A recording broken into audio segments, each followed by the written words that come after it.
apes speculate endlessly about fairy tales. What do you have to say to somebody like that who let's not play about here. They're being very vitriolic here. They're being very angry, and in some ways they are belittling you in an extreme manner. Can you say what you would say to the poops to change their mind? First of all, I would say the behavior is just a clear troll.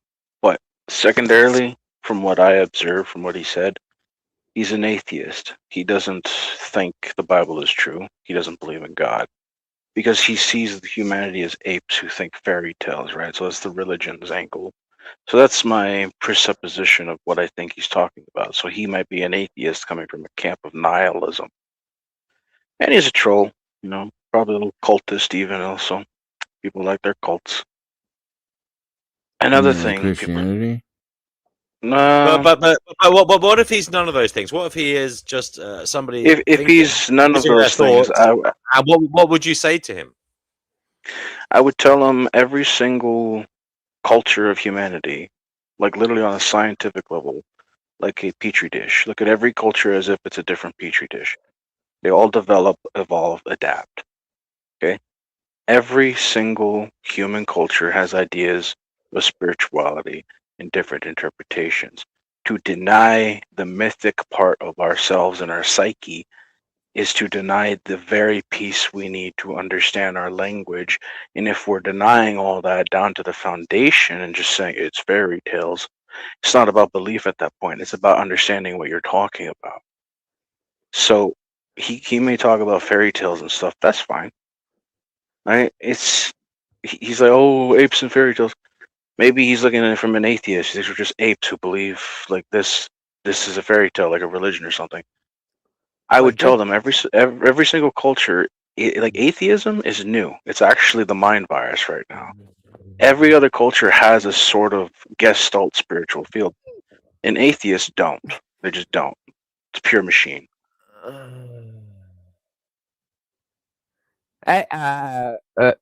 Thanks to put me in a box because you treat me as an atheist and I'm not. That is your designation for us I wasn't people that talking don't. about you. Just No, but letting you know. yeah, but I'm just saying that I'm gonna talk about the people that you think that they are atheists. You have to understand that religion is like a science by itself, right? So their scientific method differ from the academic method, and yeah, it doesn't matter what you say about if you're a believer or you're an atheist. Like it's just a box, a label. We all spiritual being. We were connected to the universe itself. So it's hard to people to comprehend the fabric of space and all the element because me I see it like it's ingredient in uh, in the universe. We are an ingredient and we are made of ingredient. And soon as you figure out the ingredient, you just make recipe and you can create any universe you want. Well, can I ask you a question? Je te demandais une Yes, question. yes, go. Une question? Oui, je parle français. Sorry. Speak in English for everyone. So the question would be, do you know where the scientific method comes from? Because if yes, and that is the foundation of your entire belief system, right? We're all different organisms, we're cells in the Yes, system. yes, I can yes, agree with that idea that we're all cells in a system. We're all yes, working together whether we like it or not as cultures and peoples. Sure. yeah. What the other part is though, when it comes to people who accept the idea of atheism, Uh-huh. they they lean everything a lot on the scientific method a lot, but most of them have no idea where it came from, and they always claim it comes from the academic method. No, the academic method, academia, that's a Yeah, Greek word. It's a Greek word. It comes from the Greek philosophers who are not Christian, right? They were pre-pagan yes, Europe. yes, But the scientific method was developed by a Catholic Franciscan monk who strongly believed that the scientific method is designed to understand the creations of God. Most people don't even know this, but they'll lean on the scientific method, but they don't even know its entire equation on a fucking board. He was the Isaac Newton of his era, dude.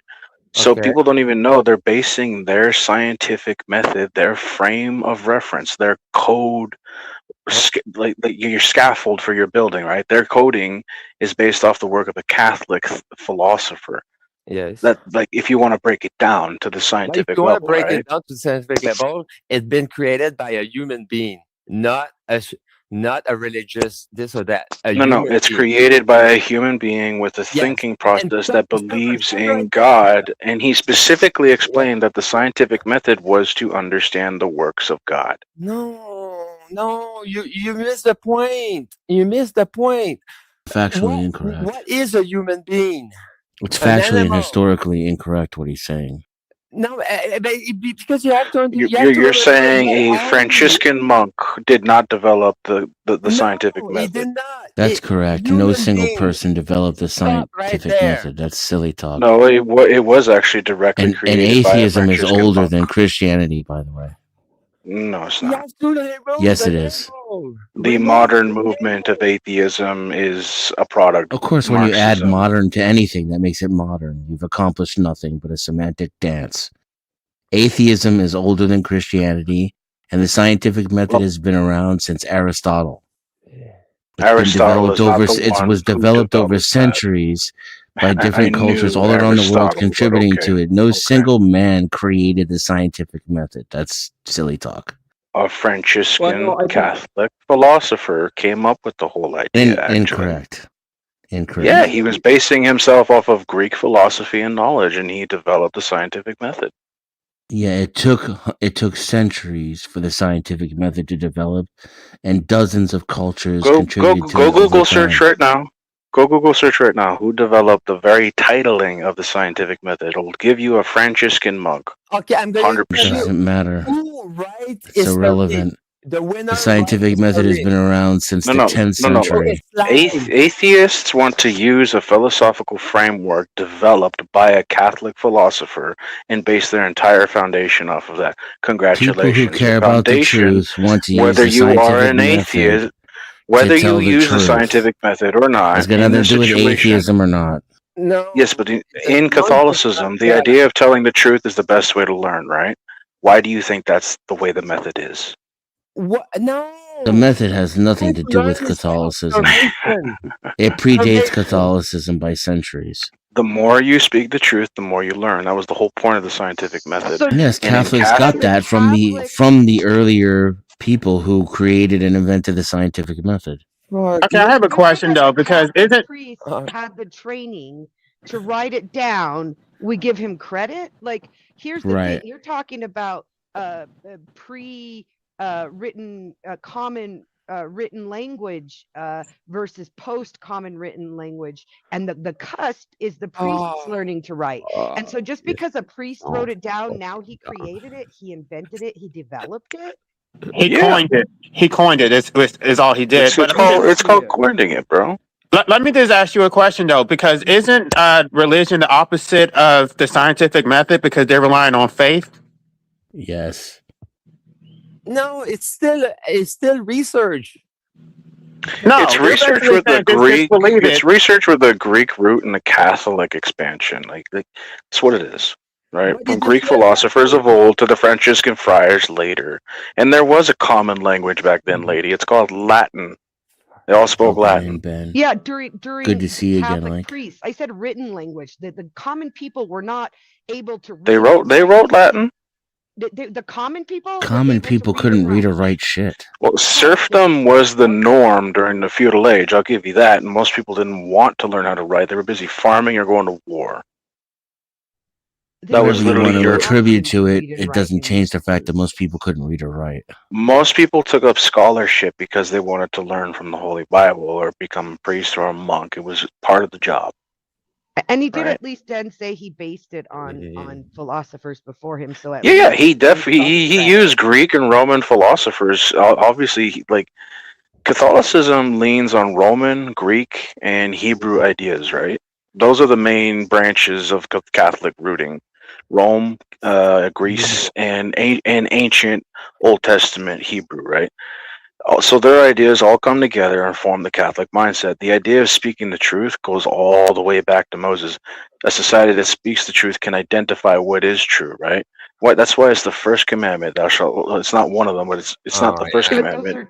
those are It's like the third or philosophies that second one, existed and it before says, Moses "Thou interpreted those shalt not things make too. bear false witness." The idea of a law, "Thou shalt not bear false witness."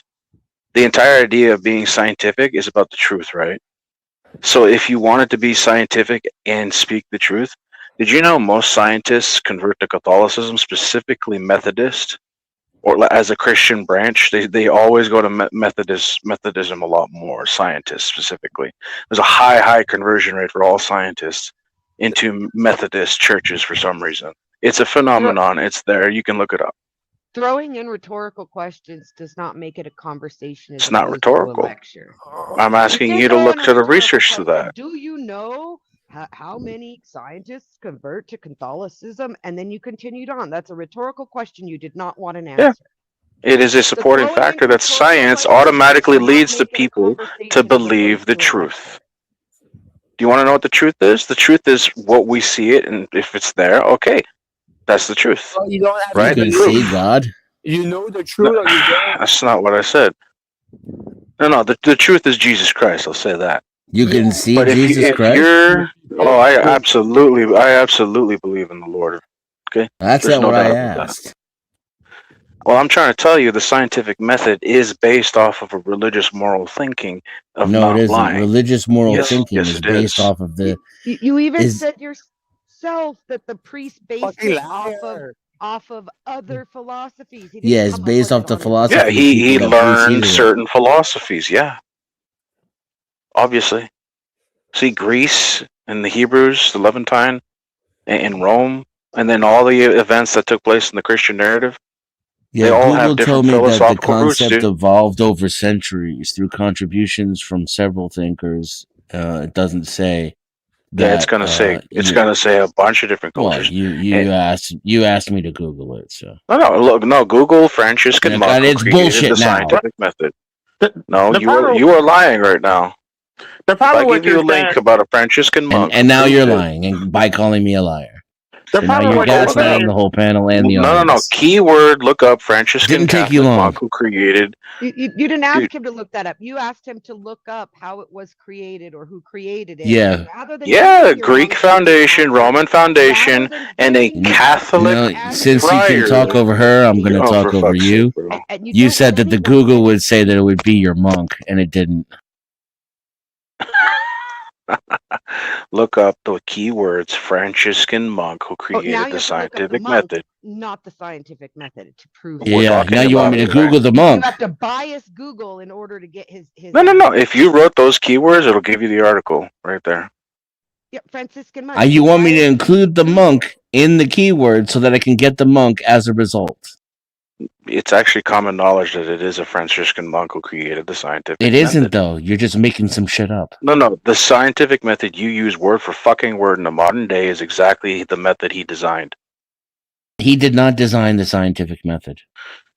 Our current modern understanding of it, yes, and he used Greek, Roman, and different other ideas to bring it all together.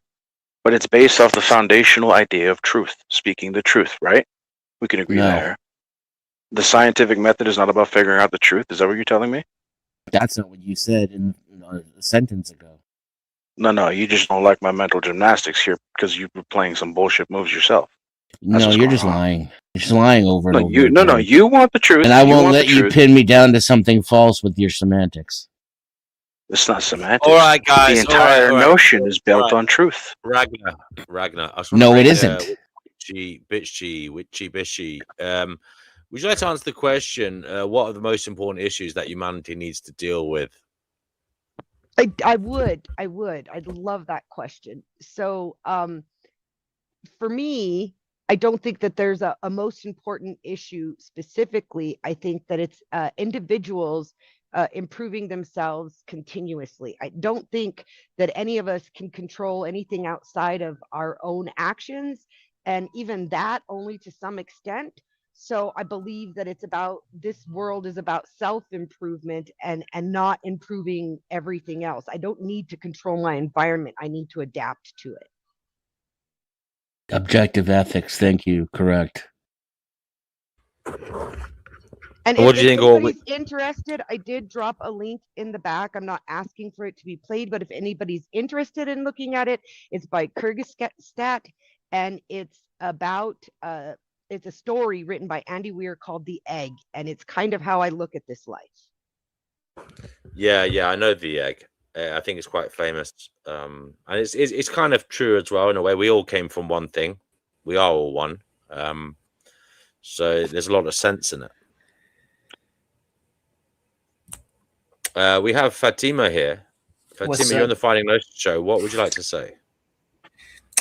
I just hopped on. What are we talking about? I heard something about Greek foundations and Roman foundations, and that's all I heard. No, really, Fatima, we're talking about what are the most important issues that humanity needs to deal with.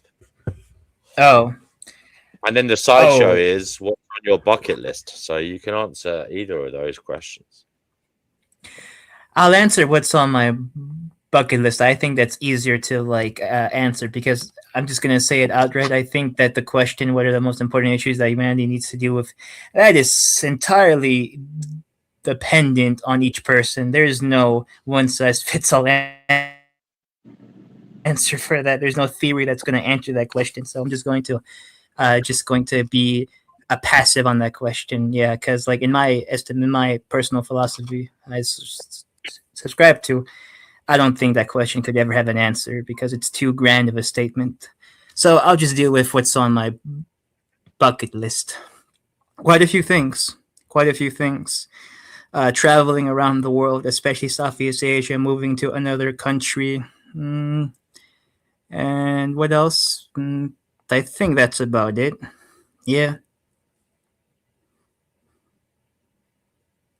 Okay. And did you want to comment on what some of the stuff? Oh, so you just joined us. Okay. Well, look, you can just stand by then and interact as and when you feel like it. But I got Denizen. Denizen, sorry, mate, I didn't introduce you. Great to see you again. What do you feel are the most important issues that humanity needs to deal with? Or as the sideshow, what's on your bucket list? I don't really think we need to deal with anything. I think humans have already Kind of agree dominated with the that, actually. planet. Need, I would say maybe eventually we need to become a multi-planet species. Otherwise, any catastrophe that could happen here could wipe us out. Otherwise, we don't really have a need for anything. We've taken care of all our needs. Should and ought, I think, that's very subjective, but probably should not, maybe at the top of that list would be figuring out how to evolve past our scarcity mindset. I think that's a linchpin for, if we believe what we're told about the Dark Ages and the Enlightenment and the scientific revolution and the industrial age, I think the thing to propel humanity forward is to let go of our scarcity mindset and the way we operate by competition instead of cooperation. And on my bucket list would be to visit the geographical locations of all my ancestors and travel Asia. I also would like to finish my signature burger recipe, perfect it before I die, and have my own breed of tomato. And I'd like to die on my tomato farm, much like the Godfather did. Wow. You have it all figured out, Denizen. We have Mystery Singer here. Mystery Singer, is there anything you'd like to say? What tunes are you going to sing for us today? Above and below, in this so sinful world.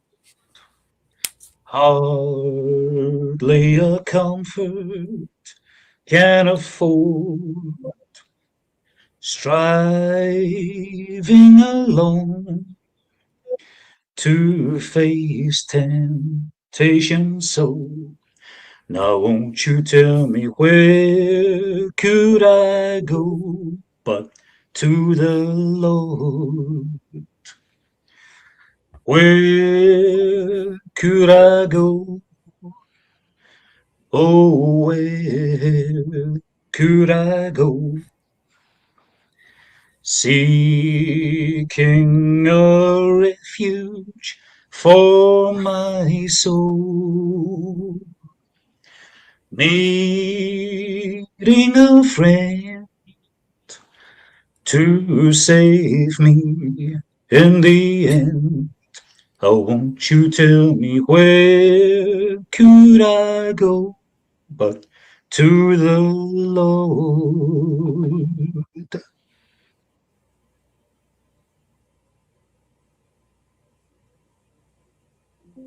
He does have a very Elvis-like voice. Yeah. And it seems like he's gone to the Lord because he just left. Thank you, Mystery Singer. I actually enjoyed that one. Thank you, Mystery Singer. I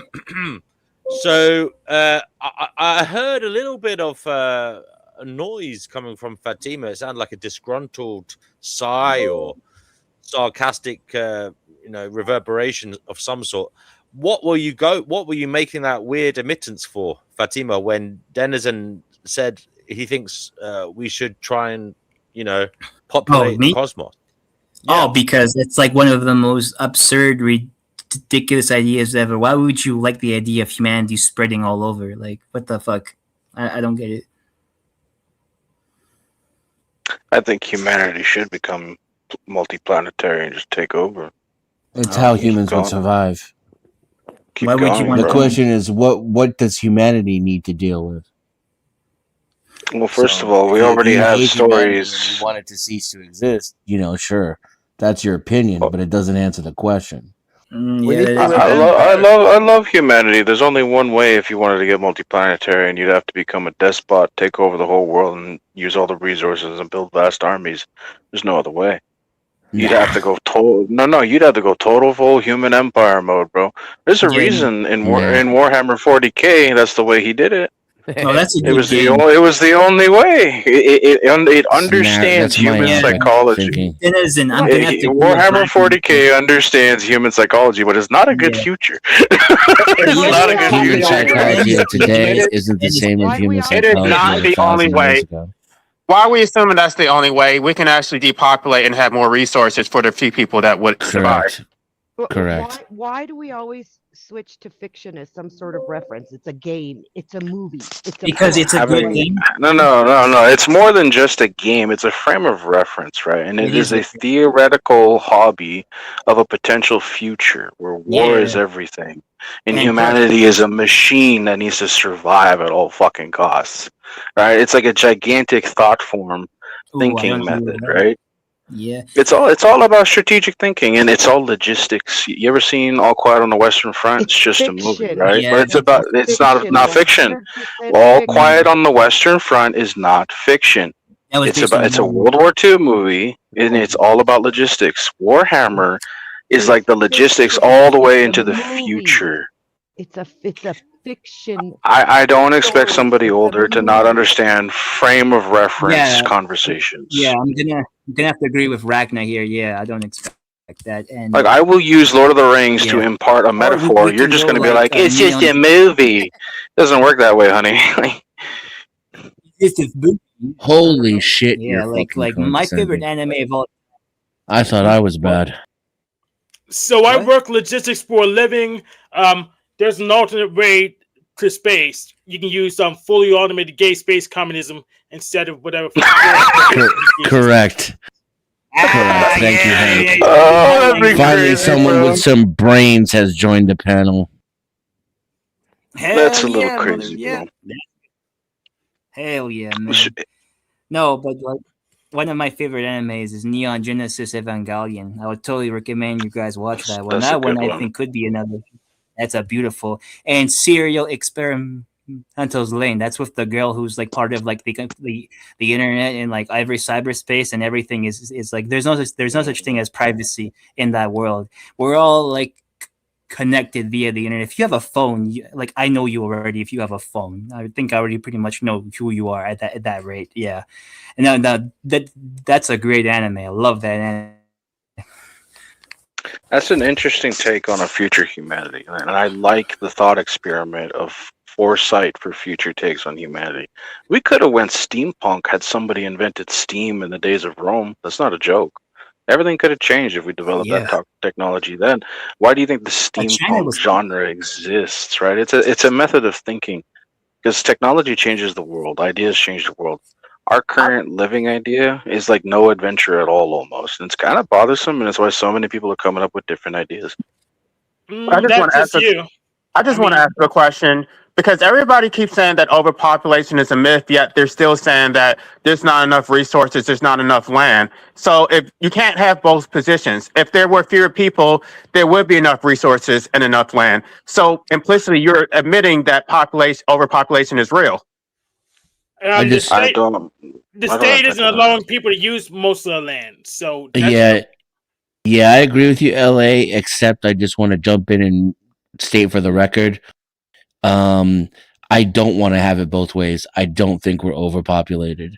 yeah, it's zoning issues. Really, that's the main issue. Bad It really cities is. zoning, bad county But zoning.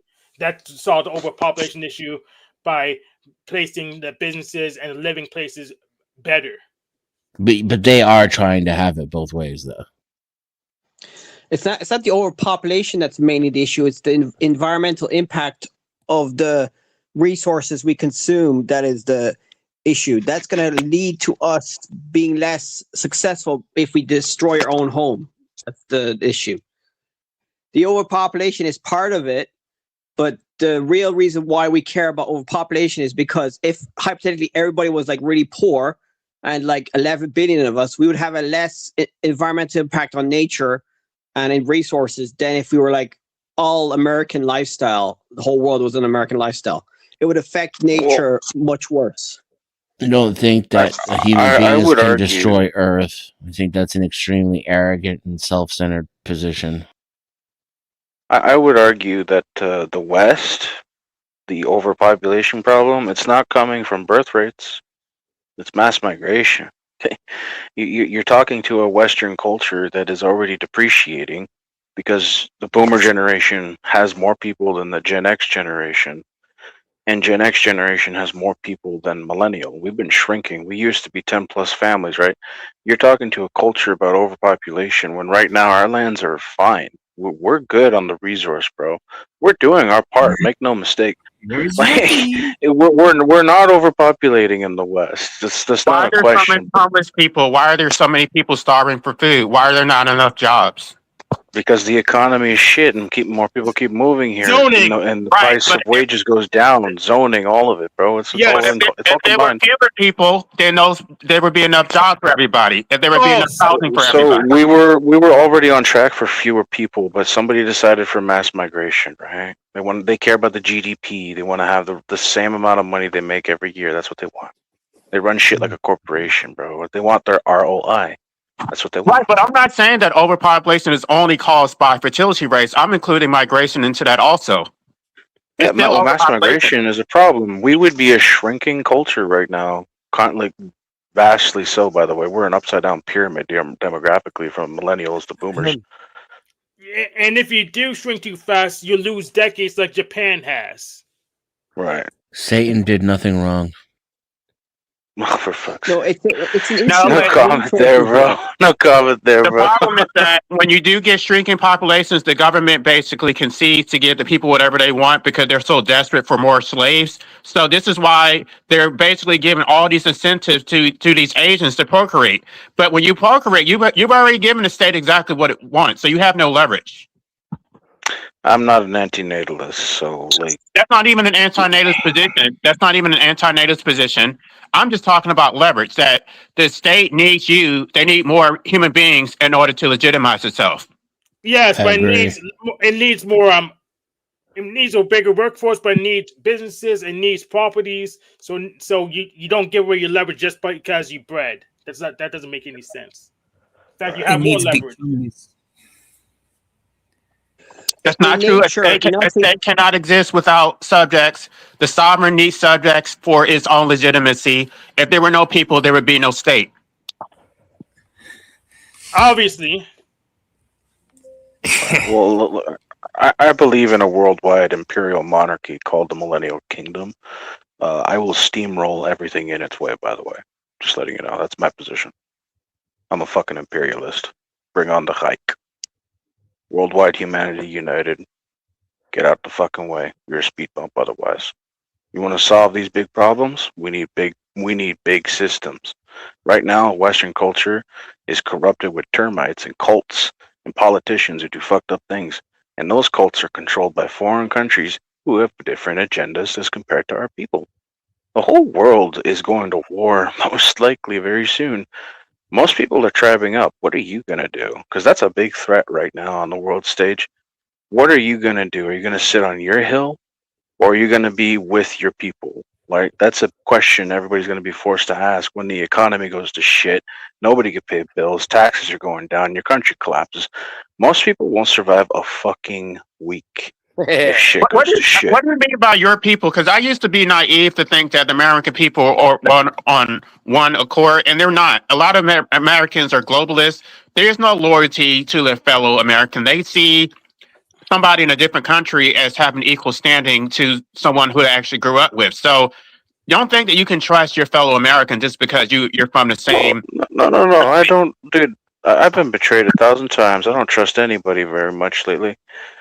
But I do see humanity's potential in becoming a worldwide millennial kingdom and is going to do great. There's too many. The order at B right now is a bunch of cults controlling a bunch of nations who are pretending to be nations, but are actually part of a wider corporation already. Let's be real. That corporation is enslaving everybody. will you acknowledge that your doomsday cult is one of those cults? My doomsday cult. What do you mean? Christianity. Christianity's not a doomsday cult, bro. Bullshit, it isn't. I think there's too many captain, and they need one captain to guide the boat because the boat is gonna sink, man. That's obvious. If there's too many Why do you captains, think they do like, fuck. temporary dictatorships and republics? Even in Rome, Caesar was fixing things that were too big for the republic to fix in a political way. So Caesar became a voted dictator, and for a certain amount of years, yes, the risk was he would do it for life. But the Senate and the people, they had their ways to handle that. But some problems are so fucking big. Like, say the entire country's getting invaded by a foreign force. You need organization. That's why you elect a dictator sometimes. Democracy in the West has completely looked away from that idea. They don't like the streamline too much because of shit like Hitler, Napoleon, and other things like that. So the dictator idea, a benevolent dictator, is actually a very good idea. The problem is humans get corrupt too easily. Well, we won't have any benevolent people applying for the dictator position because we trained our people to be bloodthirsty for mega corporate culture. So it's not Right. not even a good idea in America because everyone who will want it will be too bloodthirsty.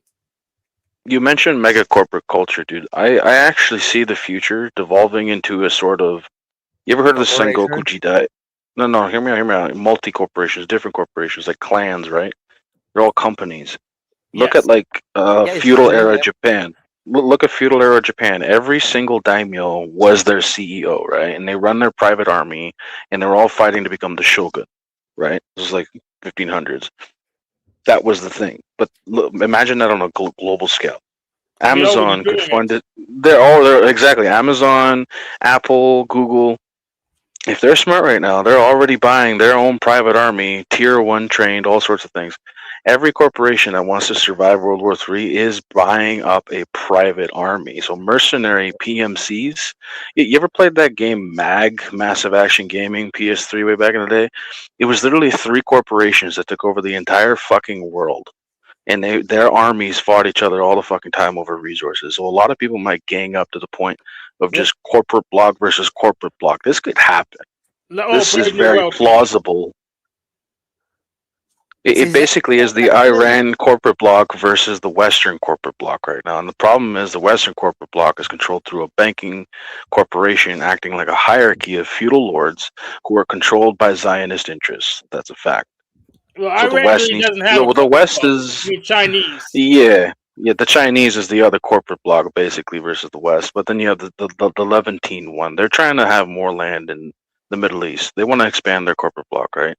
The Judaica corporate bloc in the West is getting divorced from the West, right? The West doesn't want anything to do after everything that happened with the Palestinians and the war on terror and all that jazz. The West is actually in a depreciated state right now. Any good economist or investor would look at the West and be like, we need to do some renovation right now, right? Or else we're going to plateau, we're going to get fucked, right? That's what the Western corporate bloc is looking at right now.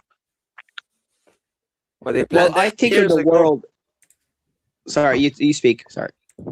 Okay, I mean they planned that strategy years ago. They grow. China is not China. China is a project, is a pet project for the West. They grow that to deteriorate the Russian Empire that was there before, and the Russian failed, so somebody took over, and now the Middle East was the big problem. That's why they help China to grow, to destabilize everything around the world, and now they can scoop out whatever they did. It's our plan.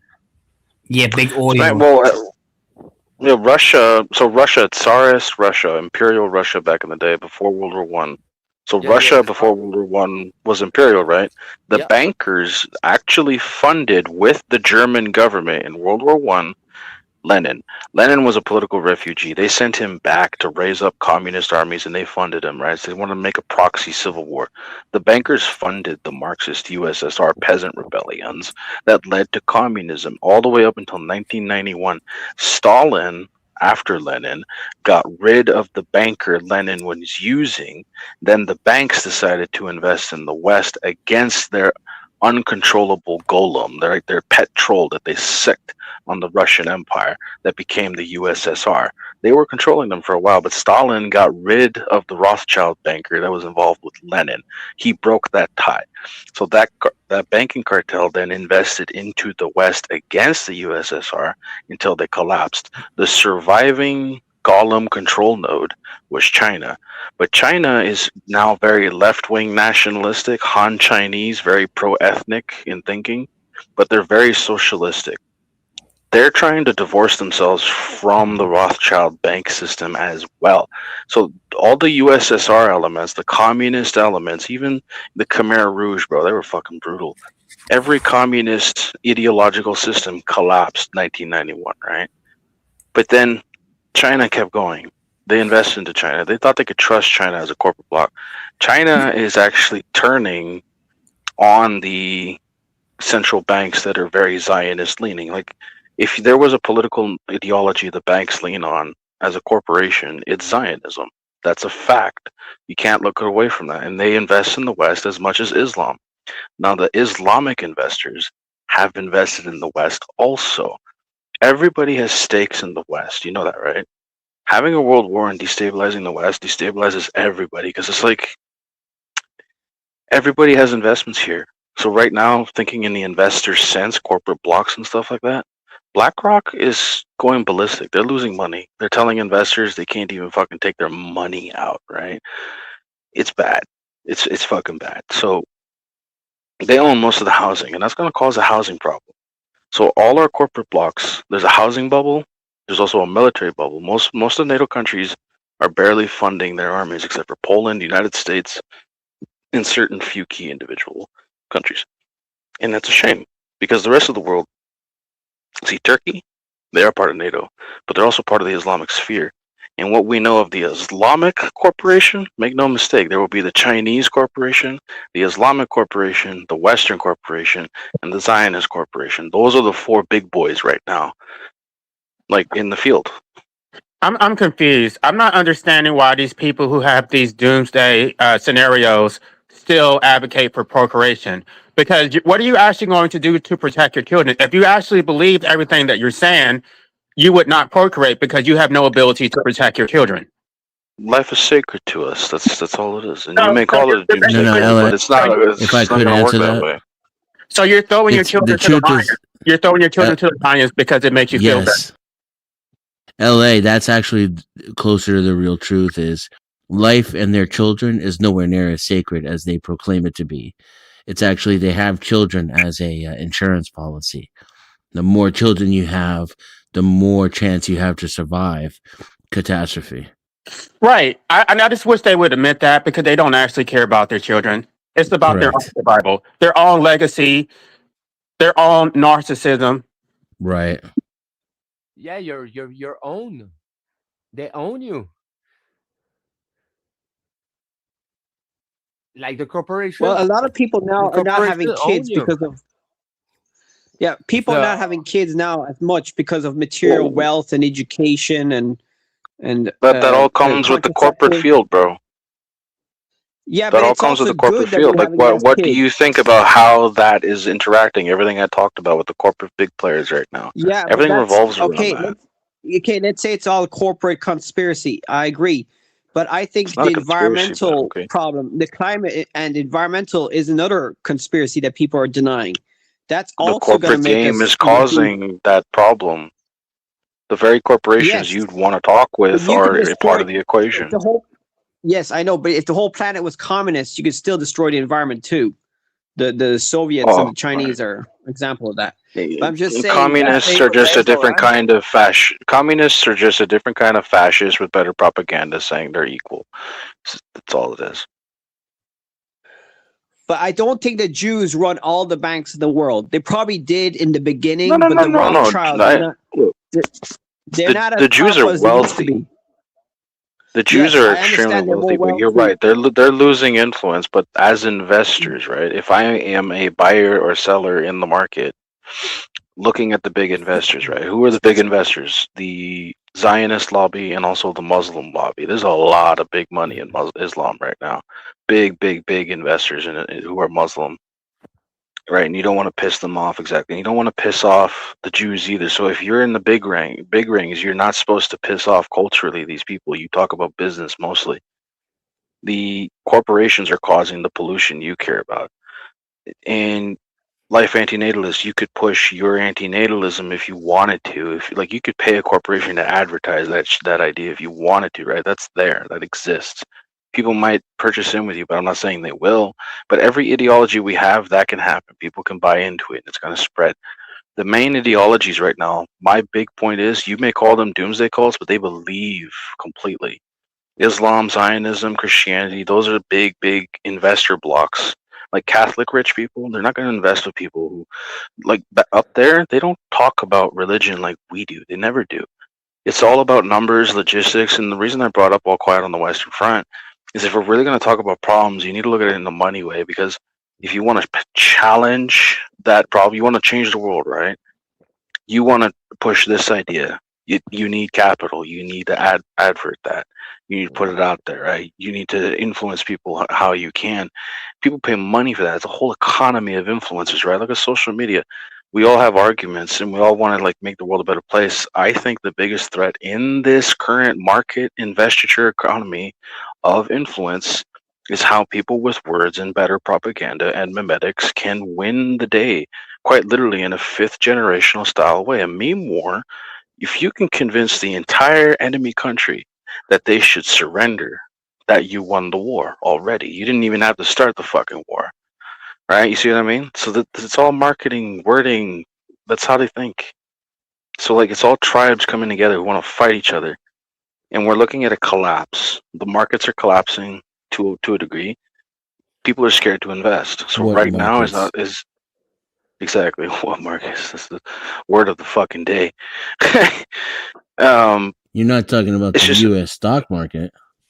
no, It's- any market. There's a lot of markets that are volatile right now due to the world war. It's already a world war to the investitures because the trade, the money is affected, right? Strait of Hormuz is a lot of money, man. That's why the oil's up and everything. We're Oh, so the charts I globalized and looked at looked pretty interconnected. good this morning for tomorrow. Look good this morning. What's the situation in your guys' area? Like, is the economy bad? Or is the housing bad? Like what are the economic leverages and differences in your territories? Like, do you see it succeeding, failing, depending on policy making? Because a bad investment and bad policy, well, they go hand in hand. I'd say it would depend on how much money you have. Well, say you're a big mega corporation, you own all the houses, but the housing economy is about to go to shit. That's a lot of money to lose, and you know the government uses the pensions of people and invests it into things. I don't So they, If see how the housing market's going to go to shit. If I was the mega corporation, well, it really doesn't matter about the housing. I'll make the money back in rent over time. right. So that's why rent is a big thing right now because they've already figured that out. And then you put people on land, they can't grow their own shit. They don't have an acre, and then there's fucking regulations on growing, and yeah, so that's part of it. Get you in a fucking concrete jungle, you can't grow your own shit anymore. Zoning. That's actually one of the biggest threats, bro. You brought up zoning, and I really want to expand on that because it is a threat. Doesn't matter what political ideology, race, culture, whatever the fuck. If we're zoned wrong, everything goes to shit. We're being forced into concrete jungles. All the fucking It's a fact. agricultural land. Like that motherfucker bought all the shit and then put all this GMO on it. Right, dude. GMOs are so bad. In Canada, they're illegal, bro. Like it's good. It's pretty good in Canada. Good zoning, not bad. But the regulations, though, if you have more than one building or this, that, and the third, you're screwed. You get fucked. You get taxed even more. And that's the thing, right? Zoning. So you brought up something. It's a threat to humanity in a big way. It's called architectural brutalism. Society is compounding. Can I answer a good question in the chat? As somebody said that, who said the stock markets look fine today? Stock markets aren't running today. If you participate in the market, you look at captures from Friday in order to plan for Monday. Right. Yeah, and the markets are active today, by the way. The futures market will be opening in a couple hours. And just so you know about the markets you keep referencing, or so I know, I'm sorry. What markets are plummeting or dropping or show me where you see this fall off recently in the markets that are still way above what they should be and overvalued and inflated. Where's this? I don't know. So I guess you haven't been. I guess you haven't seen the last week of the market so far. The market's been fine in the last week. It's been doing exactly like all week. Up in that. You can't tell me the market is fine after an entire trade straight gets clogged, bro. It doesn't work that way. After what? Ken, we just did. But no, you okay? So let me think real quick. If you like knew what time every country's stock market opened and in their currency and how they were doing, that's where you would want to invest your money. And when they open, you'd probably want to sell out or something. So I don't see any money in trading stocks. I see like money in short trading currency. We're not trying to give advice on trading here. I don't think that the idea was I just want him to respond with where these big losses are at. What's this? He said something about a trade street being blocked. Yeah, the Strait of Hormuz is blocked, and all the oil coming from Saudi Arabia, except for one port, is in that area. It's the Basra to the Hormuz Strait. So like talking about parts of Iraq. Yes, hear me out. Oh, yeah, it's good for sellers maybe, but nobody wants to buy right now. Everybody wants to sell. They want to get out. Like people might want to buy the rise of oil. Like, yes, it's going up in price. People who are selling oil right now are making a killing because of that shutdown. But every single industry that requires oil to keep going is going to be affected to an extent, and a lot of people already lost money. We had trillions of dollars wiped from the market in less than 2 days, right? Like the fact that you haven't even heard of that is interesting to me. It's like every single major corporation, from Amazon, Apple, all of them, they went down 2-3% everything. Okay, it's not that's It the happens number all of the time. yeah, it it happens all looks the like a time. little time, but hear me out. The fact that it was It's happened like everything that 10 got times this affected. year. Yep. You're not understanding the fact. War shocks economies. Okay, a war shock in an economy. This is what it looks like. You want to know what World War III looks like? You're already seeing it. Before World War I and World War II, we had war shocks in the economy exactly like this. It's not about how little or big it rose. It's about the shocks. Now, the shocks, what happened, everybody's going to have to figure out what they should invest in to make money in this war. So everybody's shuffling everything. It's uneasy. Okay, so if when everything goes down all at the same time, that means something got hit across the board. Okay, that's not a good thing. Okay, that's What across trillions the of board? dollars, trillions of dollars worldwide just lost overnight. Okay, It altogether. happens all the time. Yeah, we'll just loan some more money. It's not a big deal. We're just gonna Dude, print some more money, and then this people will buy fiat the dip. currency, It's not going to work. yeah, it doesn't work that way long It, term, it bro. never existed. Everybody, no, It never existed Well, at the what's first your idea place. of long term? It's been the working for reason why it's 100 not years going so to work, far. everybody's dropping the U.S. dollar, so they're not going to be able to just continue printing money. They're actually Who's going to. everybody? And I'm talking about all these countries. This is the reason why we're having these wars, to protect the U.S. dollar. They're trying to trade in their own currencies, and they're doing it. They're collaborating to drop the U.S. dollar. And what's happening right now is that we don't pay our own debt. What we do is we offshore our debt by extracting from these third world countries. So we'll just basically devalue their money, their currency, to pay for our debt, and it's not sustainable. Long term, not sustainable for anybody, not even the West. See, Muslims are taking out their investment from every single Zionist company, and that's most of them, by the way. Most of them have Jewish leanings. And I'm just letting you know that's why they're decoupling from the U.S. dollar. That is their argument in the Islamic corporations right now.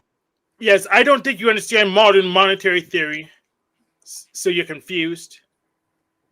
That's not an argument. I wouldn't say take financial advice from me. I still have a lot to learn. Okay, but if he doesn't know, can you explain it instead of just making an accusation? So I went and looked up what he said, and when I put in he said 11 trillion or something lost on stock market. I didn't say 11. 3. Well, I something trillion. I pull up 50 different articles over the last 10 years that talk about the stock market dropping trillions of dollars. So I don't see why that's relevant to like the war. Oh, it's relevant to the war. It's just not the end of the world. Yeah, it's the beginning of a world war. That's what the economy looks like right now. The economy looks like that the Strait of Hormuz, the stock market reacted to it, but it wasn't a huge dramatic overreaction that means the end of the stock market. We're not even bear territory.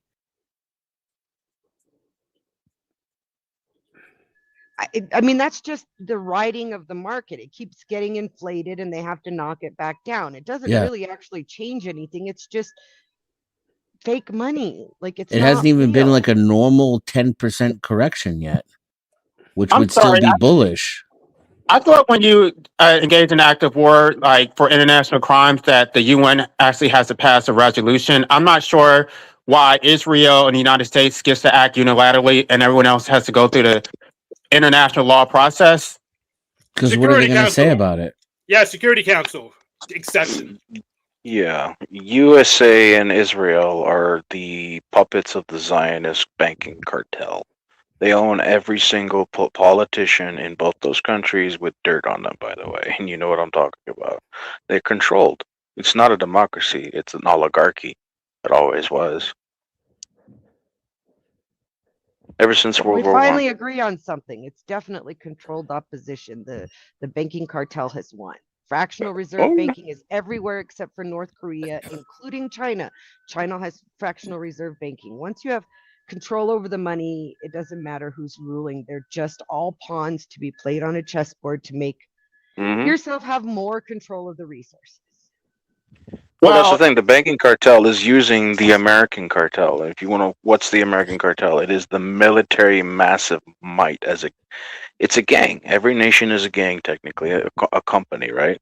The American company, the Gang of America, is the war dog being used by Zionists and central banking systems, and they've been attacking anybody who does not want to deal in American dollars. They made deals with Saudi Arabia. They attacked Iran before in Gulf War, Iraq. Have you noticed Libya? He went after Libya, but Gaddafi in Libya, he was giving regular citizens dividends off the profits of oil. Taxes were not there because the wealth was so everywhere. Like, he was doing a good job economically as a dictator, actually, for the region, and he basically gave a lot of people dividends, right? Every single person part of Libya at the time with him was making money off of their resources and trade and business. Instead, we're operating in the West as like, oh, a corporate government runs this or that, and they make all the money. This is why a lot of communists and socialists in the West are arguing the working class is being stolen from, because Gaddafi had socialist ideas. He wanted the people to get a cut of the profits, right? The central banks do not give a cut to the Western working classes of North America, Canada, USA, Europe, all that jazz. And the West is done with it. This is why socialism is spreading, right? And capitalism is not exactly favored because a central bank turned it into capitalistic problems.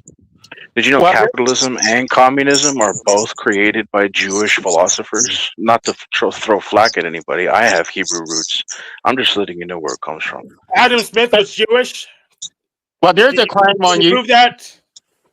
There's a claim being made that Trump was basically blackmailed into attacking Iran because certain people Oh would yeah. threaten another attack, the likes of 9/11, but it was going to be on a much larger scale.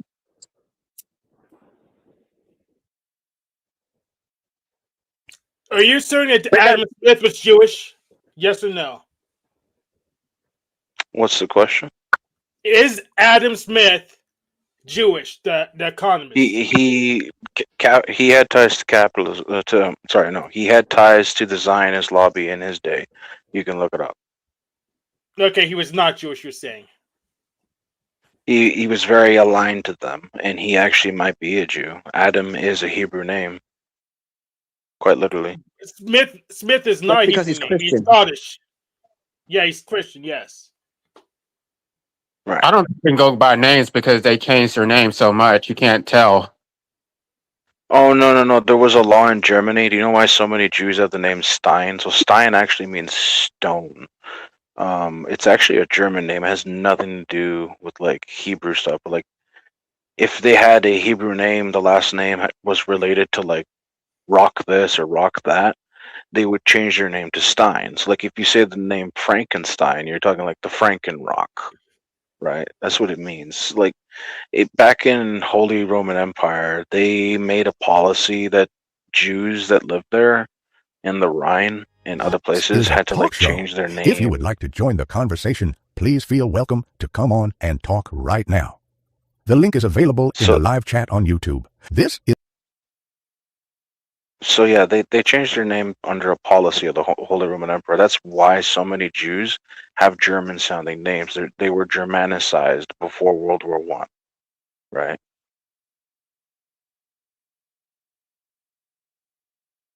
Yeah, but I still don't think the Jews run every single bank. I know that there's the Bank of International Settlements in Switzerland, and that regulates all the central banks of the world. But I don't think most of the banks now are Jewish run. I know there's big companies and a lot of Nobel Prizes were won by the Jews, but it's only because we make them special. We believe that they're special because of the Bible and the Quran. We don't have to look at the entire world. Let's look at the Federal Reserve. Who controls that? That is it's a bunch of rich people who were 50% Zionist private. lobby leaning. It's No, I think it's seriously, 50% private. the Federal Reserve is private. It's not even government aligned. and it I want to. is No, it's 50% I want to private. I briefly think go not back. fully. No, wanna go it's back- all private. I There's want no to go half of back it to the that's topic. government. I want to go back to the topic now, guys. We have Hank Aflamio. Hank Aflamio. The topic of the show was what are the most important issues that humanity needs to deal with, and the side show is what's on your bucket list. Would you like to comment on any of that? Yes, the two biggest issues I want humanity to deal with is zoning. I think we talked about that some, and it's backups. You need to back up your software, back up your data, because if you're playing with chatbots, they may munge up everything, and you're gonna regret not having some way to get that stuff back if we don't do backups. Interesting. Okay, so yeah, go into the zoning, please. Yeah, a lot of cities just vibe zone, and that's why they're having housing issues, having food deserts. So if they got off their asses and fixed the problem, they wouldn't have to worry about where to live, where to buy things from, how to transport themselves. They would, but just a lot of politicians, local politicians, are just sitting on their hands. They had to be solved. This problem has to be solved at a local level, so I can't give a broad solution to that. Guys, what do you think of Hank's view that these are the most pressing issues that humanity needs to deal with? We need to deal with zoning in cities, Zoning and is not a also we big need to issue. make sure we need to make sure that we back up all of our data because AI chatbots might munch it up, and we may not be able to find it in the future.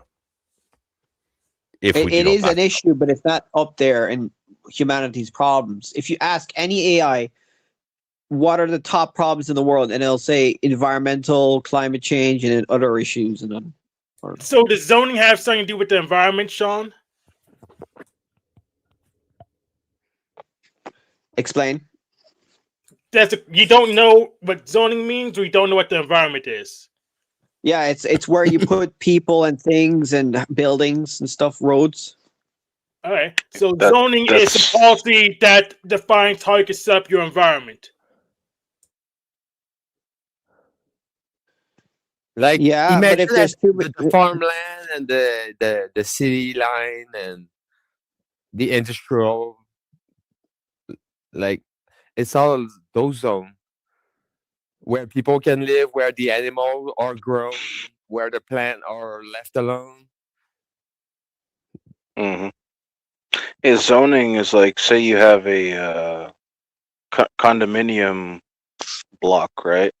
You typically have a housing association, and they work with zoning more closely, right? Like what kind of tree you can have in your front yard, so it doesn't bother the area.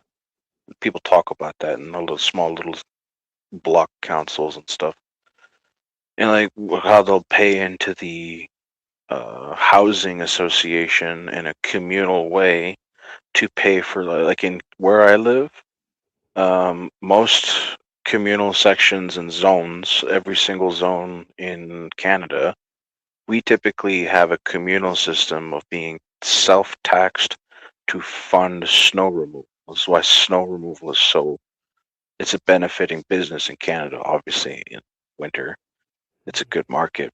It's seasonal. It's always coming back, and zoning dictates exactly snowmobile, snow truck, snow tractor to make the roads safe, right? Because this is like a zoning policy based off the roads.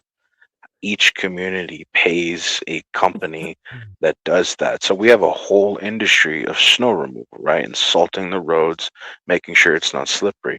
There's winter tires, and they put it on. Everybody changes their tires in Canada to winter. So we don't go crazy in the snow like most people do. And we have a whole industry, right? That industry is entirely dominated by zoning, just like farming is, just like construction is. You know, when a inspector comes into a house construction wise, it's more like of an internal zoning because there's code, right? If it's on code as a construction lingo, If something's not to code, you can't have it that way because it violates like a zoning law or something, or a safety law, HR, all that stuff. There's a whole litany of stuff you got to think about when you go into business. And I used to be a construction worker at a low level, and I worked with masonry. So zoning, we had to work in a specific zone: dig, demo, remove, repair, all stuff like that. And we need to obey zoning laws. Like, say I wanted my dumpster to be here in the fucking city, right? Our construction team will have some trash to throw out, and then we need to pay a company move the fucking dumpster that we're putting down for all the wood and stuff. It's all a system, right? And it's all zoning, every single thing. So if you wanted your perfect so if we want to environmental save the hobbit environment, lifestyle, we have you to need change zoning. zoning It's all about laws. zoning. Do you It's all about understand? zoning, bro. Fair enough. All right. You understand? now? Well, can we use zoning to save the war, to stop wars and stuff like that? Nope. Bro, No, wars you- create zoning. That's the truth. yes. If you take territory, you're gonna zone it after. Like, my political compatriot can have Bulgaria. We have conquered it, right? That type of thing. New zone added to the economic cycle, right? And your construction workers come in. You build a big monument to your war. You start taxing the local population, making sure your soldiers are policing the fucking territory. You recruit the local population for police as well to make them comfortable to being conquered. Zoning. It's all about zoning. It always was. Every time. You get it. Yeah. No, I think it's something different that they over time new young people try to add more like their vibe to what's there already, and they try to modify like laws and stuff to adapt to like the change. Mhm. But like zoning always has been there. Like it's nothing new. Everybody Mhm. should know what's what. Then, but we do that all the time. We box in everything, and It comes back from the days of like Stone Age, right? Like every time like you had to be worried about your tribal neighbors being like, this is thousands of years of instinctual biomechanical programming. Like instinct is where the word comes from, right? We're used to either trade or war with our neighbors, and we always make sure we tell our neighbors this is my area. If we work together, say like a trade deal between this tribe and that tribe, okay, now they have a trade deal between multiple tribes. One of the tribes figured out how to make iron and armor. That then starts getting sold into the trade network between all the tribes, and they all start making iron armor. Ideas spread, right? That's the whole point. But that zoning, it's different tribes coming together, creating countries, and then creating coalitions, multiple countries coming together, creating empires. It's zoning all the way up to corporating today, right? From feudal age, that one dude who had a why patch are of we land, talking to about today. zoning? It's the zoning is so important right now. The Okay. fact that we have a bureaucracy that does not let people zone properly. Like if you own a piece of land in Canada, it's actually a law. It's a zoning law. If it's some sort of policy, right? Canadian, If you so wanted to, depending on how many buildings you have on your acres, you could be taxed. It's housing tax, right? Mhm. Yeah, and you can lose your permit to a building on your land, by the way, if you take it down, because you'll need a whole new permit to build a whole new building. This is why people don't take down that old farm barn. You ever seen those old farm barns in the countryside? They never Yeah, tear they've them been down. built before the Can we hear code. what Yeah. somebody else has to say for just a minute? It would be nice. Yeah. Just wanted to go in depth what zoning is and why that's like there. The But environment we is don't need you affected to by lecture that us. You're barn. continuing to do Yes. it. You're still talking. You've had more than 75% of all talking time so far since I got here has been you. I'd really like to hear anyone else. What's your problem with me? I love what you had to say. It was interesting. 911, what is your emergency? We're 911, what talking, is and I your was emergency? going in depth in a policy. 911, Yeah, what is your emergency? yeah, I did like listening about the policy. 911, what is your emergency?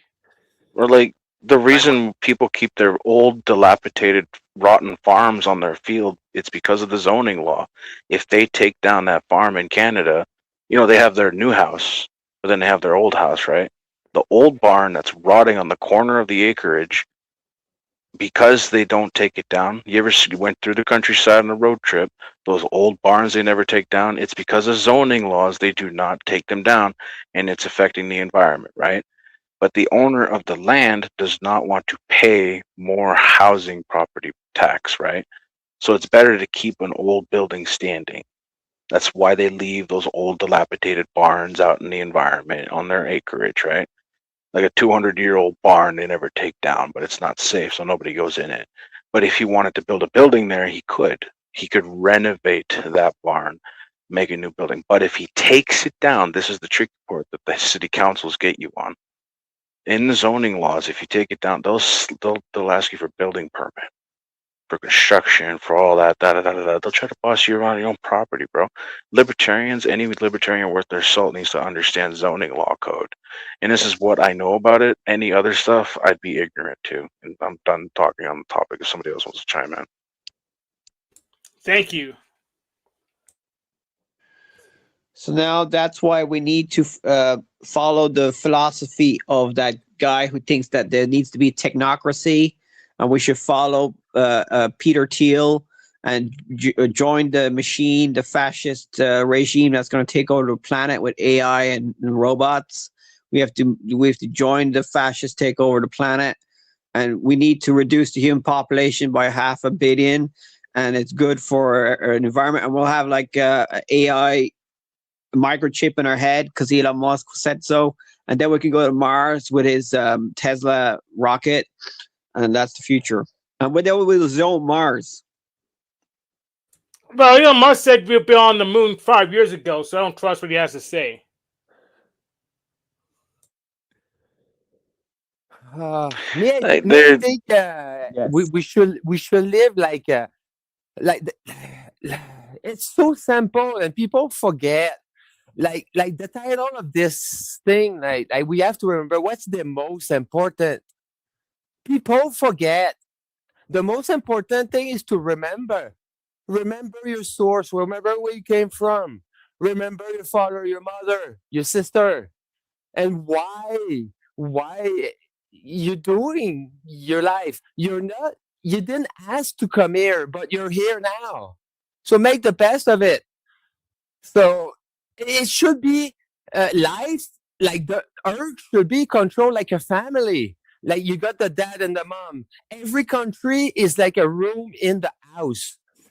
People like in the country, in your room, if you don't clean your room, your country is gonna get dirty. And it's gonna stink to the other room, to the other country. You see? Yeah, but you Jordan see Peterson is stuck in his bed right now. He's stuck in his bed because he's sick because he's eating too much meat.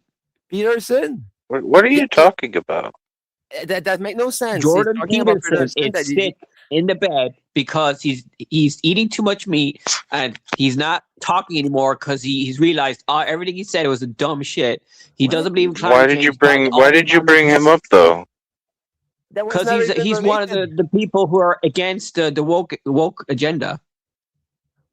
Are you saying that the other gentleman is quoting Peterson and you don't like that or something? Well, excuse me. I just want to say tidy your room.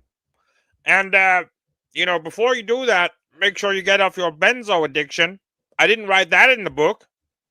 Before I finished writing that book, I should have had a preface. Before I wrote those 12 rules, I should have said, take your benzos before you go outside. I'm not Peterson. No, Peterson can be right on. Look, somebody can be right on something, and you can disagree with them. You know that, right? So, he's talking about something completely different. He may be agreeing with a different idea. No. Yeah, it's just like, that is why I say we need to remember. We keep talking and we don't understand each other. And sometimes people talk and they don't even understand themselves. C'est l'étymologie, bro. C'est etymology. Yeah. Si quelqu'un comprend pas, il comprend pas. Je sais. I just said to him, if somebody doesn't understand, they don't understand. And if we don't understand the language we're using, and if somebody always projects, oh, you agree with this philosopher or this psychiatrist I don't like, you must obviously be part of the enemy political tribe. I've noticed a lot of people talk that way. They always quick and ready to be like, "Oh, you're a Trump supporter. Oh, you're a Jordan supporter. Oh, you're a liberal." Oh, they're not even talking to each other. They're talking to the group they might represent in their Yeah, fucking yeah. heads. They don't live the present. They live in the past, future. Because to live in the present is a gift. It is a gift that you should give yourself. Dude, I wanna know what the host thinks. What are his political views? What are his views, values?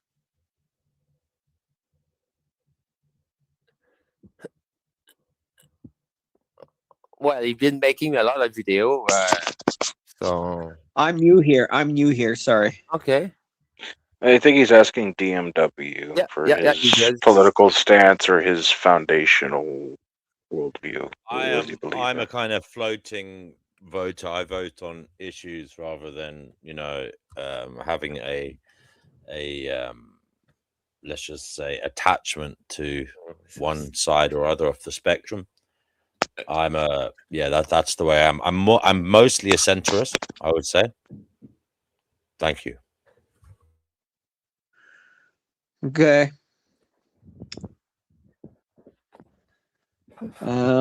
Yeah. So Jordan Peterson, man, he got popular there. I agree with some of his stuff, but I think a lot of it is. I mean, the trans stuff. I'm probably more for the trans than against, but I still think they don't need to be like in the sports and what else? I don't think they should be giving hormones when they're very young, but I could be wrong there. And what else? Yeah, he's against climate change and the environmental stuff, so that's big stupid thing. And what else? He's pro Trump, so he did a mistake there. I don't And think he is. he Why do you was. assume he's pro Trump? Well, he was for the right wing side in Canada as well. Yeah, he was more conservatively. You know, right wing circles in different countries are different, right? Do you know what He's right liberal. wing? Yeah, he's more of a classical liberal in his belief system. Do you know what being a conservative or even a Republican like? So in America they say it's Yeah, a but he's a Republican, Catholic. and He's a Christian Republican though. is a specific. Yeah, it's a Christian Western fundamental foundation. Okay, that's what he's leaning on. It doesn't matter if he's left wing or right wing. That's his culture. That's his. So you got to look at it this way. There's layers to people. You lean more into climate change. Okay, you might lean more into libertarian ideas or left wing ideas and being very pro for the environment. I've already figured that out about you just because of you talking about that. Other people, they all have layers to them. We all typically are Western, correct? We all have our Western layer, our cultural glue. We have our English language. We can all speak, communicate. Then each of us hosts a varied set of ideas. I believe in the millennial kingdom, right? God's kingdom on earth and in heaven, everywhere. That's my belief. That's my foundation. Other people, and I have a Western bent to that, right? Because I believe in the West. The West is against slavery, banning slavery, being free speech, letting citizens have a right to vote and a right over. Like, you know why we have the right to vote? It's because we get drafted for war, right? Everybody in a tribe has a say, but we also should have a economic output, and that's where the socialists come in. They're tired of the capitalist engine, so that layer, they're tired as workers that the corporation is taking too much, right? Republicans are more about being against monarchy because like 1800s Europe, French Revolution brought on the republic, right? Republican thinking is what pushed this kind of more left wing, right wing ideologies. Like from French Revolution era, everybody's part of that layer, whether you're left, right, or independent. Every single political ideology as a layer existed in France. but they were mostly Catholics and very few Protestants, right? They had their varied ideas. They want to talk about this, talk about that. There was even the French Commune at one point, one of the earliest communist examples. And you have nationalists, right? Canada is left-wing nationalist. You know what that means? It means they're socialists. Guys, hold on. I want to bring in a comment here. Witchy Bishy. She says she's annoyed she didn't get a chance to talk. Darling, do come on. And guys, be mindful. Be mindful. When you're talking, ask questions. Don't just make statements. Ask questions and try to favor interaction. Okay, can I ask that of you? Right. We're trying to have a conversation, so don't go on a monotone drawl without seeking the interaction of others. Seek interaction, and please, if someone hasn't spoken, zone in on them and ask them what they think. Okay, Witchy Bishy, thank you for keeping us in line here. Appreciate it. Do come back. Excuse me, I have an issue with her. She's wanted someone else to talk over the other guy about zoning when I was interested in letting him finish. So she's just trying to control the conversation about giving out something of substance, which I disagree with. Well, if you want to know what I think, since I told you I'm for the Millennial Kingdom, suffer not a witch. Basically, if she wants to have a personal bent with me, that's her problem. But okay, I will stop the monologues, I guess. It's I not do tend to personal. go into details. Sorry about that. Like I'm very Tolkien. It's not personal. It's because goes into detail. it's Ragnar, not personal. It's because this has essentially become the Ragnarok show. Okay, You can Absurd say is that here. if you Absurd. You're on the Finding Gnosis show. The topic is, what are the most important issues that humanity needs to deal with? And the sideshow is, what's on your bucket list? Okay, so for the most pressing issues that humanity needs to deal with, I would say the first one is the fact that we allow this small group of people to control everything about our lives, referring to the elites, right? I feel like it's very detrimental to us as a species that we allow these, this hidden and also like not so hidden group of people to dictate every aspect of our lives and to allow them to influence and control so much policies and actions and whatnot that impacts so much of our lives, from the economy to politics to even the climate and whatnot. I feel like it's an issue that humanity needs to sort out, because if we continue to allow these people to control so much of what's going on, where as you can already see with how the world is headed, we're going to be in a lot of trouble as we already are. So I feel like that's something that humanity needs to figure out a solution to. And I would say one of the next things is the fact that life especially in today's generation, right? And so many people seem to be struggling with finding purpose and finding meaning. So I feel that that's another thing that humans need to sort out, because if it's one thing that humans need, if they need some sort of purpose or meaning or something to push them forward and something to look forward to. And in today's generation, I feel like so many people are lacking it, and it's destroying society. It's causing people to get into a lot of self-destructive behaviors, like getting into various addictions like gambling or smoking or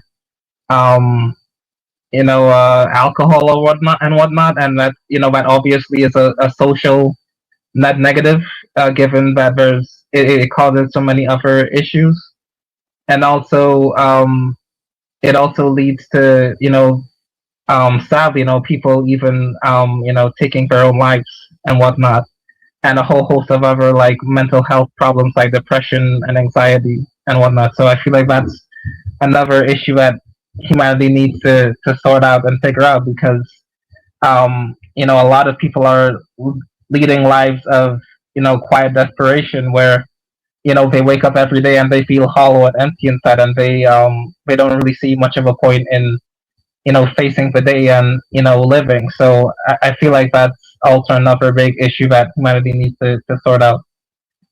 And as for a You're bucket saying list, these are the issues, but how can we? Can you give like some kind of direction on how these issues may be dealt with? honestly, I don't know. I honestly don't know. I guess, well, with perspective I of do first know. issue. Wait a second. With perspective of first issue of Elites, I guess we're gonna have to, find who these people are and remove them from power in whatever means necessary. I guess like whatever that means, whatever that looks like. We're gonna have to find who these people are and I guess stop them from having such high positions of power and control and influence over us as a species. You And want to with tax respect, the rich? no, I said Tax them I don't highly? know. Like I said, I never said anything about taxing or anything. What I said is that we just need to take them out of their positions of power, however Just that looks like.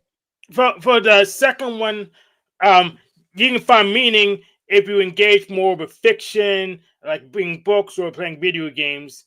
That's pretty much you need more liberal arts in general. That will help with the meaning thing, and for the elite thing, well, the elites don't control every aspect of my life. Like they don't pick the operating system I use on this computer, so all you need is take control over one aspect at a time. Then they won't have control overall.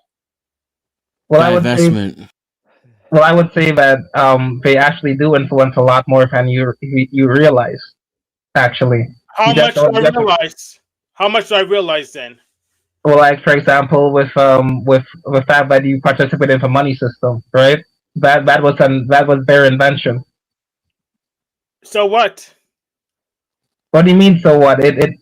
If that's a very big influence over how you live your life, right? Because that means that you have to work and you have to pay taxes and you have to do all of these, follow all of these guidelines that they set within this framework that they Yes, created. and the alternative was being naked and afraid in the woods. So No, not necessarily. No, we actually probably could create a better system than capitalism if we just came together and decided to work things out amongst ourselves. we haven't figured out yet, and we just have another elite because someone had to invent a new system. So it doesn't solve the issue. I got a question on that. People are lazy. You're free to do anything. You're free to take a walk, to drink a water or juice. You're free to exercise or not. You're free to read or not. You're free to do everything else. You need to understand when to let go. At some point, this is overwhelming for an individual. We're supposed to be like a group about like 150 to 300. Now we're 6 billion, 8 billion. So it's overwhelming for us. So we should like concentrate to ourselves and leave the rest alone. Wait, so you're saying that so are you saying that we should? So you're saying that there's too much people on the planet, and that's one of the. No. I'm saying work on yourself. People talk too much. They react instead of acting. Okay, so is that in reference to the second issue that I brought up about meaning and purpose? A second issue about meaning and purpose. That's both. It addresses both issues. Well, it's more. I would say would be more about fulfillment. That's what people are looking at. But right, that's what I was talking about: the meaning and purpose and whatnot. Yeah. No, but again, I would say that it's not so simple though, because again, like it's given. No, not because people are lazy. Can I add something to the equation? Wait a second. I just want to respond to Yevon first. I would say that it's not as easy as just taking a walk or what is it like drinking water. It's not as simple as that. The way that society is structured today, it makes it so that people just don't feel very fulfilled in their lives, and that's a systemic problem. Yeah, it's about touching grass. Choice. It's personal to you if you want to train or not, or read to become more spiritual or not, or to be more academic or not, or be. It's like it's a personal choice. This is all I'm saying. I mean, all right, I disagree with that, but go ahead. Whoever wants to add another point. So you mentioned a couple points, right? So like the social decay, all the problems, the elite's corruption, and seeking meaning in life, right? Those three Yeah. main points. There's one thing that could have stopped the West from reaching this point. Do you want to know what that one thing is? You may not like it. What It's is it? actually Having kids and building families? It's religion. Religion? No, isn't religion? What religion is actually one of the biggest contributors to the world It's being one of the most religious nations on earth. You may think so, but look, religion has a pro-life stance, right? A culture that's becoming more and more surrounded with death is getting there's Christianity a is a cutting death epidemic, cult. right? No, it's not. Sorry, You there's don't a what even, the epidemic? good part of your life doesn't even come until after you die. Can you not interject your personal opinion? I rather interject. That's what I'm here for. Are you retarded? All right, let's not resort to name calling, okay? Why not? You should be careful who you call. You should be careful who you call a fool, sir. Just letting you know. Why? I'd like to call it. Most people I know are retarded. Yeah. No, but it's not a nice thing to say. I'm not trying to be nice. Why are we saying nice things? What's going on here? Who wants to be nice? Well, I was trying to add something to the conversation, but because somebody feels So was personal I. about my faith, right? No, go ahead. Ragnarok. Go So ahead. your three issues when it comes to having meaning, being for life, and having an adventure in life, because it's kind of dull sometimes in our current Western culture. A lot of it has to do with some people don't have religion, some people do. Have you noticed the difference? Now, I don't care your personal opinions of people, but look at the observable difference outside the box.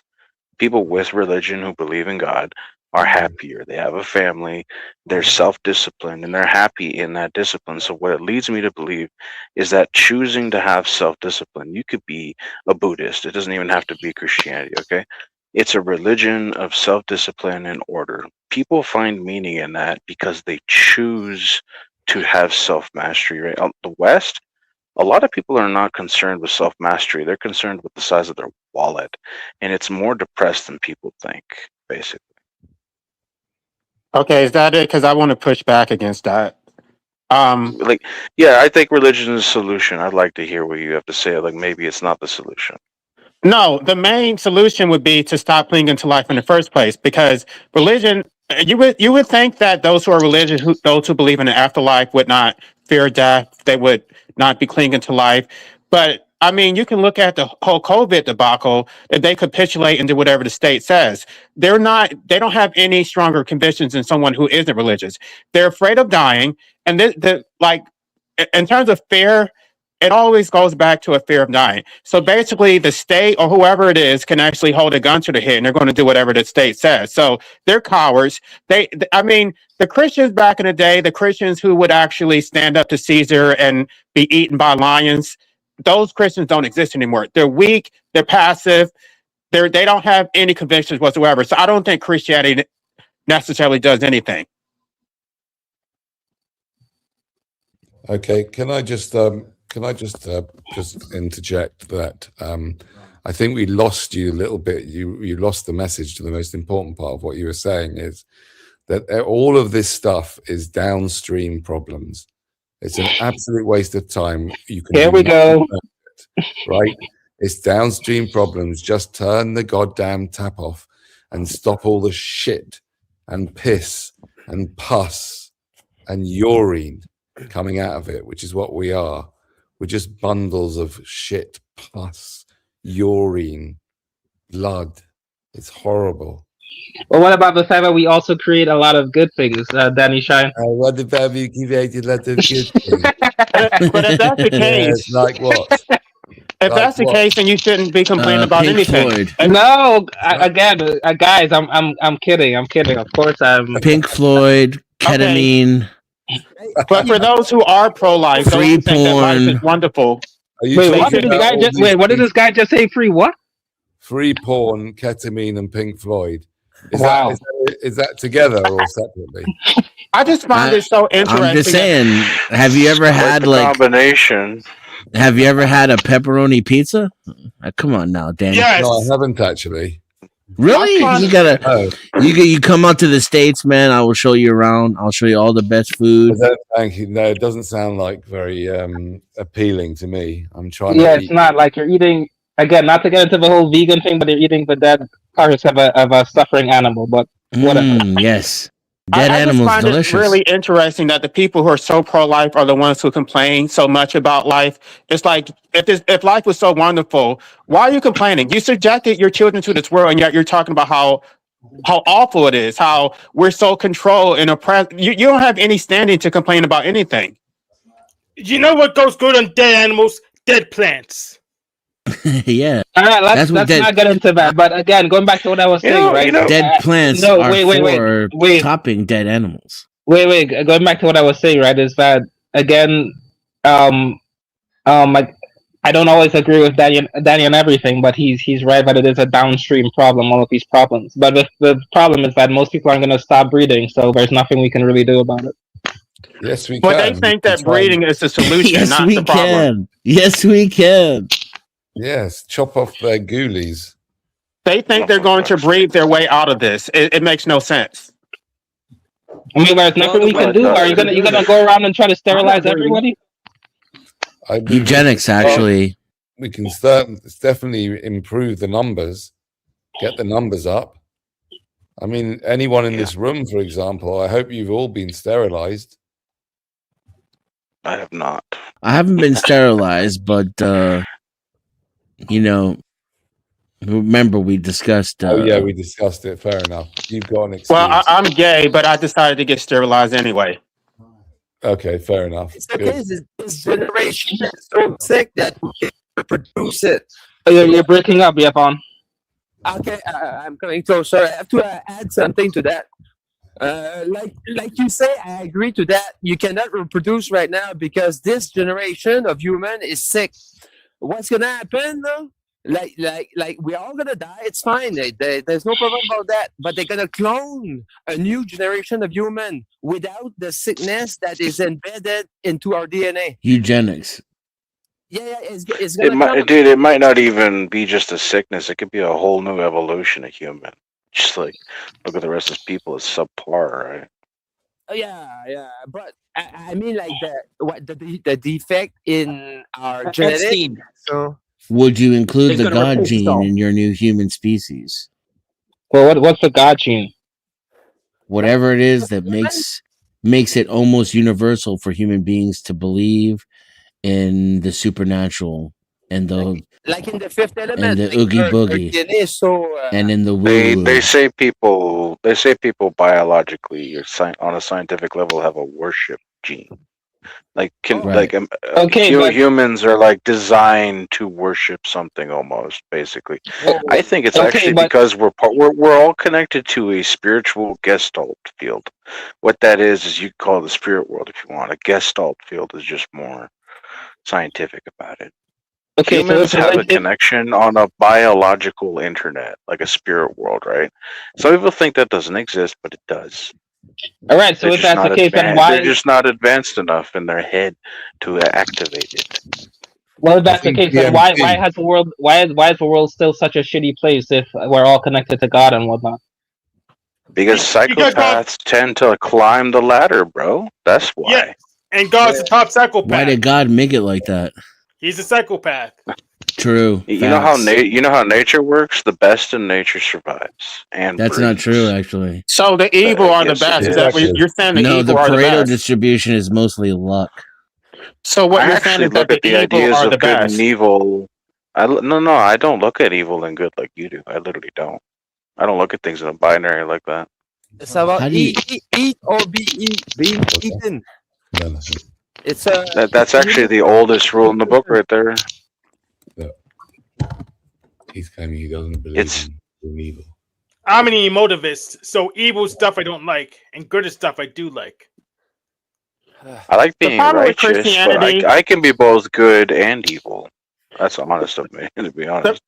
The problem with Christianity is that it was supposed to be esoteric. It's not supposed to be taken literally. And then all these Christians have this exoteric understanding of it. They think it literally happened. They think that Jesus literally died on the cross for their sins.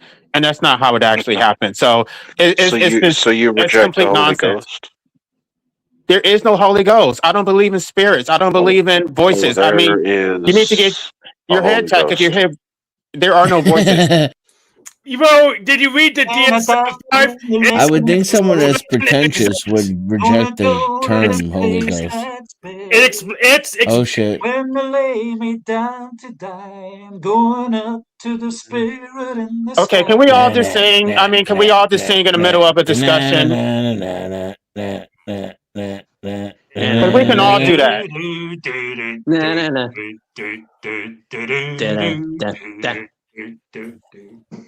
I got We a all friend need named mandatory. Jesus. When We could put a bunch of Cheerios on the side of the road singing together. to the spirit in the sky. Spirit in the sky.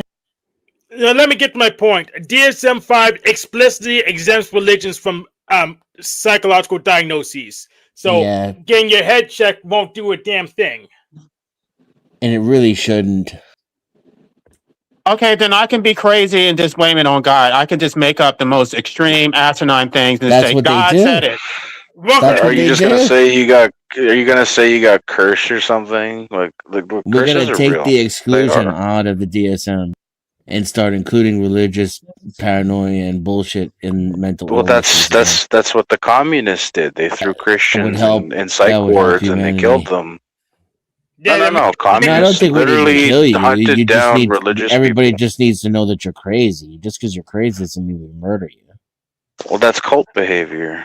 When you try to influence a group of people to try to think somebody else is crazy, you are trying to control people to hate that person. So that is cultish No, there's gang no need for stalking hate. right there. You're making up a bunch of shit. Denizen. There's no need for It's not hate. making it up. It's not I murder. know how cults operate, bro. If you make somebody No, hated no by the one crowd, hates it's a somebody because they stressful have, situation. Parkinson's disease or because they're schizophrenic. You're talking silly talk. The hate is not included. It's Yes, unnecessary. I eugenics. just heard a voice. The voice says that you're supposed to give me your money, give me your car, give me all your worldly possessions. So are you going to listen to God? That was God speaking, by the way. Yes, but God told me that you're supposed to give me your stuff. Yeah, That's but how it Don't bear works. You get to make your shit up, and I get to make my shit up. And now we just founded Don't bear Christianity. false witness, being all like, "Oh, he said this, he said that." Like, But isn't You that mean what like Christians when do? God told That's the Mormon exactly what dude to give Christians me all do. your wives? So how do The I whole, resolve this issue without the an whole impasse? Bible is based on false witnesses. Yes. So how would you like to resolve this disagreement without an impasse? Burn all the Christians. He's just a genocidal antichrist. That's all he is. But make sure you hate them first sufficiently. Okay. I don't know. I think the Christians are pretty bloodthirsty. They're the ones who are responsible for the Crusades. But blood is tasty. Do you know why the Crusades happened? Muslims were genociding and enslaving Christian countries for hundreds of years. Then the Crusades happened. It was a fucking defensive war. The Crusades were justified. Okay, but you can even go back to the Old Testament, how they were going around killing the firstborn. They were genocidal in the Old Testament too. Well, again, Especially the part where they used to take people's intestines and pull them out onto racks. That was the most justified part. Well, this shows you again that religion is a net negative. It has done more harm than good for the world. I doubt that. Yeah, that's No, true. no, there's the evidence, but the evidence is in front of you. It did unite the world, right? But it also caused a lot of harm and caused a lot of wars and killings and whatnot. Yeah, but that's life. That's What do you mean that's life? I hate whenever people say that's life. Dude, no. He's not joking. It has been that life the whole fucking time. Since the That's a non Age. sequitur because saying that's life. No, it is not a non sequitur. It is because Humanity life does is not a have to exist. warring- Life is your No, preference. you don't You're the get it, one bro. who. You're the ones No, who. no, You're no, the you breeder, don't not get it. me. So life. You don't get it. Most humans are tribal and they will wage war to survive. End of story. They've been doing that since the fucking Stone Age. Okay? It is that life. If you're not a part of That's that life. life, you're It's not a a part non of that sequitur life. because life does not have to exist. Period. Well, that's your take on it. It's all a chemical soup. What? We are a bug on this planet, like an ant. That's what we are. We are a fucking bug on this planet, like a ant, and we all drive by chemical reaction. You do not do anything without the chemical reaction, and all you want is to eat and reproduce. That's what you are, and that's what you always will Okay, be. but at the end of the day, life does not create itself. It requires humans to create life. So Oh you can't yeah, blame life. You have to blame the humans No, who created life. no. Life does continue and create itself. You know how many animals, like humans, are mammalian in breed in that same type of system? It's It still everywhere. All requires nature their does. action. They don't just magically appear. Well, life does. Human life doesn't. Cells multiply and change over time. That's what it is. They evolve. Environmental stresses have a Okay, big but factor. cells don't engage in war. I'm not sure what you're talking about. Yes, what do they you mean? do. They What? do. Hey, the white blood cells are like the special ops of your body, Oh, bro. Like, let's be real. your body is a universe, and every cell is a universe by itself. And inside every Like, cell, there's another universe. That's the multiverse. Stretch it like a tube. You can look in it, and you can The look bottom out. line is that life is a moral preference. You want life because it serves your interest. Other people don't want life. can I Other just say people my think. opinion on this? Yeah, after me. I woe for a world that is so unspiritual and unfaithful, broken and crude and boring, and nothing but a grinding gear like these people want. It's disgusting. Yes, if other people don't want their life, they can offer it to someone else. What? But that come back to the thing: people are lazy, and they rather have somebody else do it for them. Basically. No, again, So offering yourself make you lazy? I mean, what are you talking about? I'm talking about human nature. Oh my gosh. So if you want medical assistance, then that means that you're lazy. No, everything. Listen, everything. When I speak, look, I don't talk about corporation thing and that. Me, it's all about nature and the fundamental. You have to remember where you come from and where you're going. Time is linear. It's like a river. You're gonna go where you're supposed to go, and nothing's gonna change. So we have to adapt to the fact that we're riding the wave, and many people are gonna die on the way. Okay, so humans are I stupid. They're disagree with that they're no because smarter time is than an cats and illusion. dogs. Humans are no smarter than cats and dogs. They're just riding the wave. It's not true. It's not Do you have a study to prove that? That's what he just said. That's literally what he just said. We have humans figuring out. Look, how about I tell you cutting edge technology right now? We have humans figuring out time travel and immortality on a secret scale already existing right now. And some of you are still talking about bullshit going on in whatever ideological sphere from 20 years ago. You seriously believe in time travel? Come on now. Time actually doesn't exist. It's an illusion, dude. So then how is time travel a thing then if time doesn't exist? That's the point. Everything What? all at the same time. Once you figure that out, you'll figure it out. It's that complicated. If you can master time, there is no time, dude. And this is the I'm sorry, but there is no time travel. There is no going into the past or into the future. That doesn't exist. You can go into the future. No, you can. That's science fiction. Yes, you can. No, you can go in can't. the past. You can go in the future. Yes, you can. No, you can. That's Okay, science then fiction. No. I want Yeah, you. Can you do can. that If you right travel, now? Can you approaching go the back speed to the of light. past and tell it? Can you tell me about my ancestors? I'm not sure how far back you can go, but can you bring me back some ancient artifact and then we can sell it on a stock market? It doesn't work that way, dude. Okay, then it doesn't work at all. No, you are thinking of conventional time travel. Real time travel doesn't work that way. That's just what they want you to think it works the way you think it does. It's more. It has more to do with interdimensional travel than it does actual physical time travel. Like the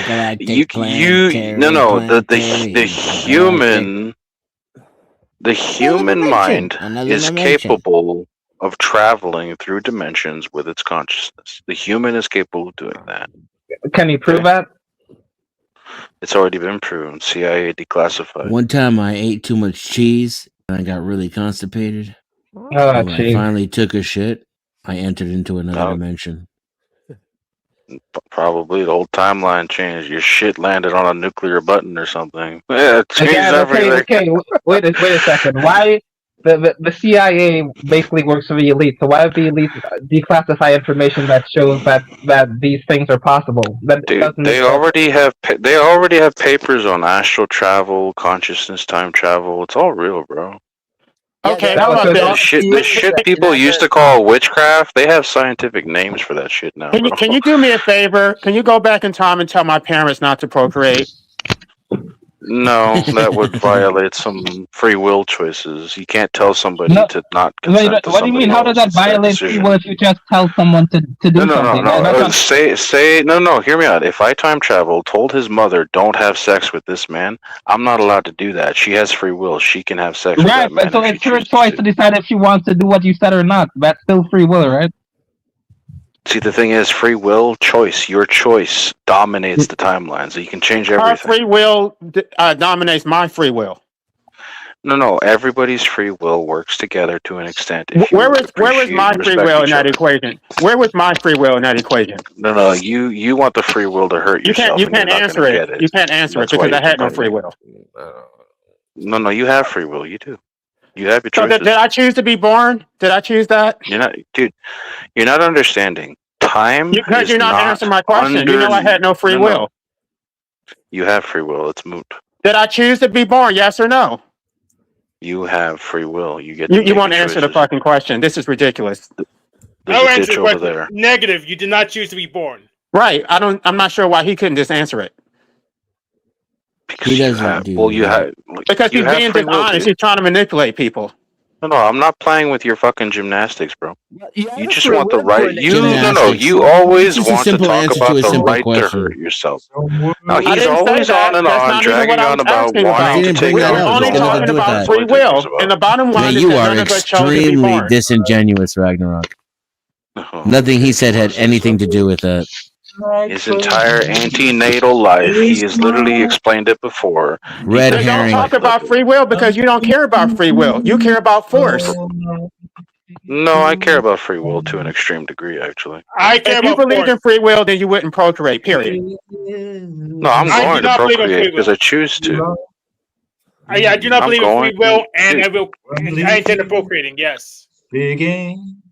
so you're making the choice to procreate. That's the action of free will. Like, there you go. Right, and it poses your will onto somebody else. Yes, I'm slinging my D. Who's singing? Who? Stop singing. Stop singing. Who's singing?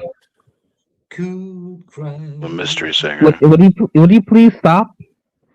He's singing dulcet tones.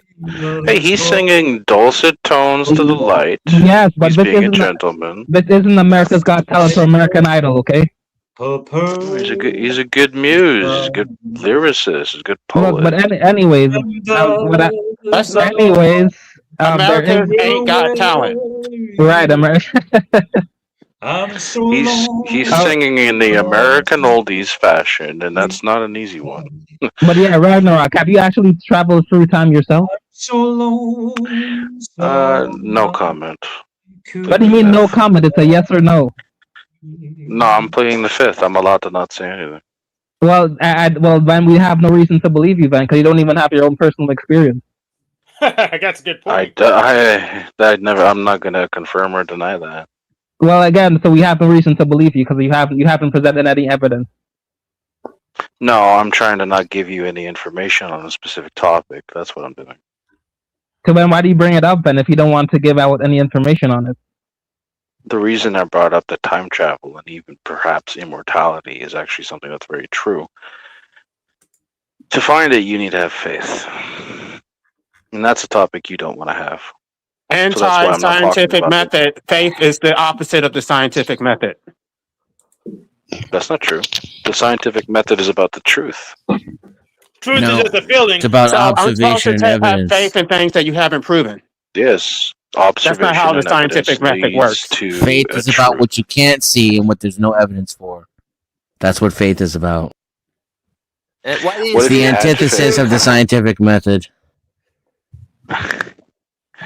Do you know what the foundation of religion is? Saying the truth.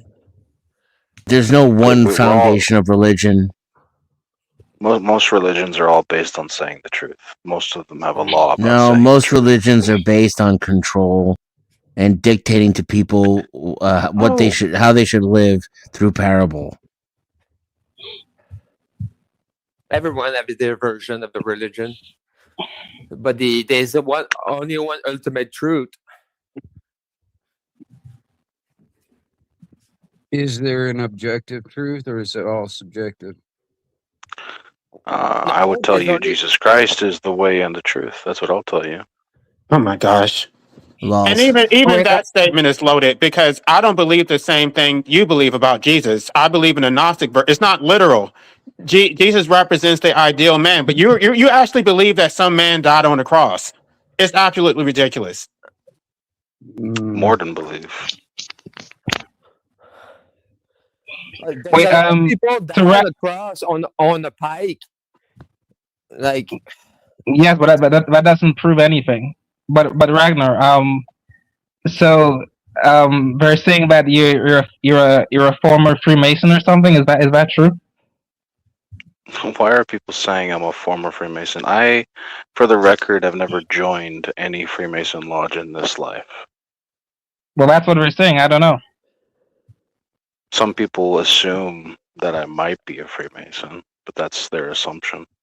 Were you a Freemason in a past life? No comment. This is very funny. Why are you so dodgy? Why are you so mysterious and secretive? Just say yes or no. No, there's three options to the yes or no question. There is, I don't have to say anything. There's more than three options. I could leave the chat altogether if I wanted to. You choose to say no comment instead of just answering yes or no. Yeah, it means I don't want to give you any confirming or denial information on the topic you want to ask of. I will tell you that no, I am not a Freemason. Have you ever been a Freemason? Do you mean in this life or previous lives? Any life. Ever. Are you sure you were not a cockroach in a previous life? I mean, that's what I would like to know. Cockroach? What are you talking Yeah, I mean, I think in one of your life you may have been a cockroach. I'm just trying to figure that out. Now you're just trying to insult. Well, put it this way: in a multi-dimension, Are you all serious? of us at least had one version of us that was a cockroach. The multi-universe theory does include that. That's yeah. Every timeline is a thing, right? In the multiverse. I mean, you think about, infinite versions of you all playing out and living in their lives simultaneously right now. There's got to be at least one version out of that, infinite versions that you're a cockroach. Yeah. I mean, everybody. That's just everybody. Yeah. Do you want to know how alternate universes are born? And this is how you can manipulate time, by the way. You don't know, so you can't tell us. No, I actually do know. It's your choices. You say you chose to walk the dog today, but you didn't. That's in a different universe. You could have walked that dog. You might have met somebody. It's a fun theory, but you don't know that. No, I do. Free will has more control over time. Your will isn't even free. Yes, it is. No, it isn't. It's completely and entirely constrained by preconditions and environment. The you that you think you are is downstream from your choices. You're experiencing yourself subjectively. In what way would you suggest that? That's what the neuroscience suggests. Okay, so neuroscience. The aware you isn't even aware of your choices until after they've already occurred. So you're stepping into the realm of reality as a perception. No, he's saying that there is no free will. Correct. But there is. No. Once you acknowledge once you acknowledge you have free will, that is how you actually control time. There is no free will. Yeah, and you definitely don't control time. Dude, trying to explain this to you people is like I'm Mozart and you're a fucking monkey and you don't want to understand how to change time. You You can't just don't change time. understand it. You literally know I can change time. I can literally go to a fucking clock and place it somewhere else if I want to. Wow. The clock does not control me. But that is a physical representation of that. What is a metaphysical, spiritual, and psychological No, a event physical of representation of time would be actually making a a physical choice representation of and time would be changing the aging, timeline? not a clock. A clock is a Say measurement tool. It has do you want nothing to to do with understand or no? time. If you don't want to understand, I won't try to tell you. You're not gonna help me to understand by telling me things that are demonstrably false. No, but it's true. Again, choices a affect physical your representation of time is aging, not clocks, not hands on a clock. No. That's silly talk. Much like what you say on here is silly talk. Entropy. Silly talk. More like talk you don't understand. It's perfectly understandable. It's just silly. Unintellectual, Okay, not founded here. on any facts, not based on physics, completely contradictory to everything we know as the human species. Silliness. Your physics as you understand it is actually your cage, and you don't even understand that. Time. The clock is not a physical representation of time. That's silly talk. The way I look at things in an interdimensional method, where free will You can't control change time by changing the hands on a clock. That's more silly talk. No, that is a physical representation. It is not. You can't reason someone out of something they were never reasoned into in the first place. Like the whole premise. You can't understand. Now I'm just going to keep iterating so everyone can see how silly you are, and they should take that into consideration with all the other silly stuff that you said. This man thinks that you can change time if you want to say physically that, by go ahead. changing. I'm going to turn down my volume so I don't end up screaming like you, because you don't let anybody else talk. Your emotions Oh, are we're still too absolutely loud. dominating your lower fucking monkey mind. Your silly talk is that you can change physical representation of time. You can't. There's no Yes, you such can. thing. You're not changing anything about time by changing a clock. That's not a thing. I don't let time And control people me. should take that into consideration, that you believe that. They should take that into consideration whenever you talk about any other silly shit that you talk about. Okay, Theism, so you would like Christianity, you want to denigrate the credibility of my character. You are not having You say a lot of silly, you silly, are silly attempting things. to manipulate the crowd to be against my agency because I believe in Christ and you do not, and you fucking hate that. Thank you for your hate. I don't hate I anything. appreciate it. No, thank you. I love how I'm you hate me irritated because by I believe. falsehoods and bullshit, I love how you hate me because I believe in Christ, bro. and I Just let love you to know. point out how they're false and they're bullshit. It makes me feel If good. you want to be, no. Here's what I want to say on the topic about time I think travel. the truth elevates If you everyone. want to be So food, pointing you out go how you're ahead and full of follow shit time. elevates this panel. It elevates the chat, and it will Prove 'em full of elevate shit. everything that anyone who watches this in the future will be elevated by realizing just how incredibly silly the shit you say is. If that's what you want to do, you just want to control what people think of me. That's what you want. That's the signs of a narcissistic psychopath atheist, by the way. Yeah. No, Ragnar. Again, you said that you haven't even had your own experience of time travel. So then, how do you know any of this is true? He refused to comment. I did not. I actually said I didn't say yes or And then no. when to asked that if he was a question. Mason, he refused to comment on that as well. So Right. half the shit he says is silly, and the other half is a bunch of lies. Dude, I Which already is the said I'm not perfect a Mason. representation of the Christian worldview, if you ask me. I mean, Are this you guy fucking stupid? is This the guy is ultimate strawmanning Christian. me. No, you are strawmanning the shit out of me and hating me because I'm Christian and you hate that. Okay? He's the perfect example of what Christ-like. No. You're like a thinking and little reasoning. demon. You want people to hate You want me, Christian and that's love? exactly Here your it is. agenda right You want now. to time It's travel? obvious. Just simply change the hands on a clock. Boom. Do I travel believe achieved. God can provide time travel and eternal life? Fuck yes. You're just too ignorant. Okay, If and your only we could mockery be gives more you observant mockery. and as intelligent No, no, as no, he no. is, then Oh, we we are realize absolutely that observant of time your is merely character the right hands on a now. clock, ladies and gentlemen. You are committing the classic action of wanting to turn the crowd on somebody because you don't like their opinion. It's pathetic. It's schoolyard mentality. No, but we It's not know an opinion according to you. You know everything, and we're too stupid to No, understand you reality. told everybody that That's you how should you said consider it. me silly talk or my agency Your belittled. opinion is You know, silly. You say silly things. okay, okay if you want to think that. You told I'm a us silly, that it was goofy, dumb reality, guy, yet we were right? all too ignorant and stupid to understand reality. Hey, if you said want to nothing think about your I'm opinion. As can a you matter have of a fact, proper I even conversation? granted you that your opinion about creating gonna entertain alternate you. realities Wait. was actually an interesting one. You said, no, it's not a theory or an opinion, it's how it works. Wait, but Dude, Ragnar. I'm not tripping over my words right now. I'm doing fine. Wait, but Ragnar, but one way that I know that time travel is BS is because of the grandpapa paradox and the fact that if you go back in time and you change one aspect of reality, it's gonna change it so that you don't exist in the future to go back in time to change how things are. You think that's how it works? That is how it works.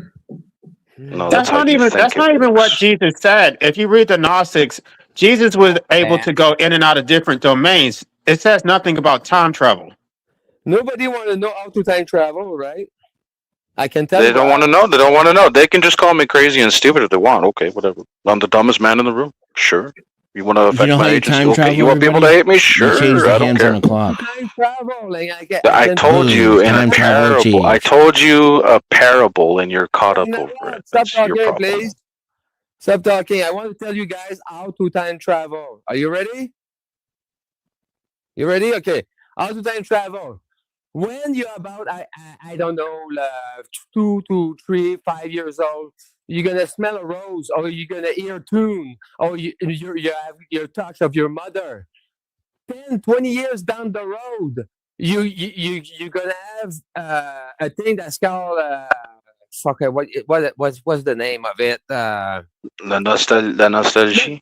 Nostalgia. You're gonna have nostalgia from a reaction from your Oh, this fucking environment. guy. It's a chemical reaction in your brain that's gonna time travel yourself to that moment, and those are recorded into your DNA.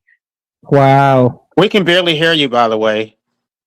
He basically is saying it's I suffered all nostalgia. that horrible audio for that. Yeah, he's basically saying that nostalgia is a way to Denizen. time travel. Deja vu is Denizen, time travel. I'm curious, Denizen. Why No, do you're you not. hate Christians so much? I don't hate anybody. No. You have this energy about you that's pathetic right now. It's like schoolyard bullshit. You're a silly, silly man who says silly, silly things. Oh, okay. You like working with spells, words. Words? Spells? No. No, when people dabble, people know when they dabble. God, you're getting more restarted by the second. Can you go back to talking about how time travel is moving a clock? Because this is worse.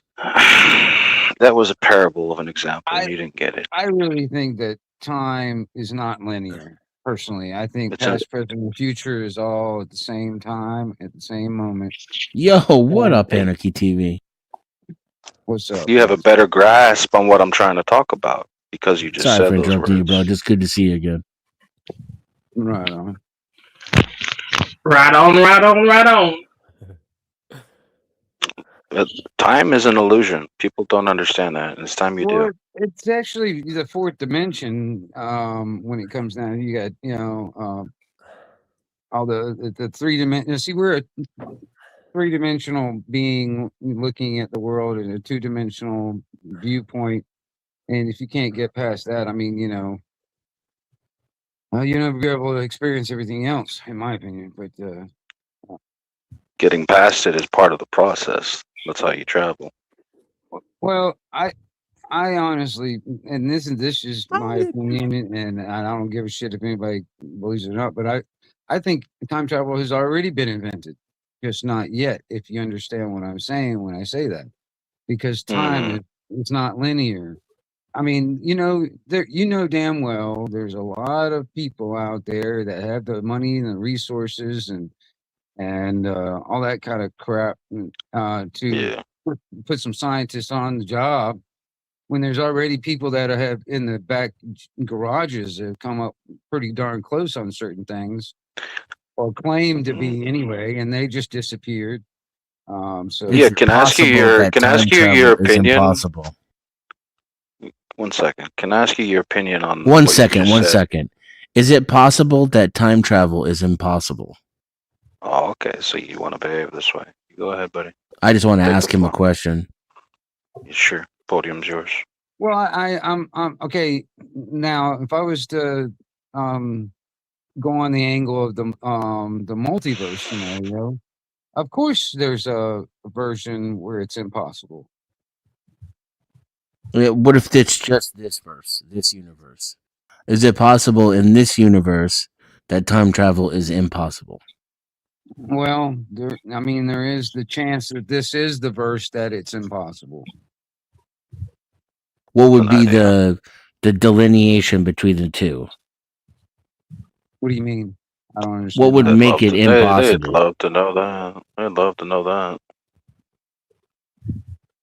I'm not sure how to answer that, Dennis, and I really don't. What about what makes it possible?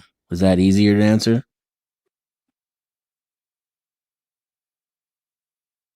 Wait a minute. Let me see here. Well, all right. Like I said, and I'm like I said, I kind of lean toward the multiverse scenario. But if I was to go in that direction, for instance, it's out of the infinite possibilities. Of course, there's going to be at least one, possibility where it's a possibility or it's an impossibility. There's going to be that one version out of the infinite number of versions. It's possible that this version or this is one where it's impossible, or it could be possible. I really don't know I really don't know.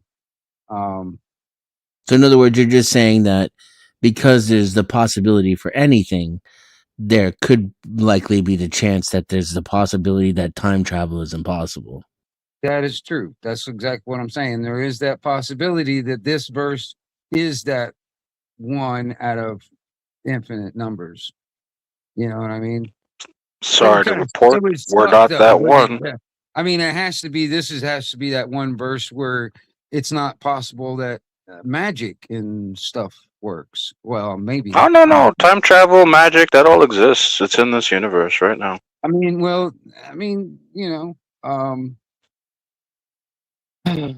With the invention of technology, it's really kind of moved us away from that natural state of which I think magic is closely related to the natural harmonic. Can you give me a good example of magic and of time travel? Like, has anybody proven that there's time travel or something like that? Oh, it exists. Well, I mean, if you well, according to scientists, I guess the closer you get to the speed of light, the slower time goes. So if you go faster than the speed of light, it's like it slows down to like almost a standstill. So I don't know. Can I bring up something here? If you are a person who could see into the future, literally, but you see all the different timelines that could happen, how do you control navigating those timelines? Free will, your choices. If I want to be super buff within 6 months, I need to work out, right? There's a timeline where I do that. If I just want to be whatever, average, I don't do that. Those two timelines are two different timelines. That's why I say your choice matters. Your free will matters. You create your fucking reality. Pardon my swearing, but that's the truth. People keep looking at time travel as getting in a fucking car and disappearing to a different time, changing the clock, right? Why do you think I brought up the idea of changing the clock physically? It's a joke. It's a parable. It's not how you do it. In fact, it's a trap to think it that way. It's your consciousness. You can travel through the future. That future doesn't exist or exists based off your decisions. Okay, this is why So I you're said talking about the choice. imagination? You're talking about the It's not imagination when you think imagination. about the future. Oh, I don't get it, man. You Sorry. can't. You can meditate about the future. Monks do this, right? Generals do this. Warlords do this. They look into the future with foresight. They simulate in a meditation in their mind what are the outcomes that could happen in this war. If I don't prepare my soldiers better enough, we're not going to win this war. If I prepare them well enough, we're going to win this war. It's that simple. The timeline where you equipped your army, so your personal country with your fucking name and banner on it, if you don't train them in timeline A, they're not going to do well in a future war. But if you train them well and equip them well logistically in timeline B, that timeline you have a better chance of survival. This is the art of foresight, and so many people don't do it. They've mastered foresight and realized that reality is perception. Okay? Your present reality is happening. It's the gift, right? Like the man said, time and future, present, all the same thing, same place. In higher dimensions, the fourth dimension is time. Fifth dimension is every single timeline that could have existed based off every choice that could have existed in any timeline in the fourth, right? So third dimension, where we are, fourth dimension, our history in the linear fashion, right? But and you enter the fifth dimension, the multiverse, multiple sets of third dimensionals with a time, right? A time, fourth dimension, right? It's like a cap on it. That's that third dimension's fourth dimension. So the fourth dimension is rooted on third dimension, but at the fifth dimension, it is every single third dimension in every single choice that could have sprung out like a fucking maze of different quantum realities. It's possible, and if you want to navigate it, it's your choice. Your Wait, so daily you're, choice. You choose to be disciplined today, changes tomorrow. wait, so you're basically talking about manifestation, but how is it that me and other people will think all these positive thoughts or whatever, and our reality just stays the same? Are you acting on it? You're right, but that's what I'm saying, right? Is that so many people have acted on it and whatnot, and their reality remains the same. The world is still fucked up. Well, the other gentleman mentioned a lot of people are lazy, even myself to an extent. Sometimes I'm lazy on stuff. I wish I was buff by now, but I've been lazy on wanting to work out, right? And I want to work out and get all Greek bod mode. I made a bad choice, and now I now want to get back on that trail, and I need to discipline. This is why the monks, with their meditation, no matter what religion, by the way, monk, I know, priestly man, that, spiritual man. man, they always do the foresight thing. Depending on your choices, you can manipulate your time. Time is beneath you. It's what you control. I'm not lazy. I'm a professional procrastinator. That's what I am. We'll get the beer on Monday. But yeah, that basically just sounds like manifestation, and manifestation has been shown to not be something that's effective. No, it is effective. It really depends on yourself, though. Do you know how Jesus said to pray? Jesus said to have your prayer, you have to believe you received what you prayed for, and then it'll happen. Well, what about all the people that pray to get better from whatever sickness they're dealing with, and they still remain sick? No, there's people who survived, and they're all like, it's a miracle, and they kept praying. Right, that there's exists also too. people no, but there's also people that prayed and they didn't get better, so it just shows that it's all about luck. It's not about actually manifesting anything. Science looks at it as the placebo effect, and it has a big influence on society. No, or how about This is it's a just talk that show. the universe If you isn't would like to different to join us the as humans? conversation, please feel welcome to come on and talk right now. The link is available in the live chat on YouTube. This is a talk show. If you would like to join the conversation, please feel welcome to come on and talk right now. The link is available in the live chat on YouTube. This is a talk. But yeah, as I was saying, I'm right? actually look. I'm actually gonna close out. I'm gonna say bye, guys. See you later. Have a good one. See ya. I need to go. I got some See things ya. to do. But yeah, last thing I gotta say, time is an illusion. Don't let it enslave you. Is Saturn your boss? No, it's not. Right. All right, man. See ya. Mhm. But yeah, as I was saying, Ragnar, it just what more seems likely to be the truth is that the universe is indifferent to us, and it just some people just happen to get healed, and some people just don't. There's no God out there that cares about if you get healed or not, and if you manifest it properly, you'll get healed. Yep, I think you're right. Mind over matter. Yeah. What does that mean? Mind over matter. What? So if you think positive, you get positive thoughts? Well, what you put out into the universe, you get in return. Yeah, but thinking positive doesn't always work, man. I mean, come on. Sometimes you need to be negative to solve problems too. You know Well, what I mean? no, I think about it a lot. Negative thoughts. well, I agree in some aspects, but like I said, I mean, whatever you put out in the universe comes back to you, and sometimes it comes tenfold. So if you put a lot more good out there, a lot more good will come back. You know, it's almost like in a karma scenario. No, I think it's all just luck. Well, see, okay, put it this way: if I didn't have bad luck, I wouldn't have fucking luck at all. You know, that's just how I see my life. So, you know, I've never known good luck. You know, so Well, okay. What would be the consequence of believing that it's all luck? Does that mean that we should be socialists or communists or something? I don't fuck. fuck that shit. No. Well, it's all a mathematical equation. Like it's possibility. It's like you can believe whatever you want with if it's luck or not, but it's like Well, you know, me personally, and this is just, my view is not necessarily popular because people think it just is not cannot ever happen. But we need to really just wake up from this slumber in the matrix that we've been stuck in and for like over 3,000 years, believing that we have to have a governing body to rule over us. You know what I mean? And exploit us and use us for slave But there's labor. people. You know? There's people in tribes in primitive lifestyle that kind of do that already, like the Amazon. But they No, have they do leaders. not do it. They do not do it by force. It's Yes, but they voluntary. still have a leader that will But spank it's you if you do bad voluntary. things. There's a difference between voluntary and being forced into it. You know.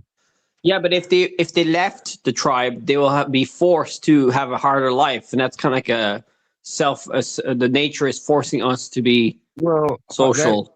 That harder life thing you're talking about, that's subjective. You know what I mean? You make lemonade out of lemons. You know what I mean, or whatever. You know what I mean? Yeah, you if gotta be everybody was a realistic. solitary species, let's say we're all solitary animals like lions and stuff, the population would be much lower. We'll all be like by ourselves, getting the females. Well, we'll have like if we 100 weren't the females apex each. predator, if there was another predator hunting us, yeah, we'd have a lot less population. Yeah. there was the predator, but we killed them all. Well, then it wasn't a very good predator. Then we were better. Yeah, the only predator is the brain. It will Yeah. kill you. Well, I mean, it's more the mind. I mean, that's what the powers that should not be. They want to control the mind. It's not your brain. They want your mind. If they can control your mind, the rest of your body and everything follows behind. Who You know what I'm want to saying? control your mind? What was that? I said the powers that should not be. That's what I said. The power that should not be. Who are they? Well, I mean, do you want to rattle off names? Is that what you're trying to say? I can No, but rattle off a bunch of organizations and stuff. Let's see here: the Trilateral Commission, the UN, the Bilderberg Group, the Club of Rome, the Council of Foreign Affairs, the Royal Institute of International Affairs, the Five Eyes. You know these people. You know, the WEF, the WHO, the fucking Rothschilds, the Rockefellers, you know, all them, you know what I mean? You know, Yeah, but those those powers that are should not be, you know what I mean? Fucking, you know, BlackRock and Vanguard, State Street, those powers that should not be. Google, fucking, you know, Amazon. no. Whatever. I think that's just distraction because we were talking Yeah, but about if we law. take them out, We were talking sorry, if we about take law. them out, Yeah. No, go. if we took out all those powers, nature abhors a vacuum. I don't think you'll ever have, like, if the whole world is like your utopian idea, I still think there'll be problems. Like, if you, in your solution, in your ideal solution, and getting rid of all these corrupt people, yes, we'll get rid of them, but maybe I could be wrong, that the replacement will be not as great as we want it to be. Well, that's why I said we gotta find someone or someone to replace them that Well, actually care and have a strong sense of morality and whatnot. Well, see, this is where I kind of differ in some aspects. Me personally, all right, now this is my opinion. I do not think a revolution is the answer. A revolt is an answer, but a revolution, just to be clear, is a 360 degrees. It's a full circle, so you end up right where you started in a revolution. Okay, so a revolt is more the the direction, because what you're doing is you're still heading forward, but on a different track. We're on a train track with no fucking brakes, going straight into the damn, what is it, the surveillance state and the new world order, the digital ID, digital currency, crap, and it's almost it's something that you don't really have any control over. And until we as a people as a whole start realizing who's really doing more harm to us, but claiming to be hey, we're just doing it for your safety, or we're trying to help, until we actually as a people get to on that level where you know we want to get off this train and do our own thing. um you know That's the problem though, because there's so many people. Okay, me personally, I the way I see it is, when we have nothing left to lose, that's when we really become dangerous, and they know that. Now, as long as we're all dependent on these systems and or working for these systems, you got a lot to lose if the system goes down. But if you don't have anything to lose, you know what I'm saying? Um, that's where the system really, what fears is that us have nothing else to lose. Like, for instance, we're self-sufficient, we're self-governing, we're self-reliant. We don't lose anything if the system falls. You know what I'm saying? Yeah, so you just want the whole government system to collapse and the economy collapse, to have us all go back to like off-grid kind of small villages everywhere in the Why world. does That's it have probably to what's be going to that way? happen. I mean, see, that's what I don't understand. When people think like this going off the grid and getting out of the system, we have to go live back in fucking caves again. Well, it doesn't have to be that way. We can have the same type of quote unquote luxuries. We just we wouldn't be forced into, like, for instance, taxes and all this other shit. You know what I mean? We wouldn't be forced and coerced and compelled into, being Go basically underground. an indentured servant to another governing body. We should Yeah. start building underground cities and leave the surface as a garden. And everybody's that'll be working cool. into the All the garden. lizard people can do that. I don't give a shit, but I'm staying Yeah, on the top. Yeah, that's what I'm saying. Humans are lazy, so we are gonna die anyway because the laziness. But imagine Well, if nobody's we getting build out of this underground. alive, dude. Nobody's getting out of this alive. So we're all gonna Huh? die one day. It Oh doesn't yeah, really matter on that end of it. it's It's the just how you cycle of the live is sun. really where it's at. You know what I mean? You go with the cycle of the sun. We already died 12,000 years ago, but we survive. Like we lose a full civilization 12,000 years ago, and then Look at us right now. We're going back on our feet. I think maybe not the same way that we were expecting, but Well, with AI and like technology, this AI that the rich people want to do, it's probably going to collapse the civilization. It's probably going to be overrated, and it's going to cause an economic collapse, oh or it's yes, going to take all our jobs, or it's just going to save us all, and we're not going to be working anymore, and we're going to be like gardening or being fat in wheelchairs and watching our phones 24/7. well, I think as a there's loads of possibilities with AI. yeah, but as a species, we're not supposed to be 8 billion. Oh, Who said? science, Who said? science is Oh, your body said that. Your anatomy said that, but our brain make us uh, live longer and everything. But on this planet, if you remove all the technology, you're gonna live about like 35, 40, if you're lucky. Yep. So But it's amazing that in Cuba they're like really poor, but they have a higher stand. They live longer than in America. America is so rich, but they're reducing their life expectancy. So you can still be very materially rich, but still not live a long life because you're eating badly, you're not exercising, and all that. yeah, there's that. But city create new disease too. So, but anyway, Yeah, the whole. we're doing good. I think we're doing good. What's the point of life? Are we trying to like? I mean, that's the question. When we're all atheists, let's say the whole planet was atheist. Like the Will Vulcan, we want? Huh? like the Vulcan Say in again? Star Trek. Everything is Yeah, logical. yeah. Would we just want to kill ourselves because we find out that there's no more stuff to do? We No, found out everything. no. There's always stuff to do, always stuff to learn as a living thing. But hypothetically, if we found out that we cannot, that there's limits to our knowledge before after the Big Bang, and that we've colonized the whole universe, and what else? Which I doubt we can do anyway.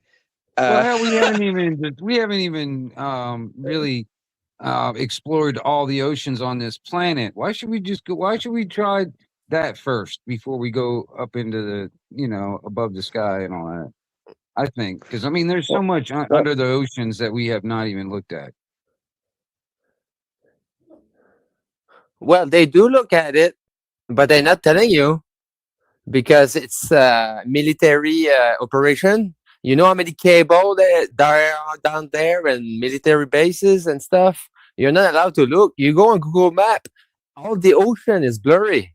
All you see is the Well, coast, and you're not well, gonna see anything else. But they do well, I have mean, everything. hell, I mean, what if there's? I mean, I'd like to go shake hands with the aliens and stuff that live down there. I mean, of course. No, guys, are you serious? Do you really think that there might be UFOs? I mean, why didn't Trump release the UFO files? He probably did. Well, he wanted to, but then I don't think there is any good evidence for UFOs. I wish there was, though. Ancient aliens and all that, but I doubt it. But that would come with 31 What if Atlas. there were just people from the No, future that 3i. went into the past that built all that stuff? Look for March 16 when 31 Atlas pass Jupiter. They gotta be more released then. What if the Bible was never meant to be written, but somebody from the future went back into the past and wrote a book, and because they wanted to influence a future and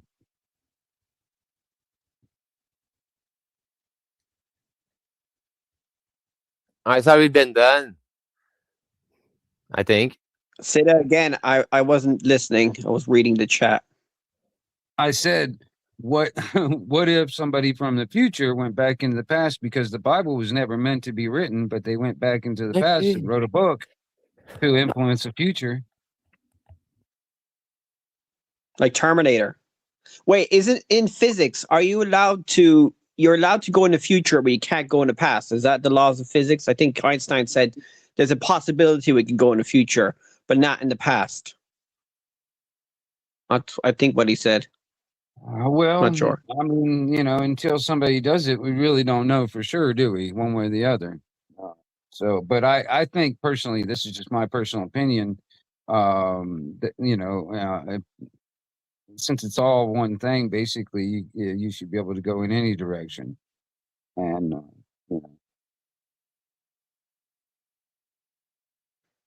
Yeah, man. Let's have the most boring conversation ever. So time travel, yeah. So that Christian, that other fella that left, Ragnarok, he thought we could go in the future. So he thought God was in the future. Oh my God, that guy had mad beliefs. It's amazing how humans believe in all this stuff and we're still alive. Because No, you I know was the way they talking. say beliefs influence the life. So if everybody believed in falsehoods, would we be still alive? well, who's to say that majority of the stuff that most people believe today is a falsehood? Well, we can take an example. If you die right now, is the sun still gonna burn after you're gone? Wait a minute, I Yes, I don't think even so. understand the question. Yeah, because like it's pretty complex, but the fact is like it's the same thing with the tree thing. When a tree fell into the forest, Right. but there's nobody there to hear it, did the tree fail or not? Did it make a sound? Well, of course it did. You just didn't hear it. But there is nobody there to say that Right. it happened. So time is entropy. Well, The I mean, it honestly, I don't know if you can sit anywhere on this planet and have complete silence. I mean, no. every micro, is covered with some kind of sound. There's nothing that is in complete silence. And your body emits sound too. So, of course, everything, even if you weren't there to experience it and observe it, it's still gonna make that sound. You know what I'm saying? And even in physics and stuff, and quantum physics stuff, just just to observe these things changes their behavior. It's quite possible if you could just observe into the past or the future, you might actually change just by observing. You can even talk to the water, and the water is gonna respond to it and become the crystal in the water will change its harmony. Or you can insult the water, and its harmony will change too. So Oh it's no, I heard that bullshit. Sorry to say, I think that's not scientifically correct. That water has memory and stuff like that. That has been debunked. has been I don't know debunked. exactly the And details, there's but been people it's that not. debunk that debunking. So I mean, Oh God. Well, That's why you it's so can hard play. to find the truth. You can play some music to some plant, and they're gonna go better. So everything is vibration, and your node inside of you vibrate to a certain thing, and it make everything else move. So everything has a frequency. Everything is a vibration or a modulation or a harmonic. Everything. I mean, that's the reason why when it comes down to the idea of a flat Earth, there's nothing in nature that's flat. So I mean, and nature is pretty interesting. Me personally, I think because I'm not a Christian either, but my I the way I see the Creator is the union between Mother Nature and Father Time, and they're the ones that gave birth to all creation. But that's like I said, my views are not necessarily the popular ones, but you know, you like the everybody. Norse mythology? It's closer. It's closer to It's closer to the Druids. Yeah, the But Nordic. Yeah. Yeah. I know them. I tend to go to really old things personally, because I mean, there's a lot of knowledge that was lost in the past, and the older it is, it's probably closer to the source, in my opinion. But I don't know. Well, we've been playing the game of the telephone for thousands of years. Right now, all myth or legend, and Well, that's the that thing too. It's like even the Bible. I mean, nobody really has ever read the Bible. All right, they might claim, they might think they have, but technically, you've only read a part of it, and it's not, even it's not even relevant anymore. The Bible is not even relevant anymore. They changed so much in it. Well, I mean, like I said, I mean, but even then, there's 20 or so other books that nobody really knows about, and there's a lot of information on that. If you want to say that you're a true theologian or whatever, or a Bible reader or whatever, you need to read all this other stuff too, and probably read, I don't know. See, the more it gets translated and reinterpreted, it's just, Well, especially, that's the psychopath over the year that changed history and that decided to control the narrative.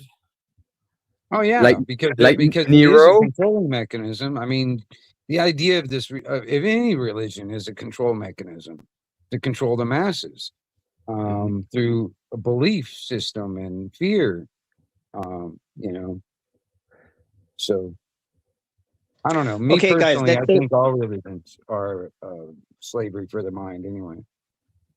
let's say we got rid of all religions, all the myths, and we just believed in rationality, science, and all that stuff. We would still need invented things like politics is kind of invented, is not 100% correct. Art is not 100% correct. It's all a myth.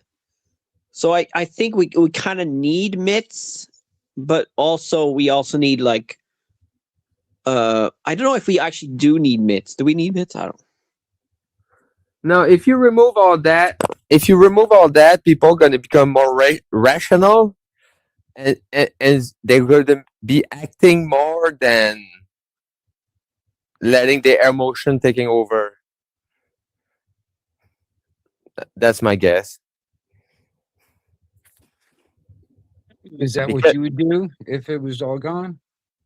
Well, if it be all gone, we will all agree upon a good way of life, and we do it instead of believing this and that. But there's the money problem too, eh? Money create greed and like not just money, but the human body, like hunger. Hunger creates so much pain, man. And we are consumer. Like we consume so much. So I don't know. That is a shame, though. I mean, when it comes down to in today's society and stuff, back in the day, you give a man a fish, that man can eat for a day. But if you teach a man to fish, then he's going to have to get a damn fishing license and a permit for an open flame and. Yeah, nowadays, but back then it was not like that. That's why those one are out of date. We need new modos or something that more relevant to our timeline. Yeah, I mean, pulling each other up instead of pushing us back down. You know what I mean? That's another thing too. Is thinking the opposite direction that the powers that should not be are trying to move us. Because I mean, seriously, the ones that are there's the people that are always being called crazy are the ones that are walking in the opposite direction. You know what I mean? You got the crowd of people that are walking down this street and it ends off in a cliff and they're all just jumping off of it. But and you're like, but hell, that's I don't want to be in that's this a line. label. get out of this line and walk the other direction. And everybody's like, no, you have to follow. Yeah. Everybody's got to go. You know. They label you, so you might join them, but some people understand what's going on, so they don't want to follow. They have Well, I their own mean, dream. can you imagine? Okay, you see how herd mentality happens. All right, I mean, it can get really bad. What if that herd mentality was just influenced with the freedom, and everybody had the herd mentality of freedom? And I mean, can you imagine what this world would be like then? That's what Well, they that's tried. America. That's what they try in the America? USA. Yeah. Yeah, but I mean, we were hoodwinked over the past couple of 100 years. The people in America, anyway. Well, I'd say America probably still has more freedom. Well, I don't know if they have more freedom because I heard that they're not as free as I thought they were. They're not. No, I mean, no, you get more and more cameras up, and all that sort of stuff, and more and more of this invasive destruction of private property and private, just being private. Period. It's getting. Oh man, and the more the government gets bigger and bigger and stuff. I mean, seriously, any government, period. If it's big enough and powerful enough to give you everything that you want, it's definitely big enough and powerful enough to take everything you've got. Because you don't own nothing. It's not yours. You came after, right? Well, that's what they want. You will own nothing and be happy. That's what Well, they want. that's part of the game. If your player came after in the game, you have to level up your player to outsmart the other player so you can keep going, right? But if the game is already set up for you when you arrive in the game, then there's no point. You have to pick a team, right?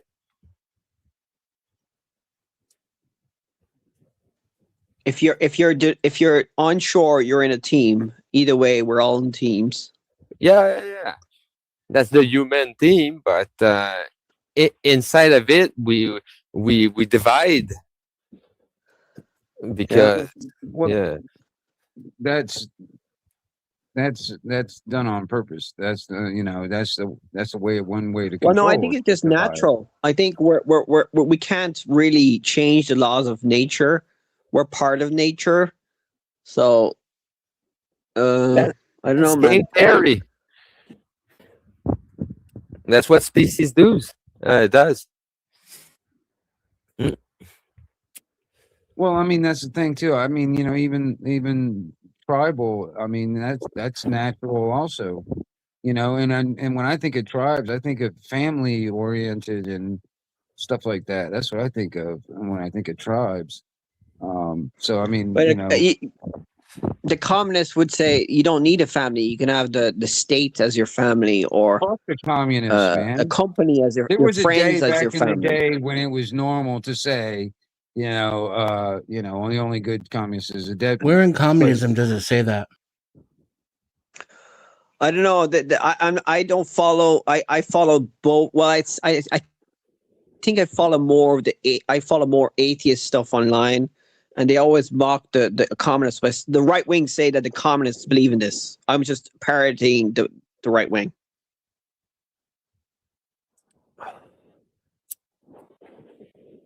Yeah, the right wing's full of shit.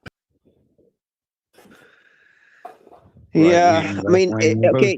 Could you be right wing and not religious? I heard that if there was no religion, it would be very hard to be right wing. Is that true? No. The invention of the two-party system is the greatest way to divide at least the country in half. I mean, it's a left, right, both wings of the same bird of prey, and they're both picking your pockets. You know what I mean?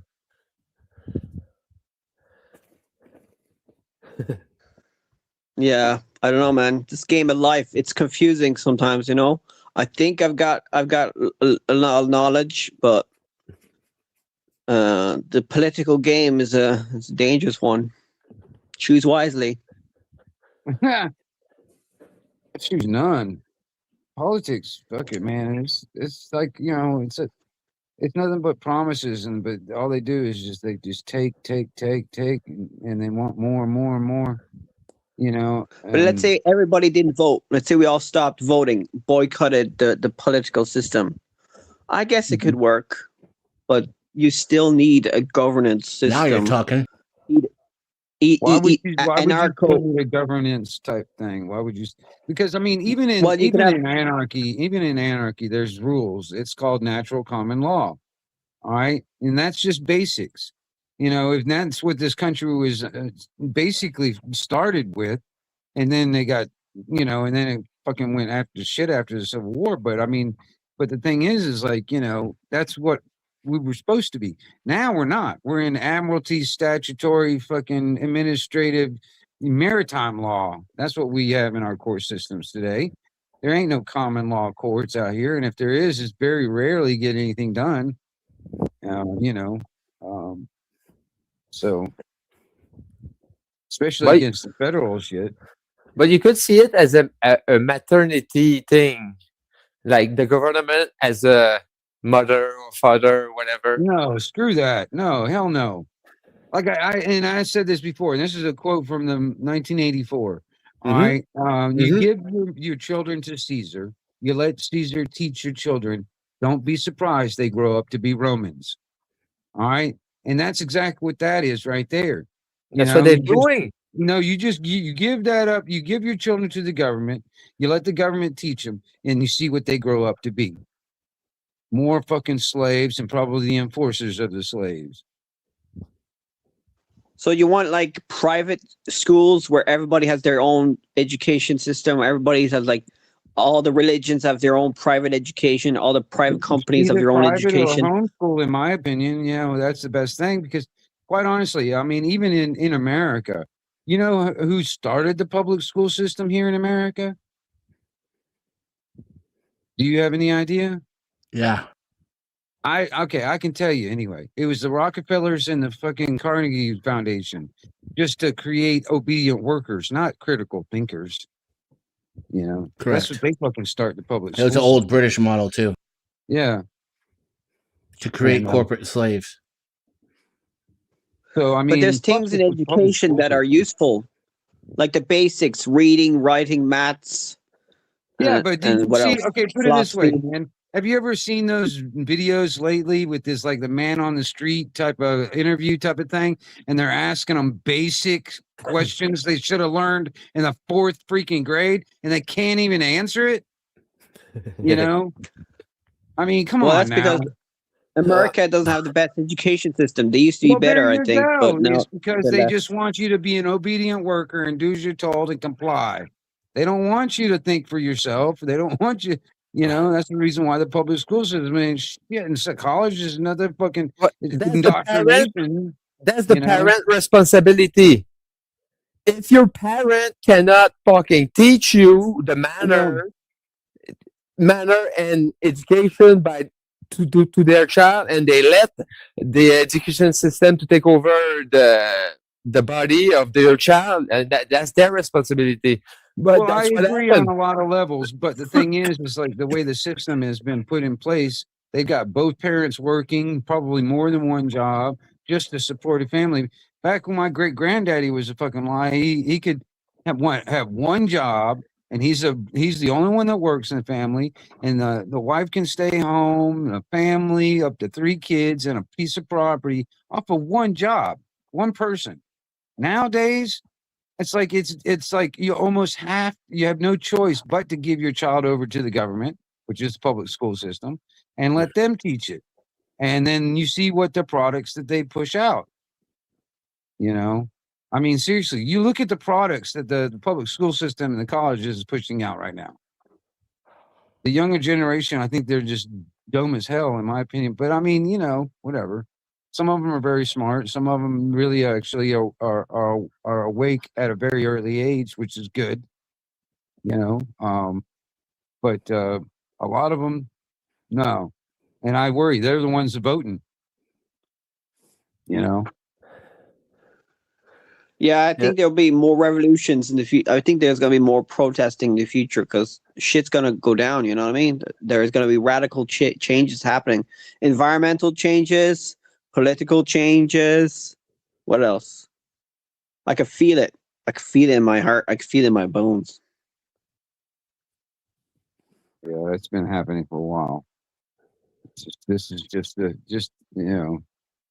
just had to have all the infrastructure in before they can really do the damage they want.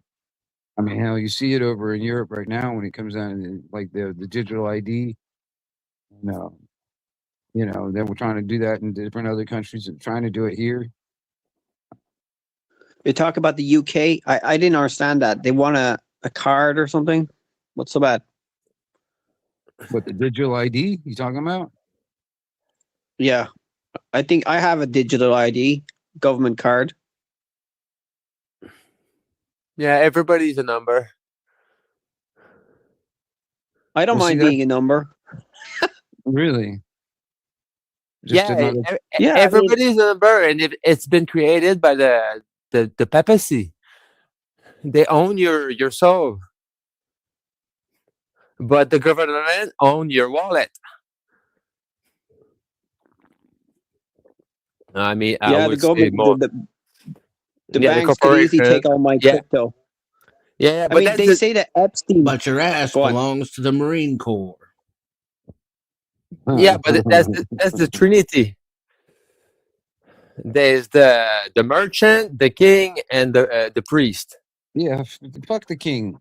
That's what we did back in the day. We said fuck the king. It does not matter. You can put whatever name you want on it, but it's the Trinity that we're playing the game right now.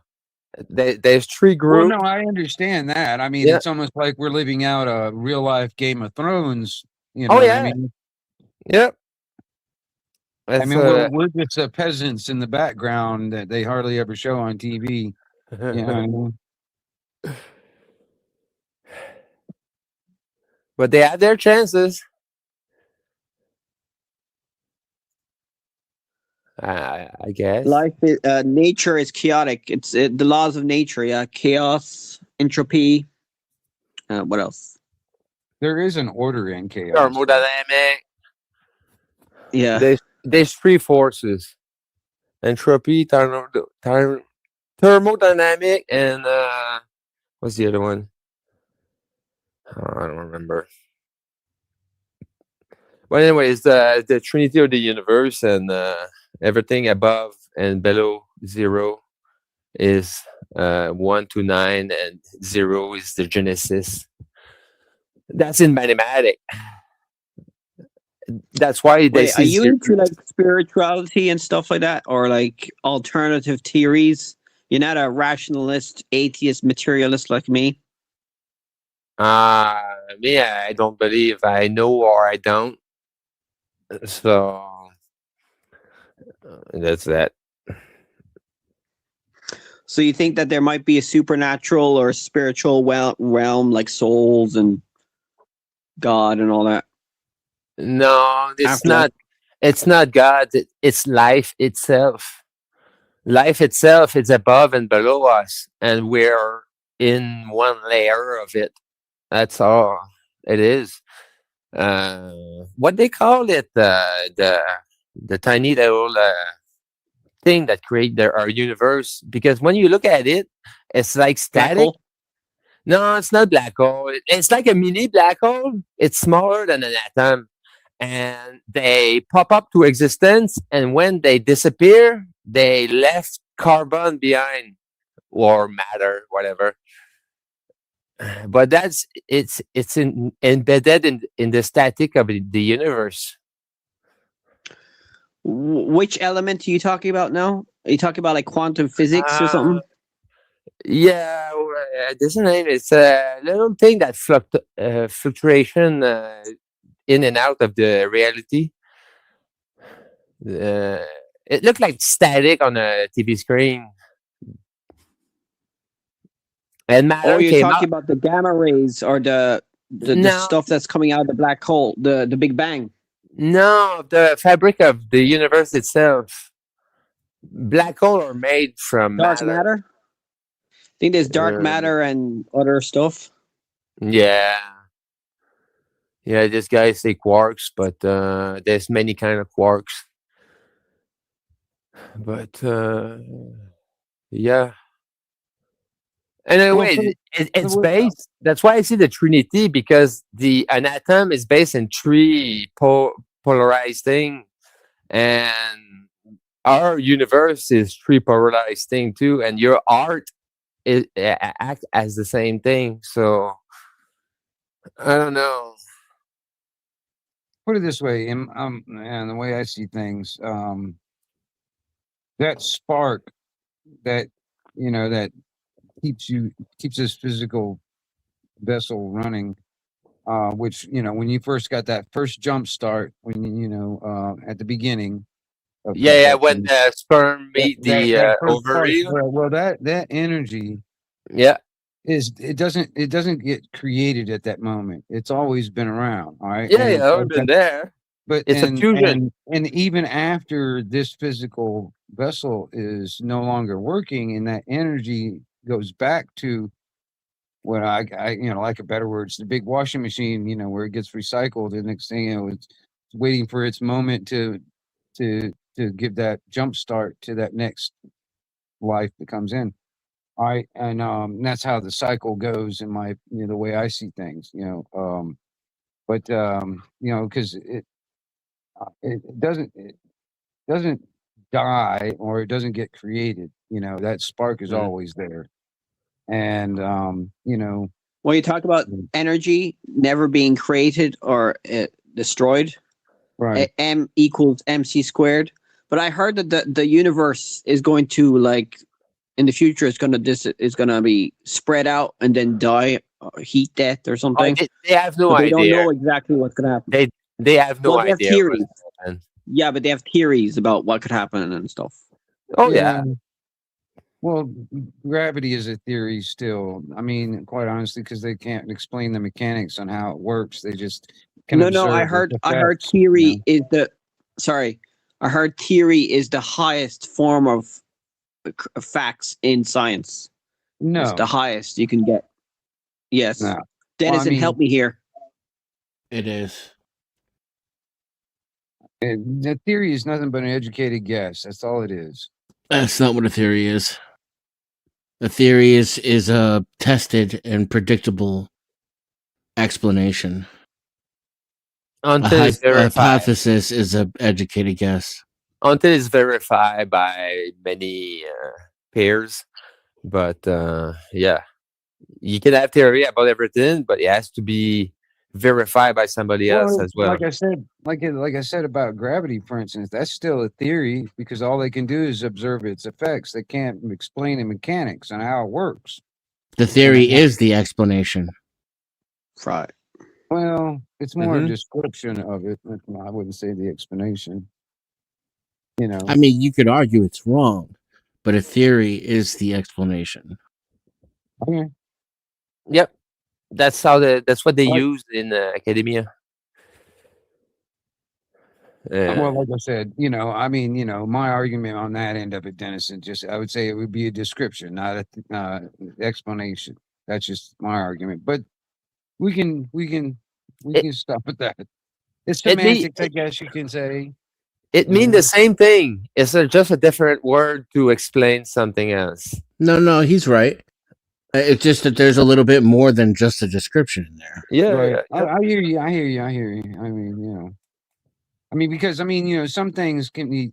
Well, I don't know. Well, then, with the new quantum physics, and I mean, and if they start incorporating quantum computers to help out with the equations, time travel or anything like that, or even like anti-gravity, should be right around the fucking corner, if not already developed, and they're just waiting. Well, how do you release know it we to already public. have it? Yeah. Yeah, we already have it. No, Well, I no, mean, I it heard was quantum. what was it? Project I heard Looking quantum Glass. computers is very hard to do because they need to keep it cool and it's like super cold. I heard it's like fusion. It's very hard to do. Yeah, it created a lot of heat. That's Well, why you I have to think cool that's it one of down. the along with safety issues. I think that's one of the reasons why China is putting their data centers underwater, out in the ocean. I mean, that's one place. That's one. It's less likely to get attacked because it's in the ocean, but also it keeps it a lot colder. I was And thinking they could use that to heat up building, but that will only warm up the building for free and not cool down the server. So that's not gonna work. But they could use that kind of tech to create heat, right? Great chat, guys. We need an injection of life here. If anybody else wants to come on from the live chat, please do come in and just sit here and wait until you feel inspired to speak. There's plenty of seats here, so you're not under any pressure to speak, but it would be good to have more bods here, helping us all find out what is going on, trying to find Gnosis. Thank you, guys. Yeah, man. I'm God here, boys. We're all God. We're all trying to be better alphas. No, I have no desire to be an alpha. Laws are descriptions. That's the word. What? Say it again. What? Laws are descriptions without explanation. Theories are the explanation. Yeah, every word has its own specification. To be more precise, Newton's law of gravity gave no explanation of it, but Einstein's theory of general relativity did.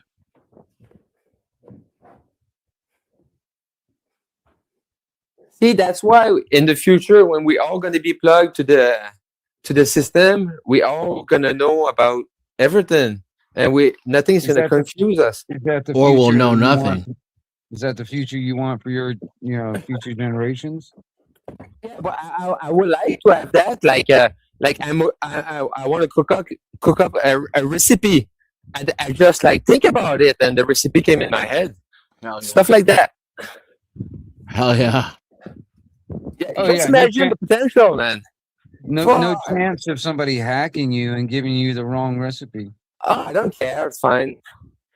It's fine. Oh yeah.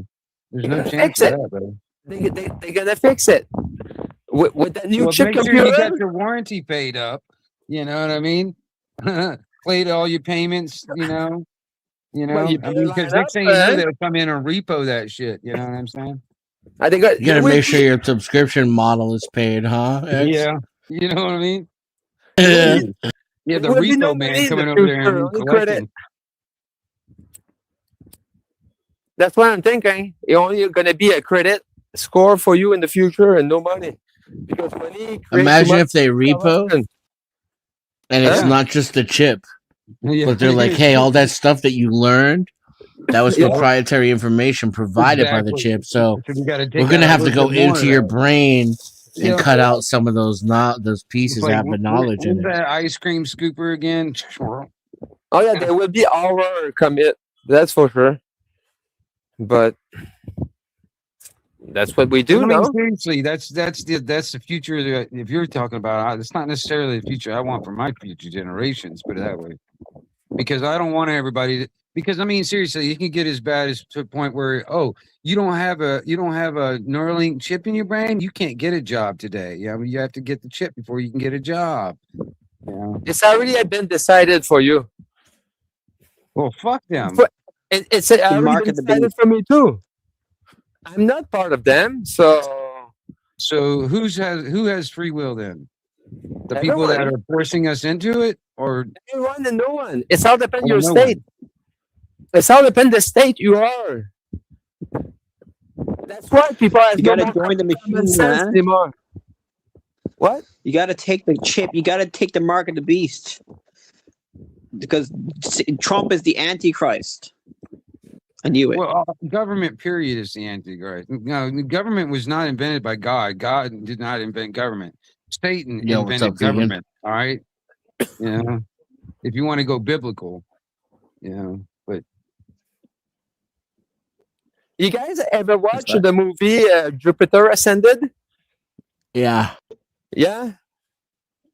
Just imagine in the future, like you take your fingerprint and they record it into the computer. When you die, a new baby is gonna born, and they're gonna take the fingerprint of that baby, and if it match the one previous match that would be you, then they're gonna you will have like to watch your past life, right? Because you are your fingerprint, right? There's only one of you, right? not if I burn that Sorry, I didn't sucker on. understand that. Say that again. I'm getting stupid. Well, I was saying, like in Jupiter Ascended, when the girl came back after what 10,000 years or so, in the blood, because the blood traveled in through time, right, from your grandpa to your ancestry and so on. That's why your hair or your eyes have a certain color, or you can do certain thing because your ancestor. But anyway, you come back. That's how you're reborn into the blood tower. And then in the future, if they record that, you can see your past future. If you print your finger into the what we're building right now, and then you die, your path. You can see the path. You will be able to see your past because we're gonna record your life. Will be recorded into the pad that you use. Right now, it's a cell phone, but in the future, it's gonna be the called something microchips, else. you mean? Also, with the microchips in our brain, we'll have memories of the past lives and all that. No. Your lives will be recorded into the computer. The chip has nothing to do with that. This sounds like a very dystopian future that I don't want. Oh yeah, I see the future. I'm an Aquarius. That may be a future. That may be one realm. You know, it doesn't have to be this one. No, yeah, I know. I understand what you're saying, but that's not what the human do. If you look at what they're doing, not at what you're doing, but what they're doing, like it's pretty obvious that's going in that direction, right? Unless we revolt. Unless the people of this planet, I mean, there's what 200 families or something like that that are ruling everybody on this fucking planet, and we outnumber them, right? You know what I mean? So, I mean, honestly, if the brush fire of freedom starts igniting and spreading across the fucking planet, they wouldn't be able to do anything because nobody would be enforcing their will and nobody would be complying. They have no power. Well, the only way that works is that if everybody all agrees on a baseline of morality and adheres to it. And that doesn't look like it will happen anytime soon. No. You need to have in order to have a free society like that, the aggregate has to all be like basically in adherence on the same moral baseline, and they have to all agree on a moral baseline and adhere to it congruently. And there's just no fucking hope of that ever happening, at least not anytime soon. Well, Elon Musk will save us. I mean, look, the situation we're in, government and all the ruling families or whatever, all the billionaires, that is the fruit of the collective consciousness.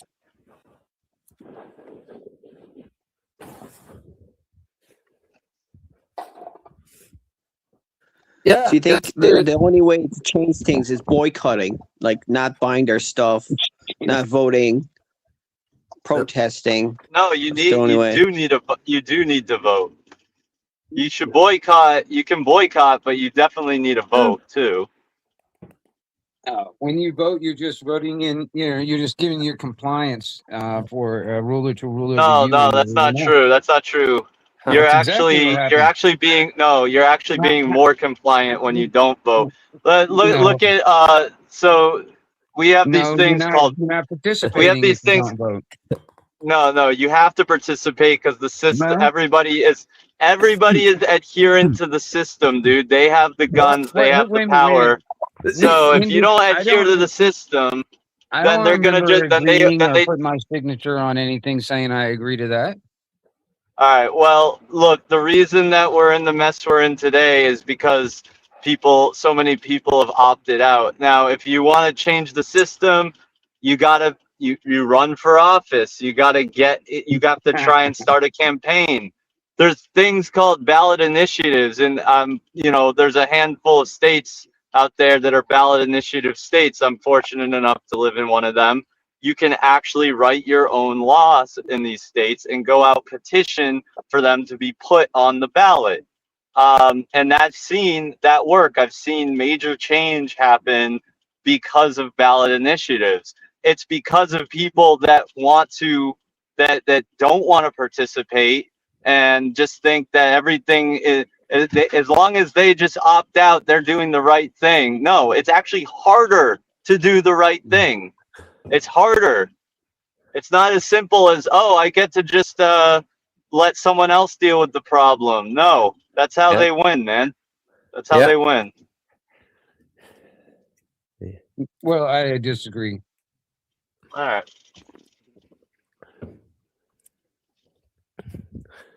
Wait, so I'm if a born everybody again just stopped statist. voting, you're a sadist. You're just not You're voting no. hard enough. I said I'm a born again statist. You just have to vote harder. Yeah, you do. You actually have to get politically involved. It's not a passive vote. If you really want things to change, you have to make petitions.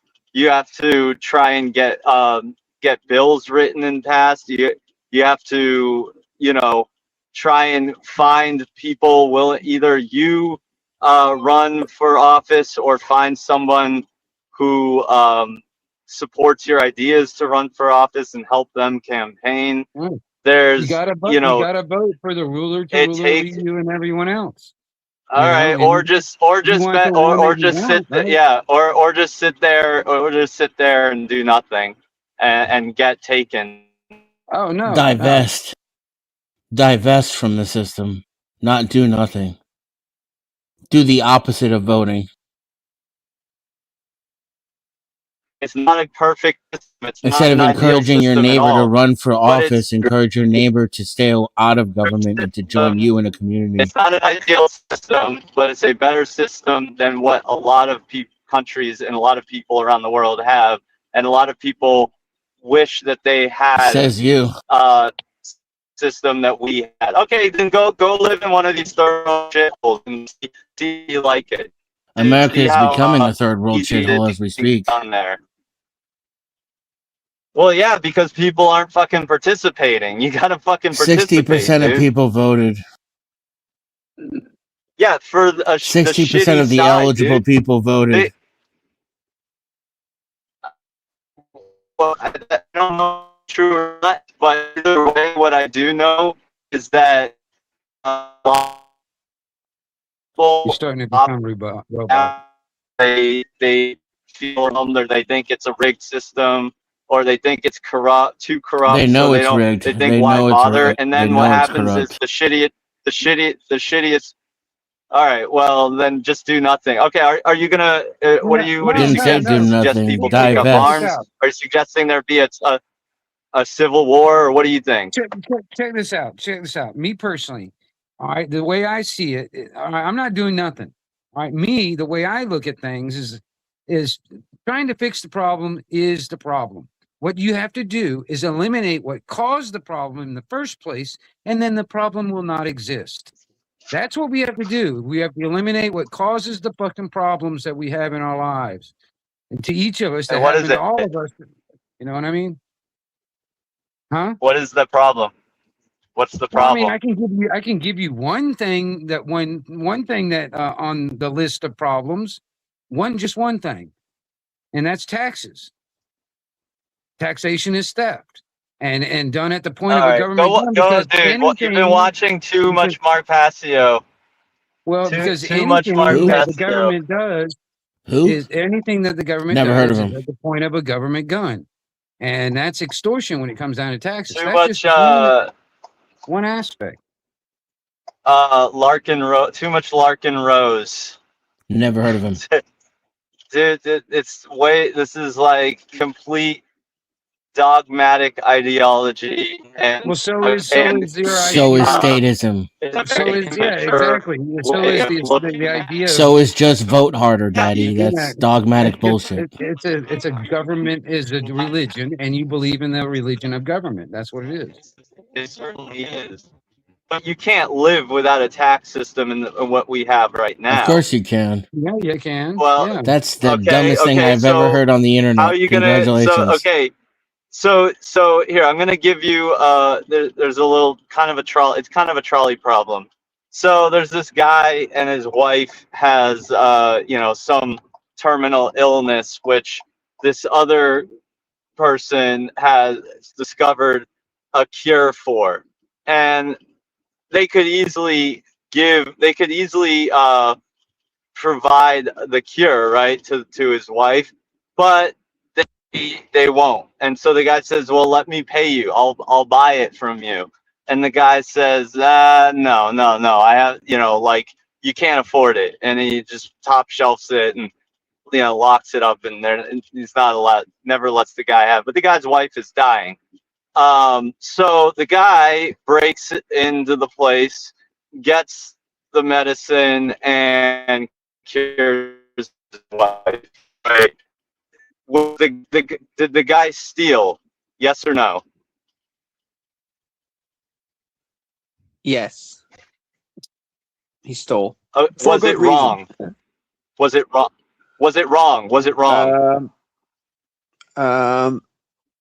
For the guy that it got stolen from, yes, but for him, no.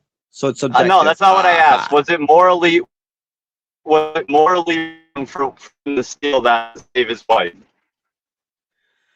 No. No, it wasn't. No, that's why we need to. Did he just say that's why we need taxes? I don't know. He broke up like a robot. I didn't understand Yes, him. it was not. He said, "Can you hear me? Can you hear me? Hello, hear me? You're going Hello? on robot. Can you hear me? Can you hear me? Hello? You're breaking up very Hello? badly. And your story hear did me? not explain why we need taxes.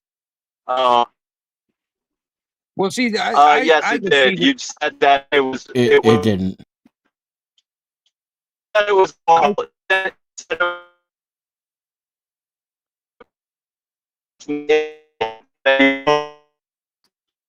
You're so robot-y. I can't understand a word you're saying, dude. Another dimension. Another dimension. DNW, can you hear me? Planetary, intergalactic, planetary, intergalactic. Hear me? See, this is what it reminds me of. It reminds me of the old mentality of the slave owners back on the plantations.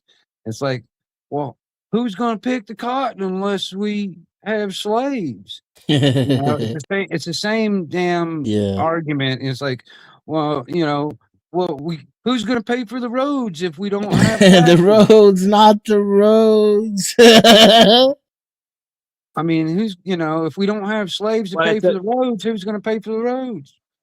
Well, if it's a libertarian idea, you obviously private companies will do it, but I'm a lot further over than a libertarian personally. Sorry. That's how I am personally. A libertarian DNW, are you there? Is soft anarchism. Yes. Point of order. DNW, Sorry. did you understand the point that I was trying to make? He's muted. Sorry, I wasn't here. I was in the other room, and I've got to go back there now, I'm afraid. So I'll be back in a bit. Quite honestly, I Okay. can't remember. I think it was Vegan and Sean. I think both of you guys were going robot-y for a second there. Well, so did you heard the story though, right? And you agreed that it was not wrong for him to steal the medicine to save his wife. Well, It's okay. subjective. Actually, I think that is. Obviously, I it's mean, 'cause subjective, but I I'm think it would be talking about considered. what your I also baseline don't is. agree that it's stealing. Well, Okay. but I would also say it's very selfish. Also, you know. What to say for him to save his wife? Yeah. Yes. It's selfish for him to save his wife. Really? Yes. Yeah. Oh my God.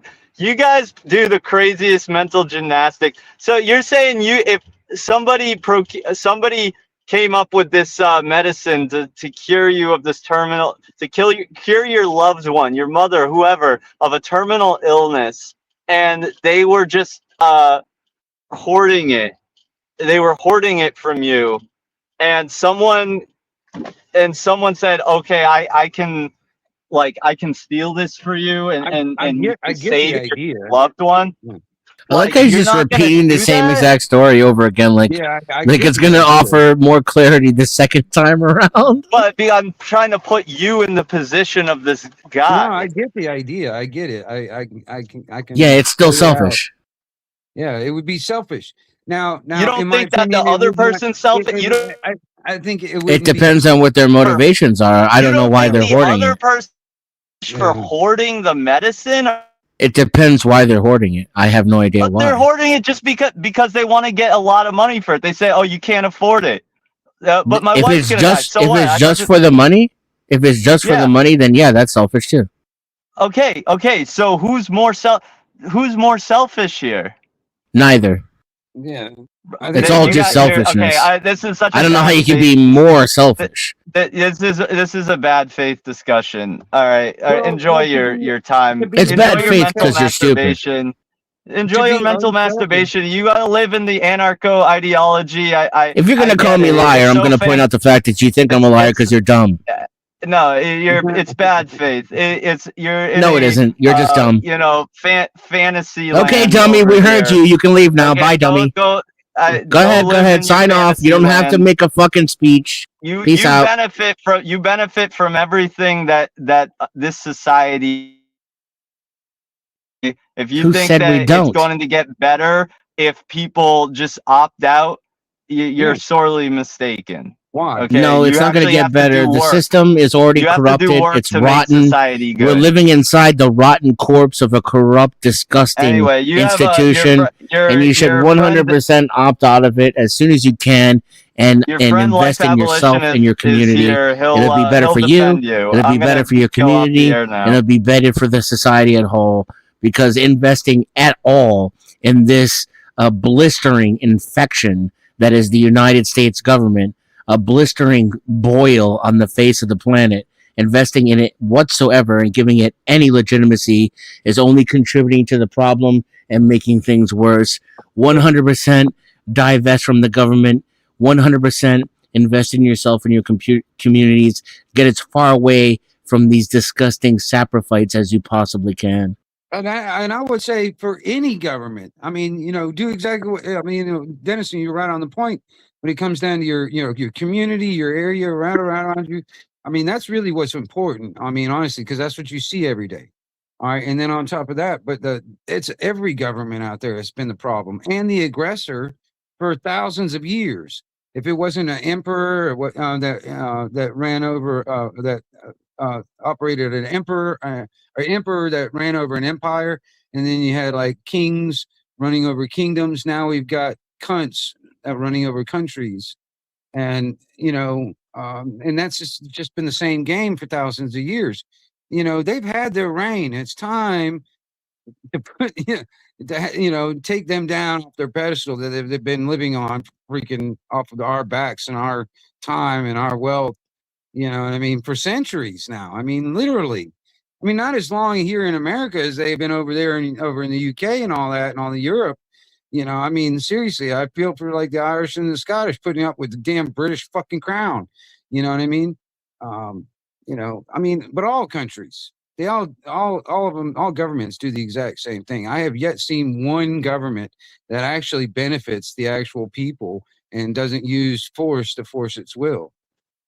Yeah, but you're gonna. I think the no system is perfect though. The anarcho-capitalist system is not going to be as. Well, there's no I'm such not thing sure. as Like I don't perfection, know. man.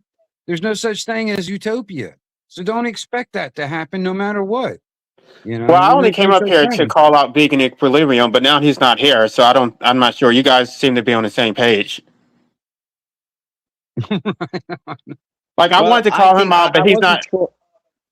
Because it's Go such on. a glaring hypocrisy for him to be a vegan. It's like you take people from their nature, put them in civilized communities, relegate them to factory farming, and then say, "Oh well, now everybody has to go vegan." How about you dismantle this capitalistic bullshit, and then we don't have to rely on grocery stores. We don't have to rely on factory farming. So the very thing that he supports is why we have factory farming in the first place. But it's about control. It's about them taking away from your natural environment, and then everybody has to go vegan, and then this is a race to the bottom because you can never be vegan enough. It's like even if you are vegan, it's like okay, well you're not a raw vegan, or you feed your cats fish. It's just like you can't win with them. I'm not even going to play their stupid game. Yeah, I mean, if you want to eat what and what food eats, you can do that. That's fine. But don't try and guilt trip me or whatever into believing in what you're. Because I'm gonna tell you something, man. The human being has been eating meat for thousands and thousands of years. You know what I mean? Probably a millennia. I mean, come on now. I mean, just because some flower child says I need to eat nothing but plants, I don't care. It's not just the fact that you're eating meat. Their gripe is how it's being produced. That it's being mass produced in factory farms, but that's only because of civilization. So it's a double standard because you are civilized because you live in a developed country. You don't have the right to consume animal products, but if you were in a developing country, you would have the right to hunt and still consume animal products. So basically, they want to punish you for living in a civilized society because you live in a society that has choices. Because you have the option of taking a B12 supplement, you should deprive yourself, be miserable, consume an unnatural diet, and just accept that as your fate. But everything is I natural. wish he. Like the fossil, like animal agriculture is not very natural. I mean, if that's it's a fallacy. The fallacy of nature. If everybody went back to nature, like the Stone Age, we wouldn't have civilization. We'll be eating meat, but we'll have less humans. So he's just trying to make the better way of doing civilization. He doesn't want to get rid of all the technology and all that. Even that is bad for us. He just want to have the optimum civilization, which is probably going to be more plant-based in the future because we won't be able to farm as well with all the meat destroying the planet. No, it's like he's not starting at the root cause of it. Again, I mean, I've talked about this so many times. It's like the reason we have factory farming in the first place is because of overpopulation. That's the only way you can mass produce meat. It's like they don't want to address the root problem. It's just like, okay, all these vegans who procreate, they're causing a problem. And then they're trying to starve their children, and it just makes no sense. If they were anti-natalists, I would respect them. But one of his friends is this woman who has like all these children and stuff, and she comes up here trying to point her finger at people. Like she has no pushback when I call her out for procreating though, because she can condemn everybody for consuming animal products, but when I call her out for procreating, she has nothing. She'll just say, "Oh, I didn't know about it. I didn't know about anti-natalism before, so I'm exempt."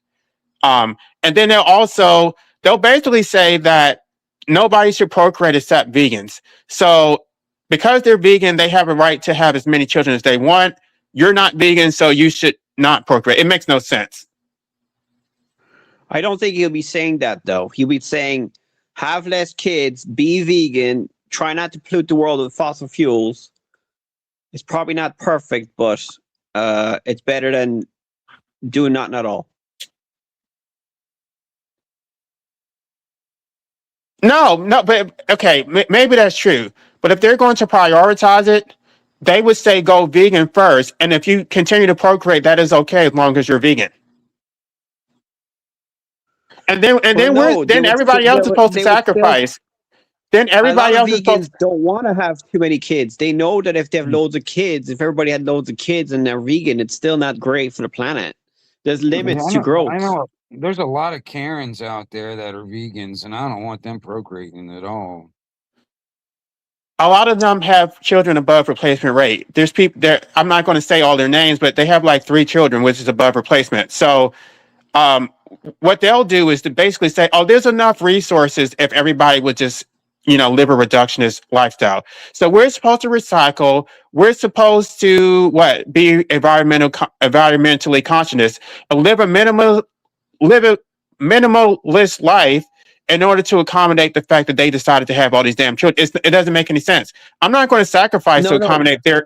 I don't want we don't have to be that obviously there's going to have to be sacrifices to be made to solve the environmental crisis of the future. It's going to be forced Why should on I have to make any sacrifice? I don't want to be a minimalist. I want to be a maximalist. Climate change is going to force us to change our ways. Either we don't or not, because physics. So we might as well prevent it in the future Well, you because think we're the smart. sun We is can going see the away? future with science, so we could prevent the bad things from happening because we know the science of the future.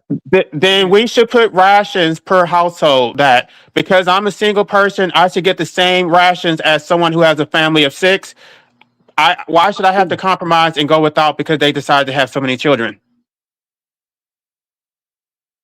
The Chinese did it. They did a one-child policy because they read the Limits to Growth book in Europe because Yeah, and you see now, the honestly, Club man, of their Rome population is so taught about low, this. they're actually falling behind.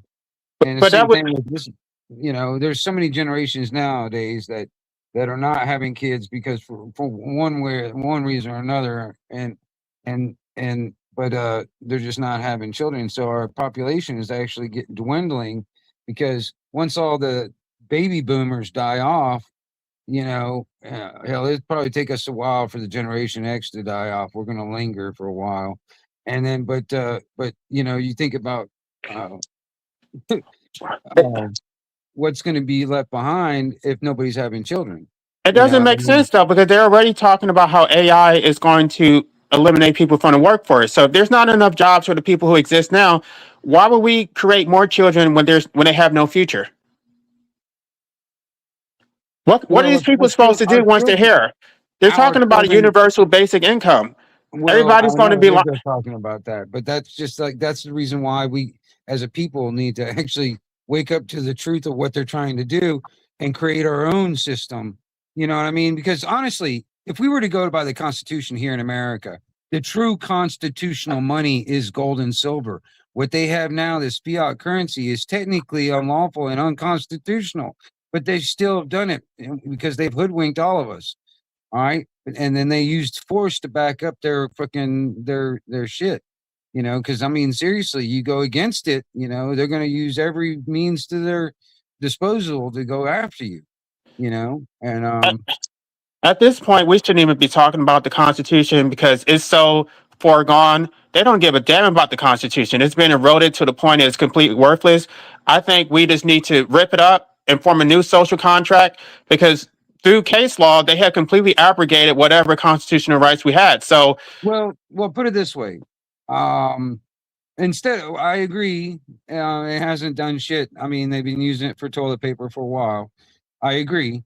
But if we were to enforce the Constitution on what they have done now and just put the people in prison and I mean, even go dig up some people that have been buried for a while and put them in prison too. You know what I mean? Because I mean, this has been happening for a while. This is like they had to set the infrastructure up for the final plan. All right. And the final plan is it's like, Agenda 2030, America 2050, the quote unquote new world order, you know what I mean? That kind of shit is a reality that they want to complete. And then digital currency and digital ID and all that stuff is part of the infrastructure to keep everybody enslaved.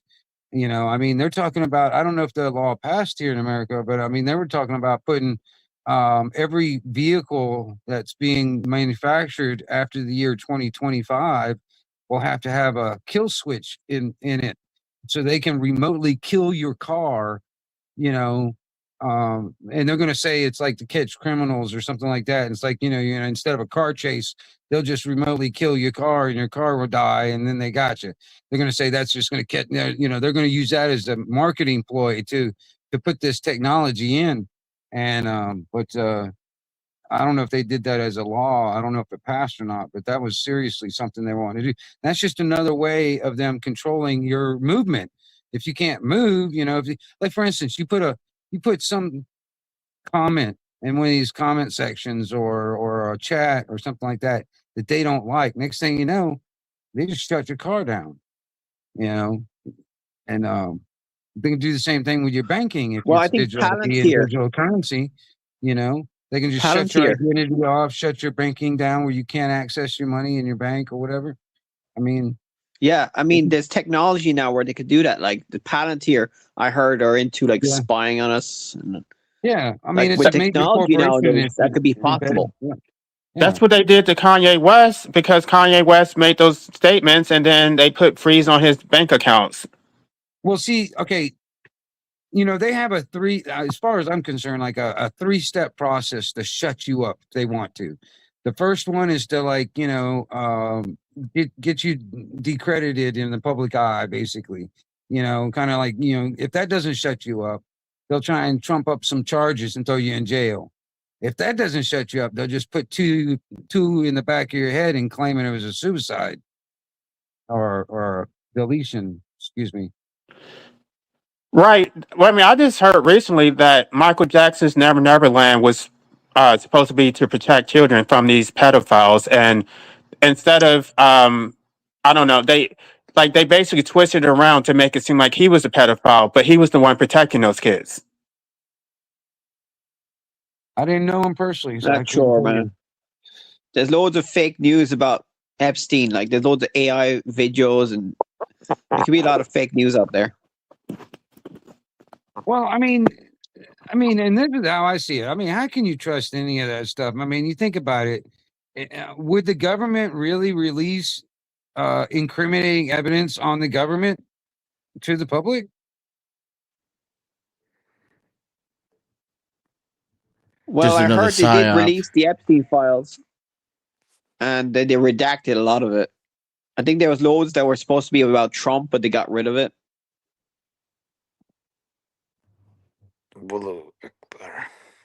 I mean, even the Epstein thing, I think, is a worldwide thing. It wasn't just here in America. Yeah, it was. It was most countries in the Western world, Europe, Australia. Those countries were involved too. Like the royal family is all involved. You Yep. know, the UK. You know, Is anybody up here from the UK up here on panel? the main hostess. That's I'm right. from I forgot. Ireland. That's right. I forgot. I'm sorry. DW. All right, man. All right. So what's happening with the princess son or whatever? They got put in jail or something. What's going on with that? I've been hearing some stuff. I just haven't heard any updates. I think you here. talk about Norway. In Norway, someone, the son of somebody, the princess or No, something. it's the royal family. Yeah. In Norway, someone's in prison. I think for rape, a prince. But Prince Andrew isn't in prison. No, he's not. He's free. I think. Or He's like his, he's or it's walking like around. yeah. He's just being deroyaled, as it were. Yeah, and that's it. No jail time, no strong consequences, just being deroyal, but he can still have access to like his assets, his riches. Yeah. Well, that doesn't sound like a very good punishment. Anyway, Of course not. I mean, shit, that's just like getting paid vacation. Yeah. Well, it's actually I don't think it's it may be he hasn't admitted anything. They haven't said he's done anything. You know, nothing's been proven. It's just because of his friendship, as it were. You know, right? Because it cast them in a bad light that he was friends with this dude. They're not saying he's done anything wrong himself. They're saying that. Also, he was arrested for misconduct in a public office because he has apparently given secrets away. to Well, see, I Epstein. think the whole damn family needs to be in prison personally, but I Yeah. don't know if that will ever happen. Yeah, no. The royal family to me, I don't live there, so I can say it without getting in trouble. I think they all should be in jail. Well, that's why they took out Princess Diana because he was about to expose all of them. Yeah, I exactly. agree. I think so too. I mean, that's just been my opinion because I remember when it happened, I was like, this was like live TV at the time. You know what I mean? She was a And big deal. She was a oh yeah, big deal in her life. Yeah, she helped a lot of people, like in a lot of I liked her. different ways. Yeah, everyone liked her. Everyone she was the most liked person in the royal family, possibly in the history of the entirety of the existence of like the monarchy of like England or whatever. Yeah, she was like the most liked. And she was gonna possibly expose like how corrupt and shadow work that the royal family is, and of course they couldn't allow that. Right. Yeah, so she got iced, as they say. Yeah, I remember that. I mean, I remember saying anybody can die at any time, and and that was just a wild scenario. Because there's a lot of stuff that was supposed to be brought to light back then, still are not to light today. And I that's think yeah, a lot of it is implied though, but you can use your own context clues and because of other people what they've been saying back then, and you're like, oh, so this is true then. You just have to connect the dots. People need to realize this is also about figuring stuff out in your own. Not just waiting for things to be explicitly revealed for you. yeah. So you have to Yeah. draw the It's lines, like see the we got lines. we got to have an insider into the mob. That's what we got to have. Because Yeah, that's the only way to get into a mafia is you have an insider. yeah. But eventually, the insider does get revealed, and he is killed. That happens. There is a possibility.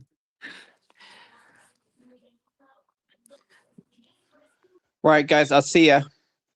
Bye. Nice conversation. Handful. Thank you, Sean. Bye.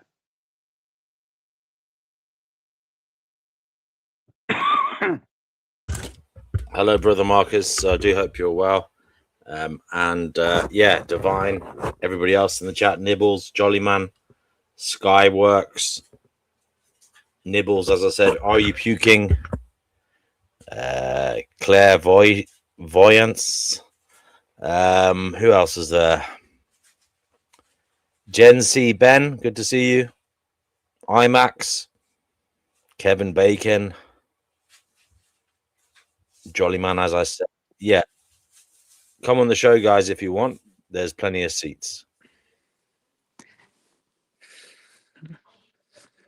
Yeah, it was a pretty a full house, like in like the more in the noon here. Now it's like 6 o'clock now. Yeah, Oh, you're around the East Coast. yeah, I am around there. Yeah, I am on the East Coast. Yeah. I'm in the second time zone of Florida. Ooh. You mean which one would that be? The Panhandle or the actual body of Florida? On the Panhandle. Panhandle. Oh, so like what's that place called again? Acosta? What, Pensacola, or are you talking about Panama City? Yeah, that one, the first one. I butchered its name. Can you, Fatima, can you just run the show a little bit? Just ask the questions because I'm doing something here, I'm afraid. But just make sure everyone gets the turn to talk. Okay. So, Fatima, do you have privileges now? Privileges? You mean what? Like, can you bring people onto the panel and stuff like that? I'm gonna see if I can or cannot. I don't know. It's my first time ever leading the show, so we're gonna find out if I can or not. But don't worry, I know exactly who I know who you want to avoid. Don't worry about it. I wasn't even thinking about that. Oh, okay. Okay, I was just making sure. Yeah. Yeah, but it's crazy, and what's also crazy is that they have a new leader in Iran. Yeah, they finally came up with a new supreme leader. It's the former one's son. It's his son that's ruling the country now. That's crazy how they install their own puppets and then talk about how corrupt they are. This is what they always do. It's like half of the people in Africa were installed by the West, and then they talk about, oh, the Africans are so corrupt. Well, Iran was on the list of countries that had to be taken down because they're not part of the central banking concept. Exactly. That's why they want to take him out, but it's not Hmm. working because they literally blew up all of their bases in like the Arab countries, like in the Bahrain, Kuwait, Saudi Arabia, Qatar. What else got knocked down? Israel is taking a beating right now, and the reason why you don't see that is because there's laws against them showing you like how bad it is. There's laws against that. Yeah, if you film how bad it is there, you will be thrown in jail essentially, which is like beyond like just like authoritarianism. I'm not even sure the point of having an international core or international law because it's like we're not even playing by the same rules. United States and Israel can do whatever they want. Yeah, they can. And guess what? They can do whatever they want and like they expect other people to like behave in front of them. What the fuck? Like that makes no sense. Like it doesn't matter what ideology you follow, just the fact that it's not fair. Like there is no sense of the fairness there. And that's what really gets me, like what the fuck? Like Well, all my life I was raised to like see those countries as like the ideal of how to be a country when it well, that's far from the case. well. Back before in the 70s or before, Iran was a really beautiful place, man. You know, and then There still was a lot of poor people. It was only beautiful for like the urban people, but like the rural people and the religious people who live like on the rural area, they were very very poor still. They had low access to healthcare. Only the people who could afford it well, in like the urban cities could afford that stuff. But like the majority of the population, which was like 80% rural back then, they had no access to any of like the kings, like reforms and redistributing the wealth. Yeah, they were just left on the sidelines. but it got worse though when the Islamics took over. That's what I'm trying to say. It I'd was a say lot that's better back I then than I'd anything say else. it's relatively speaking. You can't really judge a culture based on from your own culture. I don't believe in that. I agree. I agree. I can see your point. Yeah, you can't really judge another cultures I from your mean, own I mean, culture. I can only judge where I've experienced myself personally, Yeah, yeah, and and I mean, yeah, yeah, I of mean, course. if I lived in Iran for about say about 2 years, I'd have a good idea what I would be talking about. Honestly, if to know more about that place, I could say that about places that I've lived all over the place. Yeah, yeah. It takes a little while before you really know what that place is like and what it feels like and the people in it. You know, Yeah, of course. Yeah, and like history isn't so black and white. Yeah, like it yeah. looks good on the surface back Well, let then, me but ask you. Let me ask you this, for instance. I mean, because I have this fear that this is going to turn out to be another 20, 30-year-old fucking war. it will. No, Um, it will. It was planned to be like that. Unfortunately, I hate to break it to you, but that's the plan for like that country is to make it like another like Iraq or try to make it right. another Iraq. That's the whole goal. That's literally all they want. It's just there's just dominance and to make Israel the greater Israel, to like dominate the Middle East. And but if I say that, I'm gonna get called like a racist towards Jewish people when that's literally in like the playbooks, like that's literally in like the Yeah. soldiers and It's instructions it's manual. a communist tactic, but yeah, I see what you're saying. Yeah, that's literally I what mean, they want. It's in their IDF books. I'm sorry, I push back against that because they will openly make statements about Gentiles, and so I'm sorry, the double standard needs to stop. I They know. call the Thank you. Thank you. They call the Palestinians savages. They call people Gorum and Siskas and all Goyim. kind of deplorable statements. So Yeah, yeah, like people want to treat them as like the pure ultimate victim, but they call us behind our backs like goyim, dogs, not worthy of being chosen. They're the chosen people of God. Yeah, it's really a strong double standard. Like it's kind of gross, you know.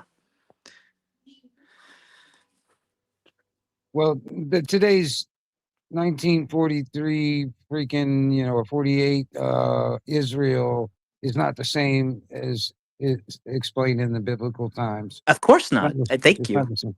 It's It's a not the same. Zionist, not necessarily Jewish.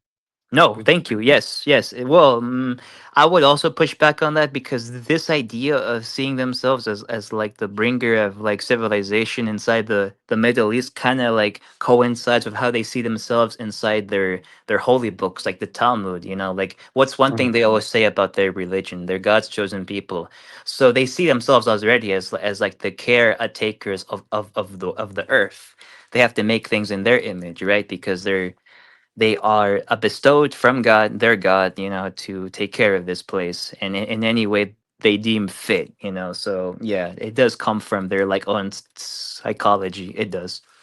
well, there's also a push to make make Israel like this the hub of United Nations because they're saying that the United Nations is so anti-Semitic that basically only Israel can ensure the protection of the Jewish people. I don't know. I mean, No, that's true. I just think it's ridiculous to think that they only have the right to self-determination and nobody else has it. The United States doesn't have a right to self-determination. Palestinians, the Arabs, nobody. It's like they're the only people that matter, and Yeah, everybody exactly. else, like it's like they're so concerned for their safety. What about our safety?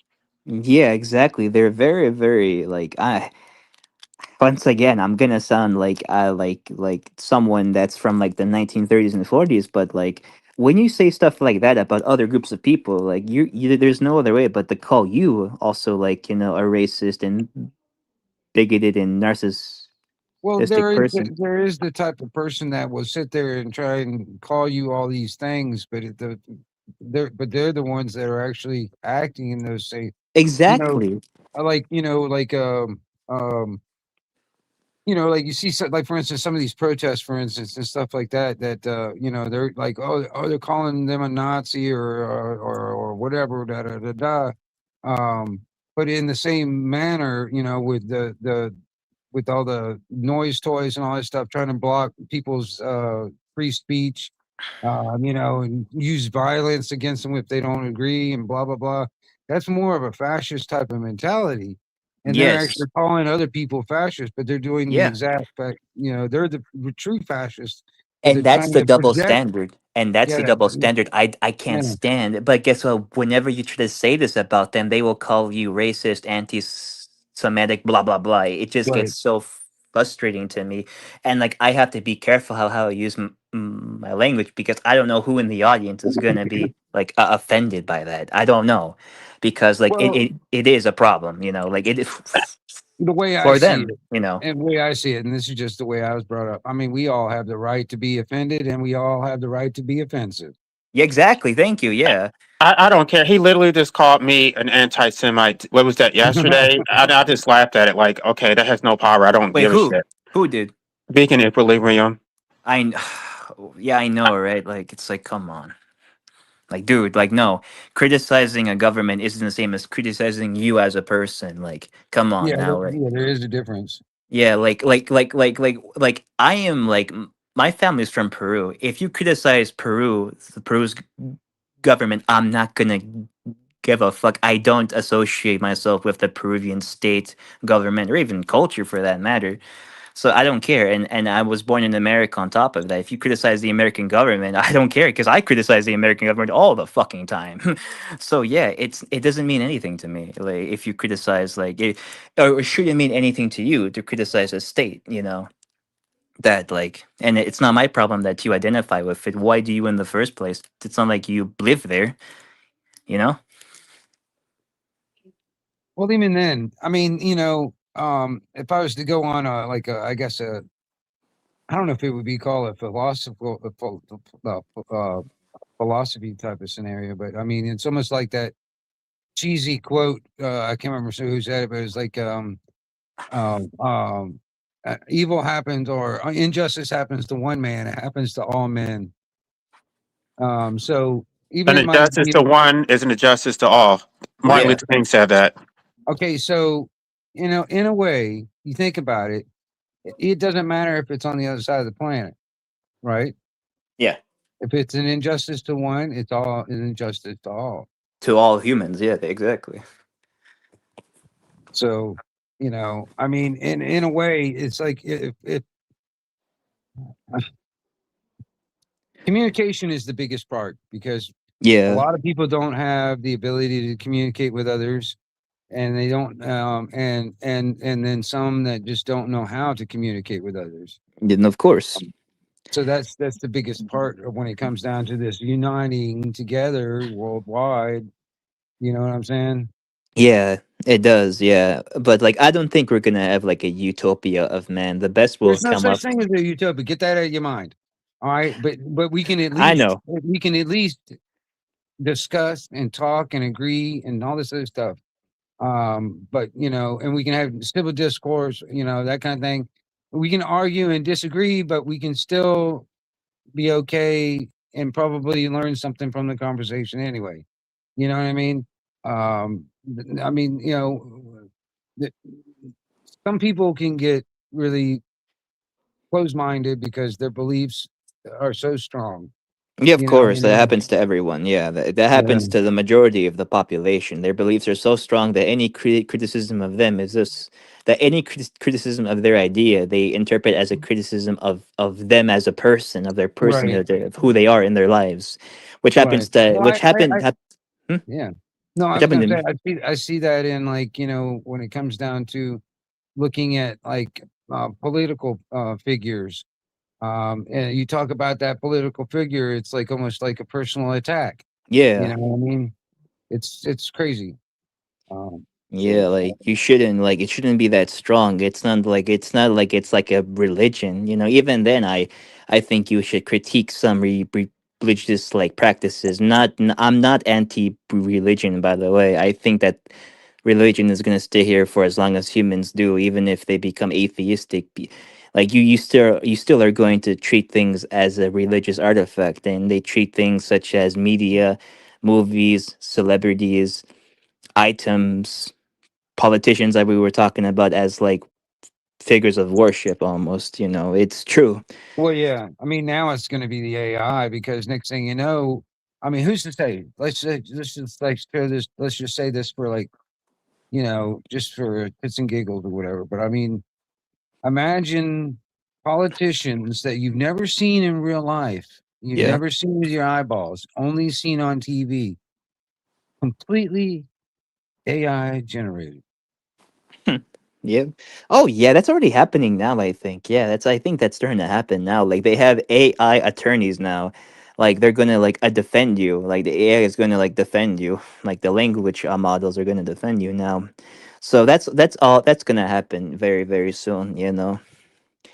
Like people are making AI of like events that didn't happen in other countries, you know. It's just gonna be crazy. Like the line between truth and non-truth is going to be gone soon, and there's not much we can do about it anymore because like that's just how the world works. The algorithm is going to shift very soon. The intellectual pin diagram is going to change too. You know, it's going to be like your ideas are going to be made a criteria.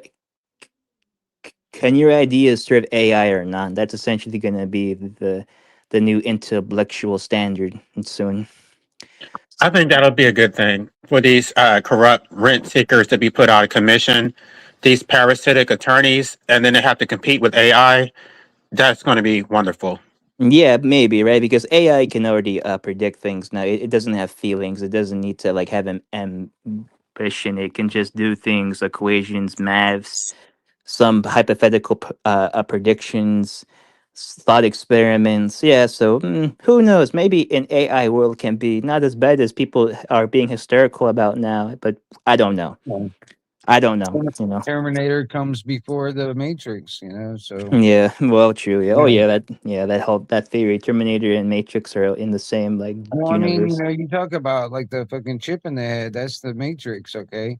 Well, you're gonna have the Terminator and enforce it, you know what I mean? And realize, oh shit, we need them for batteries, so they're gonna start stuffing us in a little capsule and Yeah. become a fucking battery. I think that could happen because I used to believe that we can just upload our minds to computers, but I don't. What I mean, what's No, the I fun don't. in that?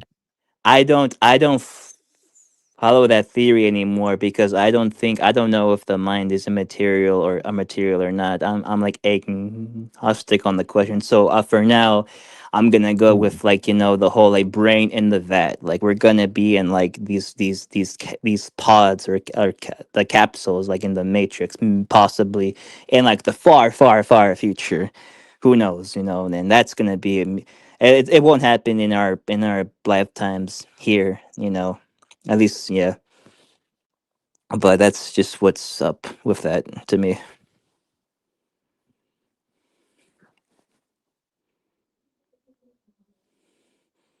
Brother Marcus.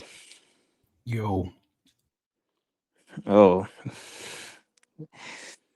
Salutations. Salutations.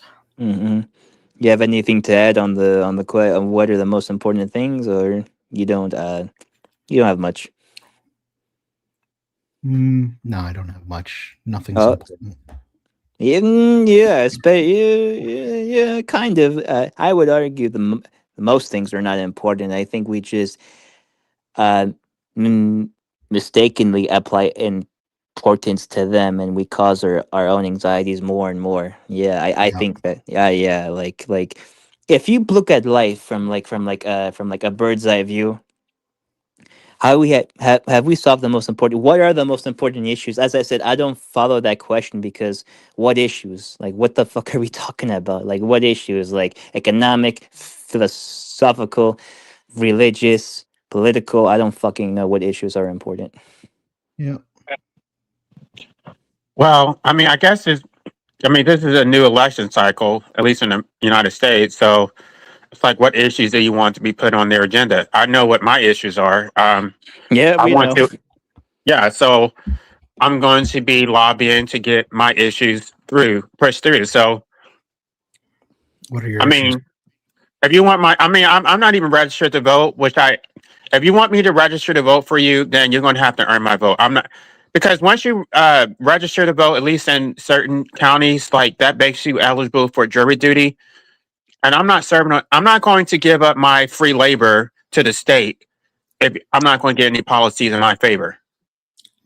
Oh, so you only have to do jury duty if you're registered?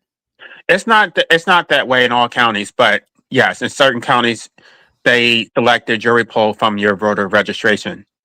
Oh, okay. Yeah, that's true. I think that's also true for the county and the state I live in. Yeah, I think it's true for like the most states in the U.S. except for Louisiana. Louisiana follows civil law. Yeah, they're weird in that front. They're kind of like the Romans. They're following that style. Yeah. While like the rest of America follows like a English like the Commonwealth style, but like Louisiana is not like that. Makes sense. It was a French slave colony. LA, if you don't like lawyers, why did you want to become one? Because I didn't know how. This is Steve making that same argument. It's like this is No. I didn't bring his name up. I was literally just thinking it on my own. Don't talk about okay, because I didn't know how corrupt it was. I thought that if I became a lawyer, I could actually help people. I could fight against the system. I could make change. I could, use the law to liberate people. And then when I saw how it actually works, I was like, this is nothing like I thought. Like what they taught me in law school has nothing to do with the reality of how the practice of law You actually were an functions. idealist first. First, you were like an idealist about the world, and then you've experienced it, and you're like, maybe this isn't like the best place, And I think that's how it went, right, LA? Well, yeah, I that mean, I deep guess erosion. on a macro level, if you're just trying to do some like divorce proceedings or I don't know, some basic thing like traffic citations or whatever, that's one thing. But If you're trying to go against the state and have immunity, um, that's not something that they teach in law school. You learn that through your experience. Yeah, I would, of course, but like I kind of knew almost instinctually that the law and the courts and the like law firms are all like fucking corrupt and like an abyss. Like I always knew that in like the back of my head because my family experienced those things, and they always tell me, "Hey, don't get in trouble too much because these people are gonna like fuck you over so hard, you know. So just watch out." And so I always knew instinctually from a young age to never trust like the judicial system, and like it's not worth the bother of getting involved as a career in that, even though if you do good in it you do make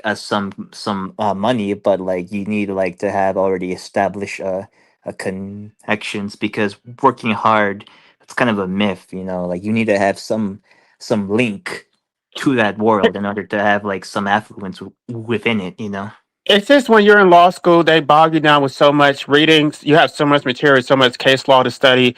You don't really explore outside of the material that they give you. So you get very, Yeah. I mean, it's a lot of material, but it's also limited on what they want you to focus on because they're focusing on material that is tested on a bar exam.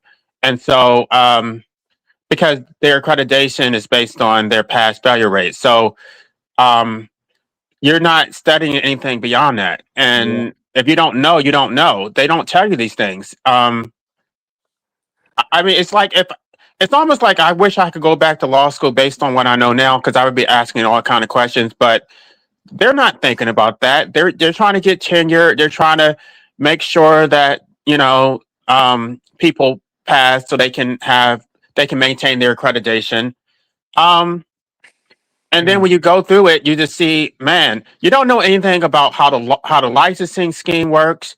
You don't know anything. You just they they they focus on case law. They don't focus on common law, natural law, and even like the constitutional framework is limited also, because they never said anything about the Ninth Amendment. That's something that I've learned out after I graduated law school. What's the The Ninth Ninth Amendment? Amendment, which I don't know if I talked about, that basically says that your rights don't come from the Constitution. The Constitution is only a enumeration of certain rights. That was never mentioned in law school. Oh shit, damn. You see, I don't experience law school, so I don't know about this. But damn, if that's how it is, then that's kind of like already kind of like a structural flaw within like law school of America, which I'm not surprised. The way they indoctrinate you is to believe that the law is whatever the Supreme Court says it is. Oh, And of course, yeah. You have to Well, follow the majority of the supreme law of the land is written already, but they want you to believe that the Supreme Court of the opinion is the supreme law of the land. Well, it's not. It's just the opinion of the supreme law of the land. That's all it is. I don't think it's that, because the Supreme Court does enforce laws. It's the laws that most states should follow. All the 50 states should follow. It's not just their opinion. They literally confirm it. Like that's how we got, a lot of things overturned or like confirmed by them. They're kind of, it's almost, yeah. So like they all, how many are there in the Supreme Court? Nine of them have to like the vote on it. And, Yeah, if it gets that's passed, it all. gets passed. Huh? And when they rule, it's nothing more than an opinion. That's all it is. well, It's there. the way attorneys have engaged with me, they basically see me as a traitor. I traded against the system, but the system never served my interest. So I'm not sure why we have any institutional Conflict, allegiance yeah. to my oppressors. Like I'm not on your side. Like what did I get out this shit? Yeah, true. It's just like, as I said, like the The law, permission to the live judicial. on this planet. Yeah. That's what you need. You have to buy your permission and obey and Buy, comply. yeah.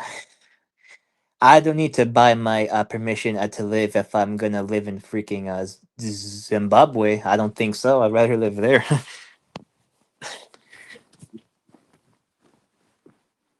and great old I don't think any of them Zimbabwe. ever question it. I think they're just out to make a living. they don't care about fairness. They're just like, oh well, is this another job? They'll take a job as a prosecutor or whatever, and then they never stop to look at it like in its totality. That everything about it is illegitimate. Yeah. What kind of Well, things did you have to read? Like, did you have to do John Rawls? oh, John Rawls, isn't he like the philosopher? John Rawls. He was close to Clinton, I believe. Bill Clinton. L.A. I'm not familiar with John Rawls. Oh, okay. Well, I don't know. Like, what kind of stuff did you read? For like anything we might know? No, I didn't. I don't think that I stumbled on any philosophy. I went through the case law. I went through the actual Constitution. Everything that I've learned, I'm pretty much self taught. So it's not like I've been a part of some group that just exposes like the corruption. I've seen it with my own eyes, and I thought, okay, well, the Constitution says this, and you guys are saying something else. You made up your own shit. There's nothing in the Constitution about qualified immunity. Like. And I'm trying to figure out where it came from because I didn't study any of this in law school. Nobody said anything about it. You read the statute and you think that, the statute is in my favor, so I'm going to win, but then they come up with some other bullshit. Yeah, they do. There's different types of immunities, statutory immunity, judicial immunity, executive immunity. Well, yeah, Like for it's just example, endless.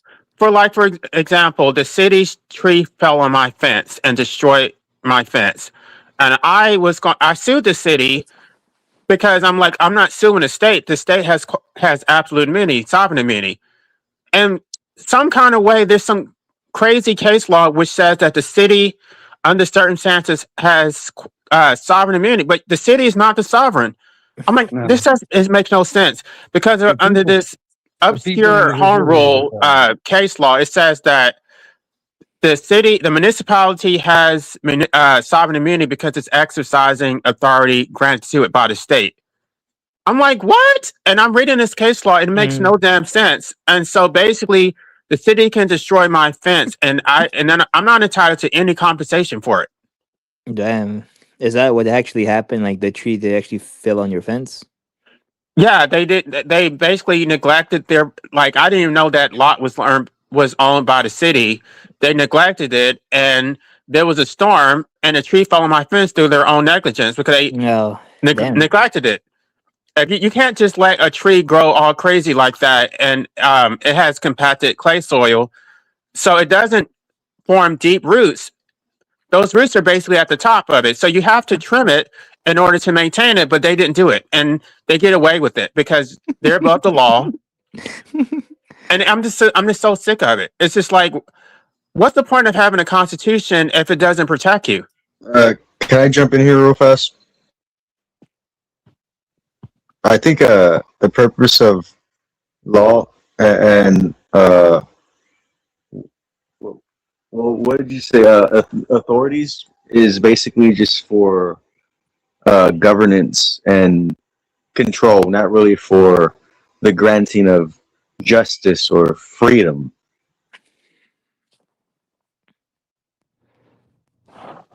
Okay, then it doesn't serve my interest, which is why I'm an anarchist. Because if I can't use the law to protect me, then I don't support it. Why would I support it? Well, they say the law is here to protect the majority, the overall people, not the individual. So unless the individual has some interest or is valued within that system. Right. So you're going to sacrifice the individual for the greater good. That does not serve my interest at all. That's not a republic either. Was it ever? Nah, it wasn't. Well, 1775, yeah, I'd say it was. Yeah, no, it never was. Now it's just like an oligarchy of just, the pedos who like to worship the Talmud.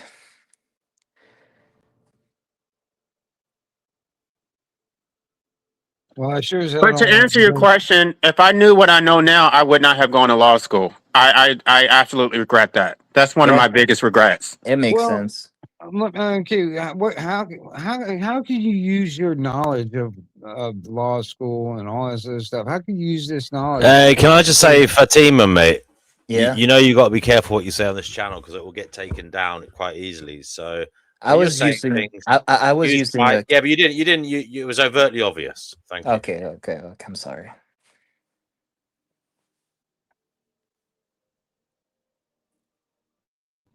I jumped on here because I heard y'all talking about brains in vats and the potential for a very weird future with people being connected to computers. I think I was saying I think things might start going biological because somebody showed some computers being processed with like human brain cells, Yep. but Yeah, that was the Yep. I talk about me. I Yeah. shared that recent. Yeah, that's been going on a while. They have computers in Australia that they're running on basically human brain cells. They're Yeah, using that's them wild. to store the data and to do the computing. I think they're doing it in China as well. They're doing it in most places that can do it. Most Yep. places are biological computers basically using brain cells. Yeah. Right. And they've actually Right. trained the brain cells to do tasks as well. Like, so initially it was playing Pong. Now Pong? they're Oh, playing that's a cool Doom. They're game. playing Doom. Yeah, You know the Doom computer now, game right? Doom Yeah. from like I Windows 1995. I mean, that's 99. crazy that they've got a Hell yeah. fucking Yeah. dish of brain cells connected with fucking wires playing a computer What, game. I mean, what's the next it's kind of step? freaky. And Doom isn't like a simple game, you know. It's It's hard. quite Yeah, it's yeah. scary too. It's kind of creepy. It's kind of like a nerve wracking to play Doom, the original one. Yeah, Yeah. I mean, what do you think of that? The Mind. By the way, your name is aptly named for this one. Yeah. Well, I mean, I could show you a paper that I wrote if you want to pull it up back in 2013, talking about my idea because they and Why don't you present the screen and I'll put it on. You can control this. it. Yeah, I'd enjoy that. Let me see. And by the way, sorry guys, I'm not able to because I'm doing stuff. This is a biohacker. I don't know. I'm on my phone, so I can't really even share a screen, to be honest. If someone wants to pull it up that's on a computer, I would Is it in the private appreciate chat? it. Can you do that, Fatima? And I'll if you share screen, present. I'm also on my phone Live right now. abolitionism. Are you there? Are can't you on do your that. computer? Like LA? Yeah, I'm here. Are you on your phone or are you, you on your computer? I'm on my phone, but I can't get on my computer. All He right. can get on his computer. Okay, well, you do that for us. Yeah. All right, that's cool. Yes, please. Because I'm not able to look at the screen to move it up and down. You know. Yeah, I'm let on me my put it phone. in the back chat. Yeah, I'm on my phone. I'm still outside, but So it's whatever. basically, I was talking about when I first heard about this, it was 2012, and they were putting rats' brains in petri dishes and having that control little robots. So I thought that was pretty cool back then.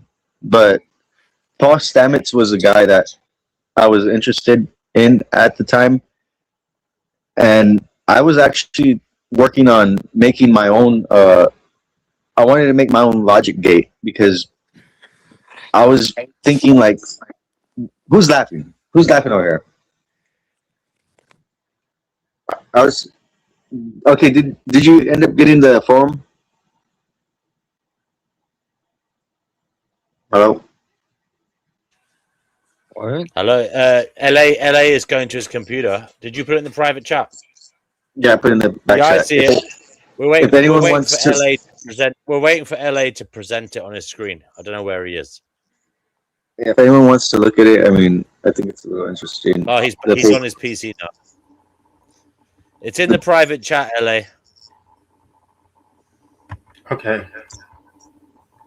Thank you, LA. By the way, Wait a minute. I don't see it. Can you post it again?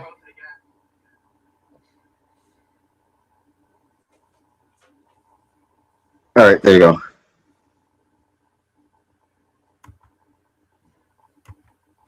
So yeah, I think the next step is using fungi for processing, because fungus kind of exhibits very similar things like to neurons, and they're a lot more resilient. They can literally, yeah, mycelium fungi, different forms of fungi, because it makes symbiotic relationships with everything. And if we could reprogram life itself using a a couple of different organisms, we could have essentially a super organism that can think and grow and connect to everything, basically. So Okay, I already that was- shared it, but I don't know if you have to do something on your end.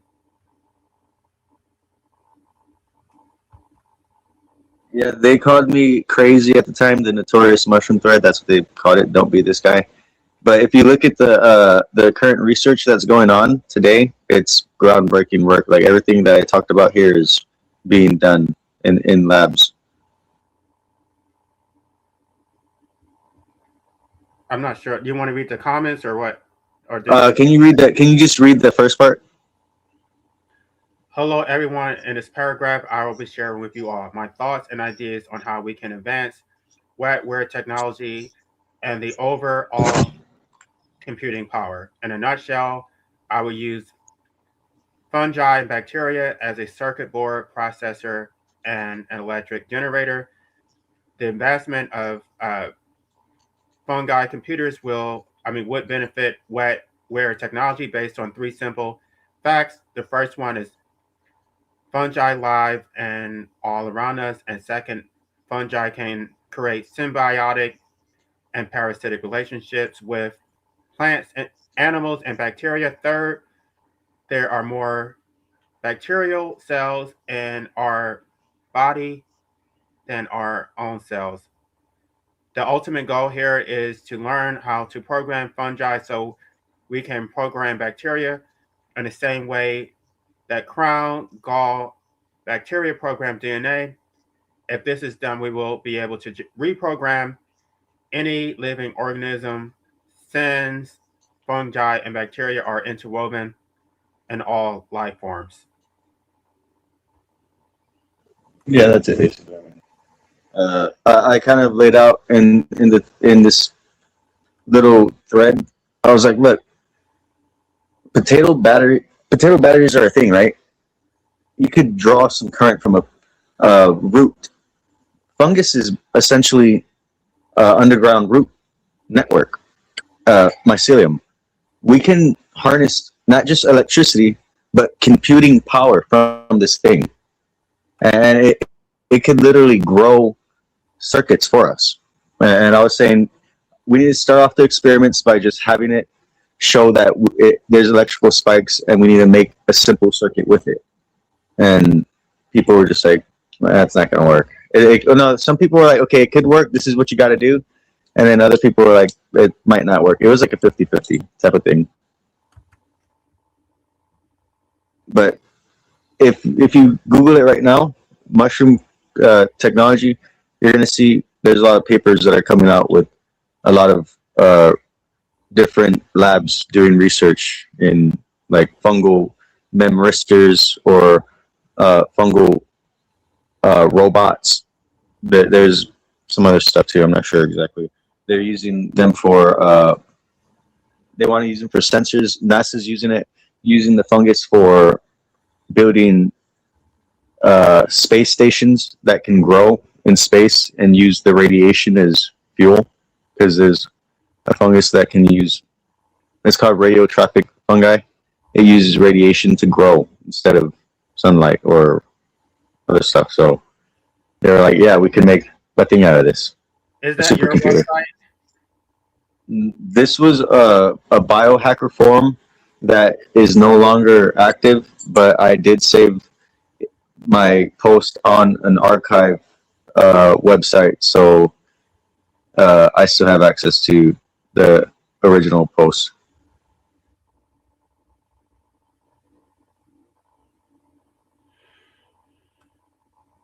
All right. Do you want me to leave it up or scroll down or? No, that's it. I mean, what's name was asking me what I think about the brain computers. I was telling them I think this is going to be the future of fungal computers. I've been talking about it since 2013. I was thinking about it before that, but that was my first post online, and yeah, it's a thing. That's the future of fungal computers. If you could grow a seed in the ground and it turns into a computer, and then connects with other things and rewrites your DNA, I mean, I think that's going to be kind of weird. They're already rewriting DNA. Okay, I'm going to stop talking.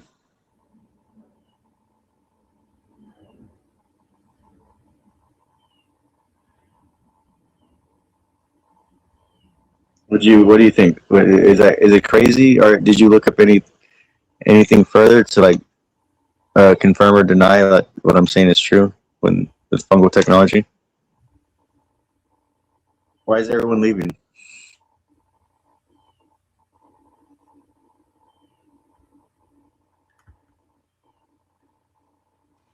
I'm not sure. I mean, I'm not sure what to say.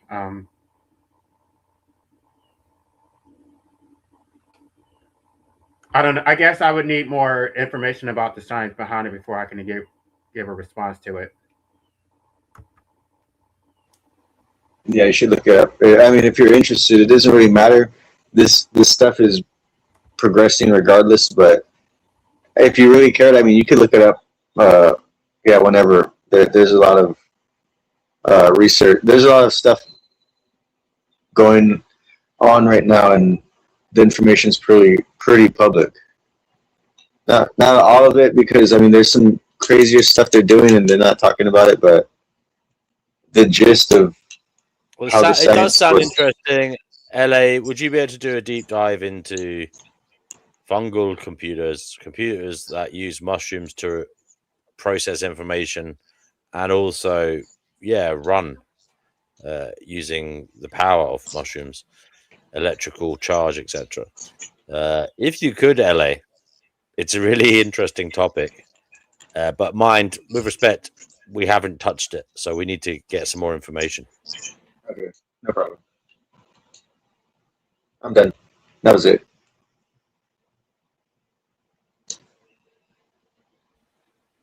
LA, you're muted.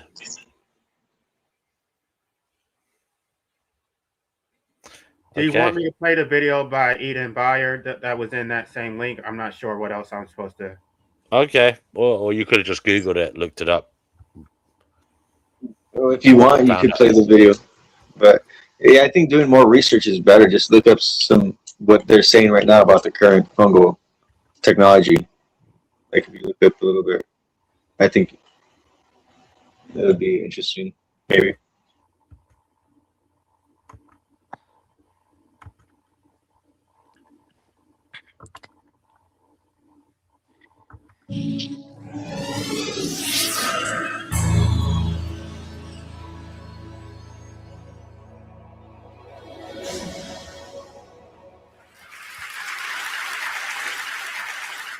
So I'd like to spend a few minutes with you folks today imagining what our planet might look like in 1,000 years.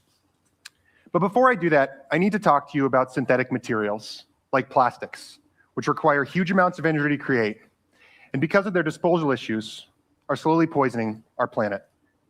I also want to tell you and share with you how my team and I have been using mushrooms over the last 3 years. Not like that.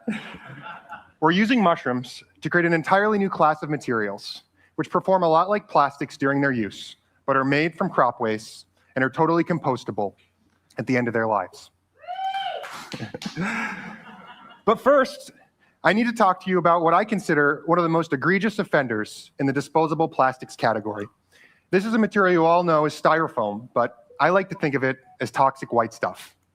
In a single cubic foot of this material, about what would come around your computer or large television, you have the same energy content of about 1.5 liters of petrol. Yet after just a few weeks of use, you'll throw this material in the trash. And this isn't just found in packaging. $20 billion of this material is produced every year in everything from building materials to surfboards to coffee cups to tabletops. And that's not the only place it's found. The EPA estimates in the United States, by volume, this material occupies 25% of our landfills. Even worse is when it finds its way into our natural environment, on the side of the road or next to a river.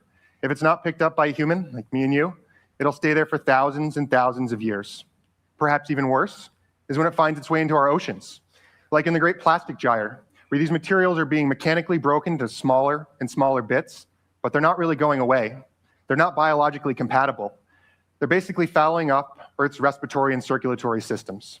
And because these materials are so prolific, because they're found in so many places, there's one other place you'll find this material, styrene, which is made from benzene, a known carcinogen. You'll find it inside of you. So for all these reasons, I think we need better materials. And there are three key principles we can use to guide these materials. The first is feedstocks. Today we use a single feedstock, petroleum, to heat our homes, power our cars, and make most of the materials you see around you. We recognize this as a finite resource, and it's simply crazy to do this, to put 1.5 liters of petrol in the trash every time you get a package. Second of all, we should really strive to use far less energy in creating these materials. I say far less because 10% isn't going to cut it. We should be talking about half, quarter, 1/10 the energy content. And lastly, and I think perhaps most importantly, we should be creating materials that fit into what I call nature's recycling system. This recycling system has been in place for the last billion years. I fit into it, you fit into it, and 100 years tops, my body can return to the earth with no pre-processing. Yet that packaging I got in the mail yesterday is going to last for thousands of years, right? This is crazy. But nature provides us with a really good model here. When a tree's done using its leaves, its solar collectors, these amazing molecular photon capturing devices at the end of a season, it doesn't pack them up, take them to the leaf reprocessing center, and have them melted down to form new leaves. It just drops them the shortest distance possible to the forest floor, where they're actually upcycled into next year's topsoil. And this gets us back to the mushrooms. Because in nature, mushrooms are the recycling system. And what we've discovered is that by using a part of the mushroom you've probably never seen, analogous to its root structure, it's called mycelium, we can actually grow materials with many of the same properties of conventional synthetics. Now, mycelium is an amazing material because it's a self-assembling material. It actually takes things we would consider waste, things like seed husks or woody biomass, and can transform them into a chitinous polymer, which you can form into almost any shape. In our process, we basically use it as a glue. And by using mycelium as a glue, you can mold things just like you do in the plastic industry. And you can create materials with many different properties. Materials that are insulating, fire-resistant, moisture-resistant, vapor-resistant, materials that can absorb impacts, that can absorb acoustical impacts. But these materials are grown from agricultural byproducts, not made out of petroleum.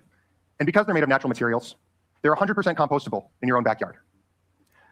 So I'd like to share with you the 4 basic steps required to make these materials. The first is selecting a feedstock, preferably something that's regional, that's in your area, right? Local manufacturing. The next is actually taking the feedstock. That's kind of it, basically. It's just the gist of it. You want to get. Then you actually grow the mycelium through these particles, and that's where the magic happens, because the organism is doing the work. So you want me to stop it here?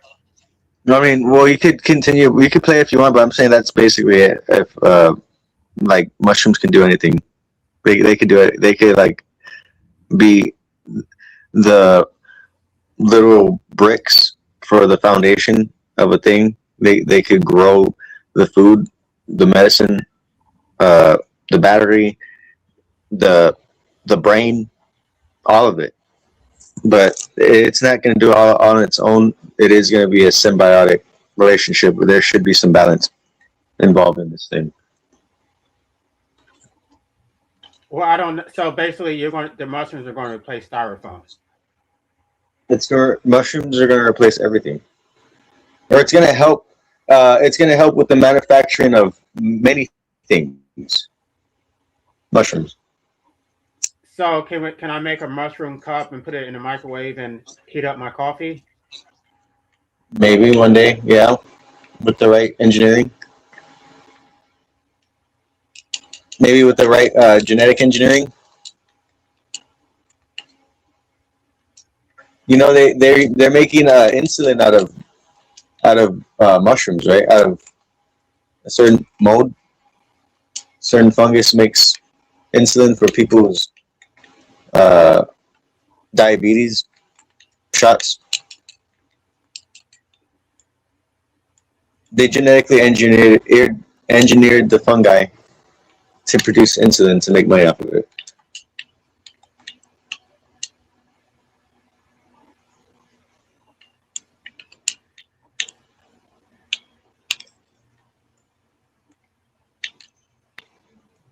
I'm not gonna sit here talking about mushrooms all day. What else is going on? What are y'all doing? What are y'all thinking? I don't know. I'm not even sure what we were talking about before.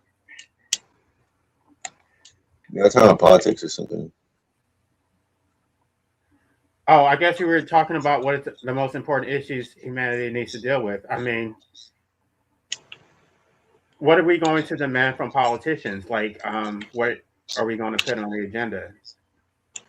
I guess it would be AI. It would be, I would say, we need to get rid of qualified immunity if ICE can go around shooting people and get away with it.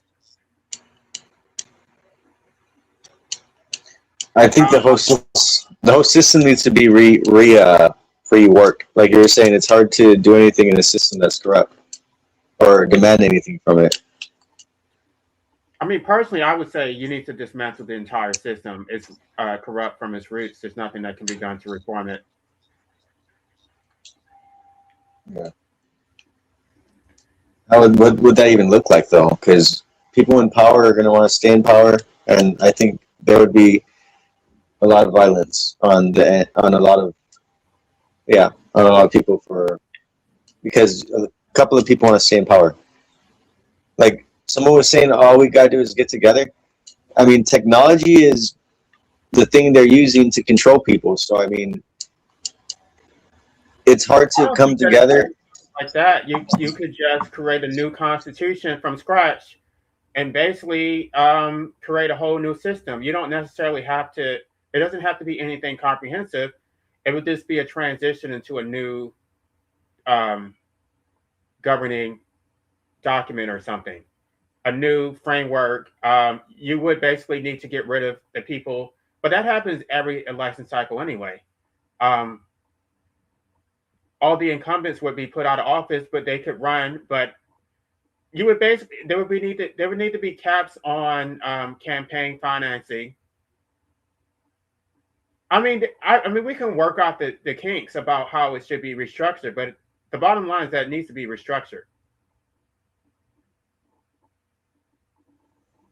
I think a good idea is to figure out how we could read people's brainwaves, right? And then whoever wants to be in a position of power, just probe the hell out of their brains uh, until they're out of office, and then that's it. If they can't lie or hide anything while they're running, right while they're in a position of power, because that would leave some room for corruption to pop up. But yeah, that's it. I don't know. I mean, I have personal dirt that I don't want, and that's the problem. The media will use your personal dirt. They will use like your sexual history or thing, or the fact that you filed bankruptcy, or the fact that you got a parking ticket, and I mean that Well, has that's a nothing part to of do. the dismantling that we gotta do. If we're gonna say like we want to be a part of a whole other thing, we gotta recognize like, look, the media says shit. The media lies. The media pushes agendas. Like, if you're gonna want to start a whole new thing, that's a part of the thing you gotta recognize is they are using technology. They are using propaganda. There is this rhetoric, and it is being pushed through technology. Like without these phones and the paper press or whatever it was, they wouldn't be able to push their agenda as fast. That's the thing you got to contend with. It doesn't matter how right you are. It doesn't matter what you're doing. I think a lie. They've said it before. A lie travels faster than the truth, and people like drama. It doesn't matter if it's true or not. Witchy, bitchy, you can come up here now because you're not going to be interrupted, so you would be free to say whatever you want without interruption.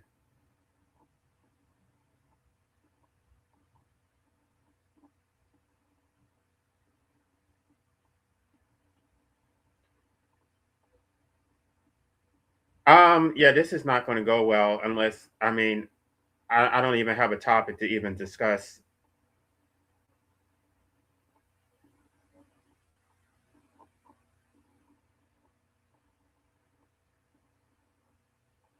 I don't know. I think once that we start talking about the mushroom thing, we sort of lost people's attention. I don't know how to get people back on track. Sorry, yeah, mushroom technology. I always got to talk about it at least once. Y'all started talking about where We the could future's ask gonna the go. mind. The main topic of the show today was what are the main issues facing humanity that you Oh, feel should okay. be dealt with, and the sideshow was what's on your bucket list. I mean, that might be a conversation starter. Okay, what's on my bucket list? I'm gonna say jumping into a tornado. That's the thing I'm gonna do eventually.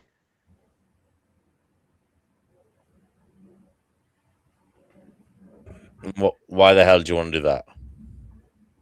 Okay, you've heard of that? That's probably what the first person who saw a person who was riding the waves, like surfing. That's the exactly what that guy thought. Why the hell is he doing that? Riding the waves. Because it's an experience. Because it's a thing I could do, and if I could survive it and continue to do it, that would be basically like an extreme sport. People jump out of airplanes all the time. Why can't I jump into a tornado? Indeed. Chickpea, the link is in the live chat. That goes for everybody. Kevin Bacon, Der Poops, Skyworks. This is the Finding Gnosis show live on the Finding Gnosis YouTube channel. Do come on and say hello. Sea Lust, support us. Come on. And yeah, we've got Witchy Bishy and Brother Marcus. Good to see you both. Feel free to chip in with whatever you want. I'm going to take a little break again because I'm doing stuff in the background. Sorry, guys. So, LA, you were addressing me from the chat, and I just wanted to point out it's not the interrupting. Everybody interrupts some. It's condescension when people talk to everybody around them as though they know so much more than them that they don't even have to explain themselves. And the ad hominem.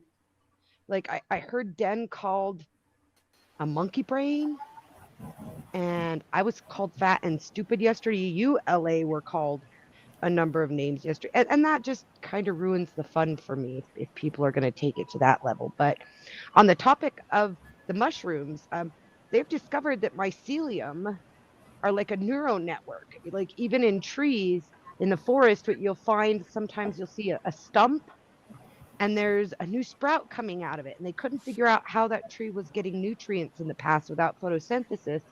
And we now know that mycelium will redirect nutrients from one root system to another in order for the plants to support one another. It's pretty cool.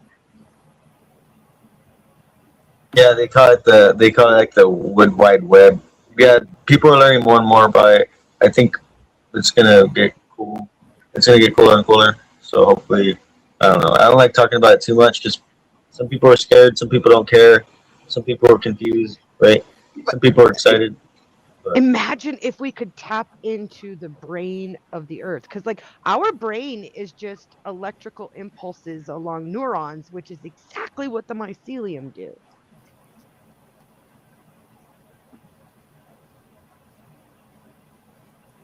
What Wouldn't if that be it's the other cool? way around and it's like The Last of Us?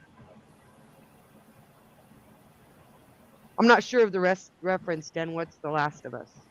The Last of Us is when mushrooms, fungi evolve to be able to cohabitate in the human body and overgrow in the human brain like a controlling parasite. And then a Oh, you bunch mean of like people become mushroom zombies. you mean like oh, what's the name of that mushroom? Now I can't think of that fungus. It gets in the ant's brain and makes them climb up to a tree and die so that it can be the starting materials for a fungus. Exactly like that. And then the zombies can communicate with each other over long distances through the root network. So cordyceps, that's the mushroom. So you think if like maybe cordyceps were to That's mutate what they're some, called, would actually. be the Borg? That's what they're called, literally, in this series is cordyceps. Well, that's the type of mushroom that gets into ants' brains and makes them kind of commit hiri-kiri for the mushroom Right.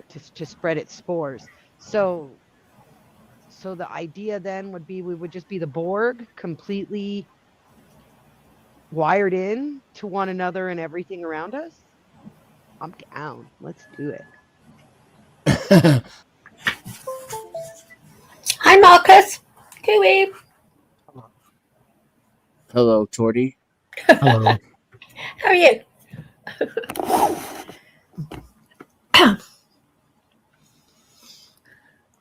I don't know. I mean, in terms of the insults, they don't really bother me because I can give them as much as I take them. You know, I just don't like my personal business being weaponized against me, which is happening frequently now.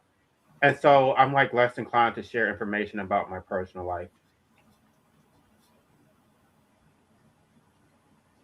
Well, Dennison would tell you that's probably the best path on the internet anyway. You don't really want to reveal too much about your personal life. It's better to use allegory and anecdote than to refer to yourself too much because people will always use it against you. So what? Yep. Like, I share my personal shit. Who cares if people attack me? They mean nothing to me. Fuck them. I just It depends on the person and their skill set. I don't know. I mean, I don't When they like. make a bunch of posts saying my name and whatever, like, okay. No, I could get you to lose your job if you have one. Okay. I can make your family disown you. I can even have the cops raid your house if I wanted.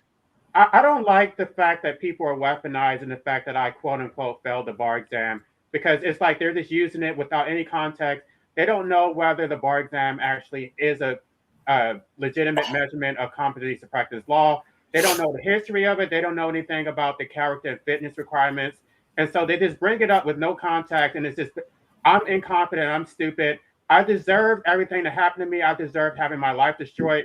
I deserve going to job interviews and being denied a job, not because I didn't have enough education, but because I had too much education and because I quote unquote failed the bar exam. And for people to bring up something like that, it's nasty. And then when I talk about how they want me to play in their pussy, all of a sudden I'm the aggressor, but you want to weaponize my personal information against me. I don't like it. I think it's nasty. And I think anybody who does that in such a nasty manner deserves to get cussed out. Well, I just find that if we come into conversations and everybody's speaking their mind, that when it regresses to a point where personal information or ad hominem, where it's just like random stuff like you're fat or you're stupid or your mama drinks Lysol or whatever. I mean, if we're gonna if it devolves to that, you've lost the essence of the conversation already. I agree. I just understand when failing the bar exam becomes a crime. Did I kill somebody? Did I kill somebody's dog? LA, how many of the people who give you a hard time for not passing the bar on the first attempt have even attempted the bar exam? That's the point, though. So then why does it matter? All you can say is consider the source. I mean, however, it shouldn't be used, weaponized against you. I agree on that. It shouldn't be a part of the conversation at all. We're not here to judge each other's aptitude or moral standing. We're here to discuss ideas, I thought. Yep. Well, that's the reason why I refuse to sit on a panel with certain people because they do want to weaponize that to try to invalidate anything that I say. And then, of course, people are feeding into it because they're turning around and repeating it and assuming that I said this. I never disclosed any information about myself. This person is making assumptions based merely on the fact that I have an education. I never said that. I never said anything about failing the bar exam.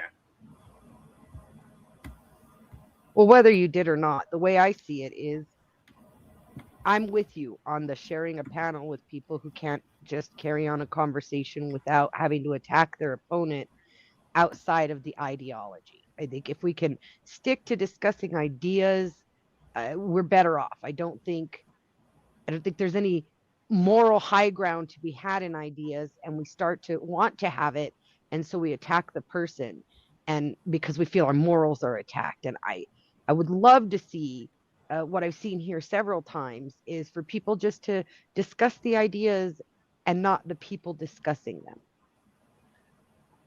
Well, yeah, yesterday I was trying to not even get on a topic of veganism because I knew it was going to get nasty, and it's like every time this topic was being brought up, I was trying to avoid it, and sure enough, it did get nasty. So I knew that was going to happen.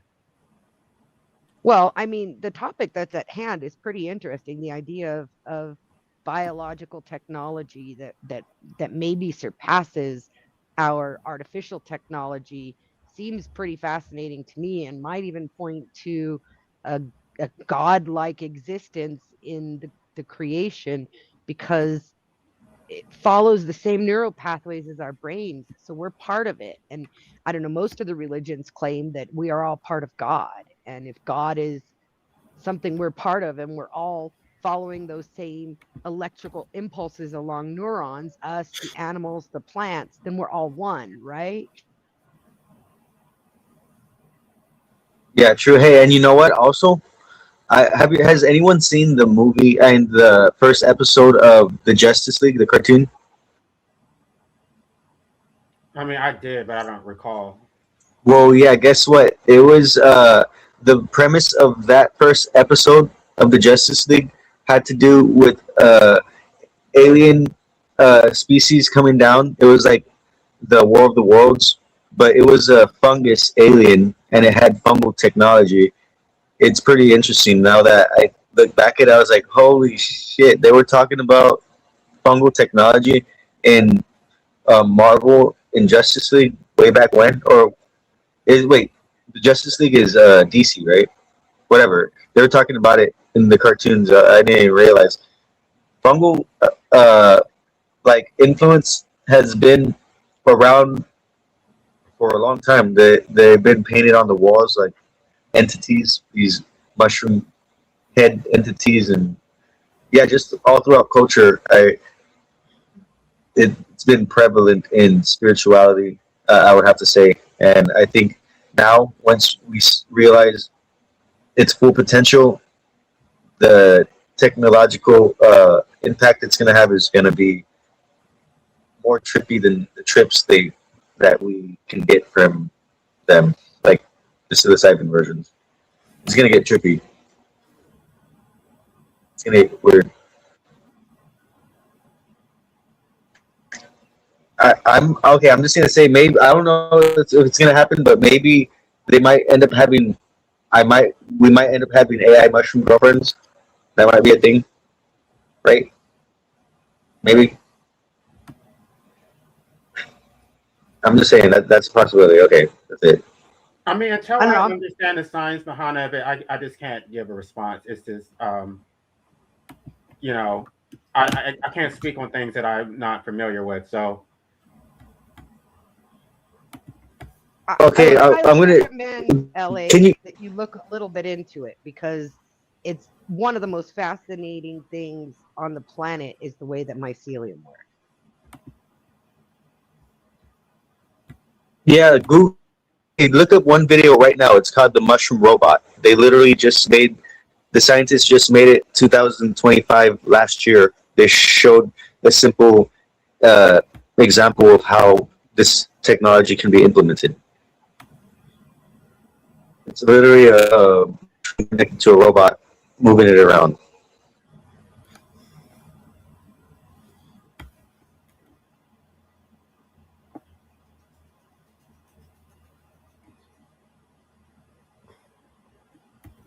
I mean, just the fact that mycelium has found ways to create a mushroom that sprouts off of it that can eat plastic to clean up after us.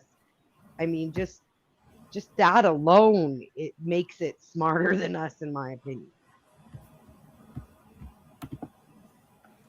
They found it in Chernobyl too. That's how they found out it was able to eat radioactive waste because it was in a nuclear waste site. So that's good news too, I think. Yeah, we don't know how to clean up those Literally, messes, but the Earth sure is figuring it out. yeah, that's if there was ever such thing as the Philosopher's Stone, the thing that can turn anything into anything else, I would think the fungus would be that.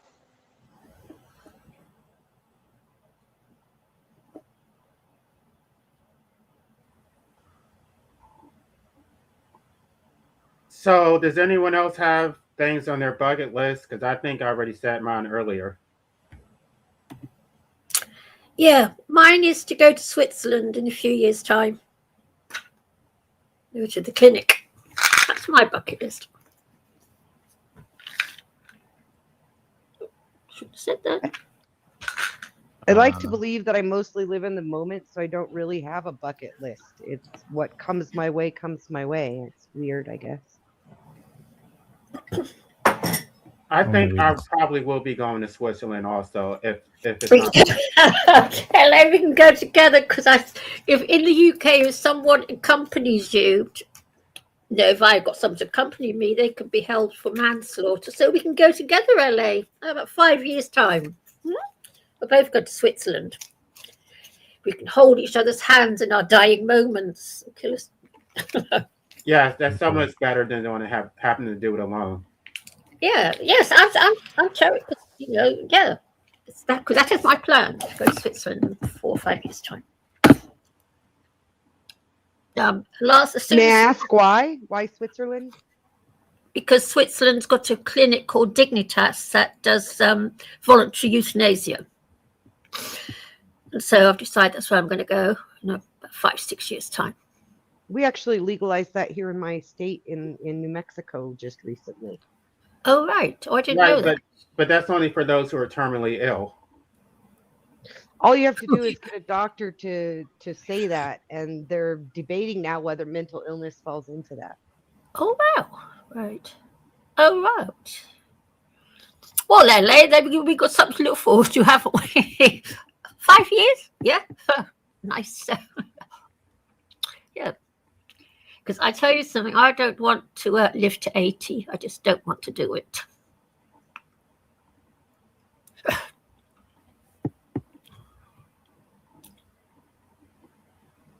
No, I mean, I'm surprised I even made it this far because I thought I would have been gone a long time ago. Yeah, you know what? I can't believe I've got this far. Cannot believe it. I cannot believe I'm this old. Because I never thought for 1 minute I'd live this long. My grandmother lived to 104, and then she was euthanized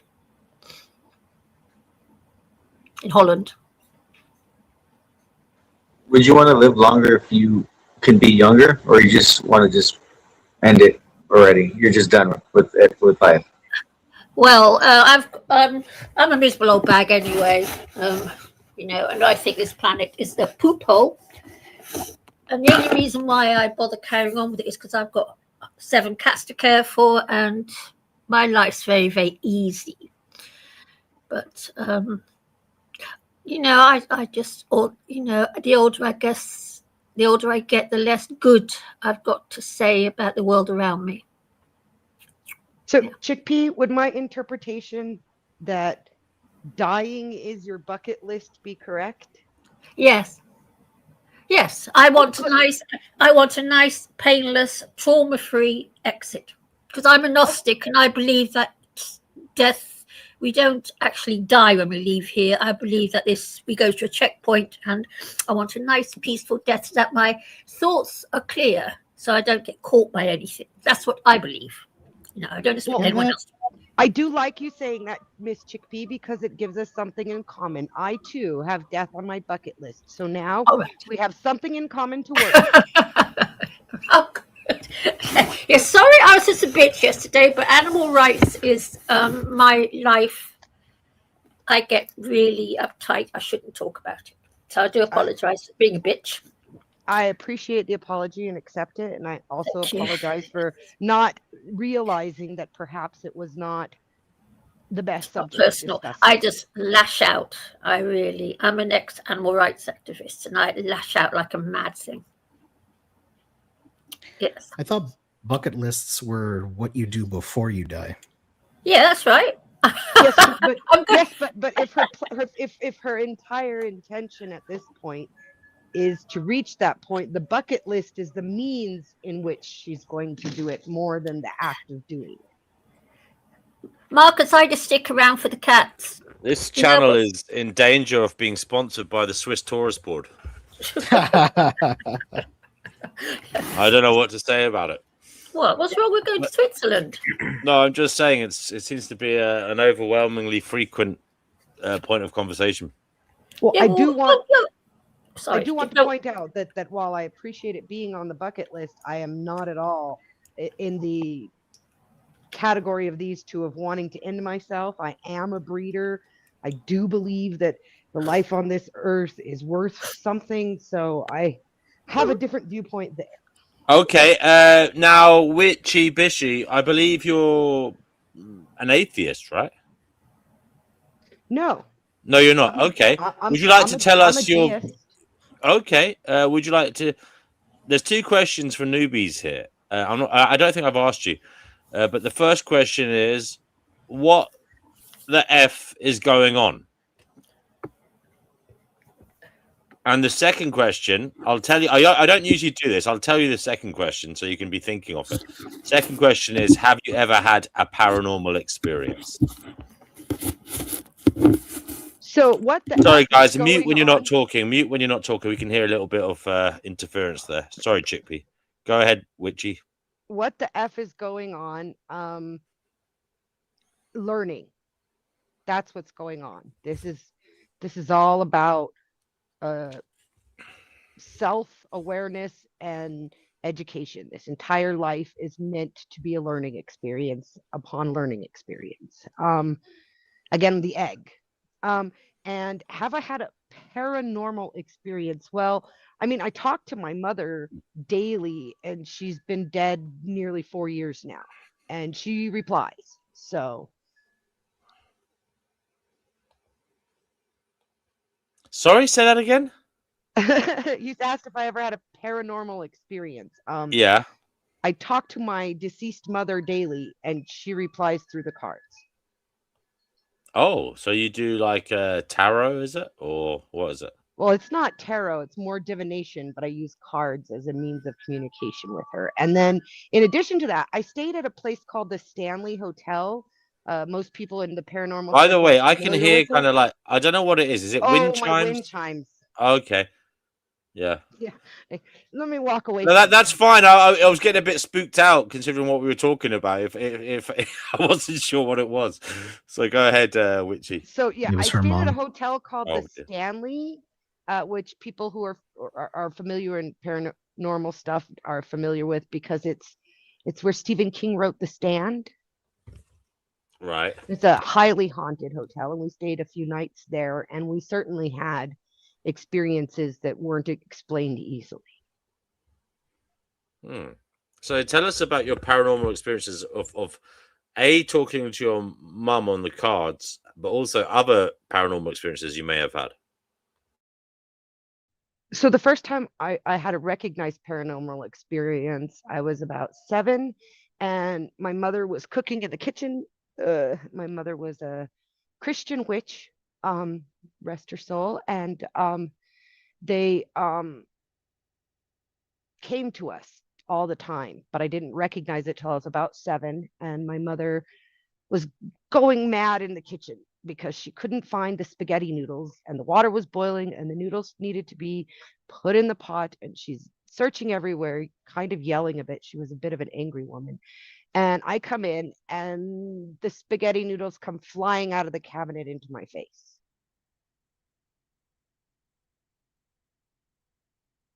When I speak something that I'm So was that missing, like a poltergeist?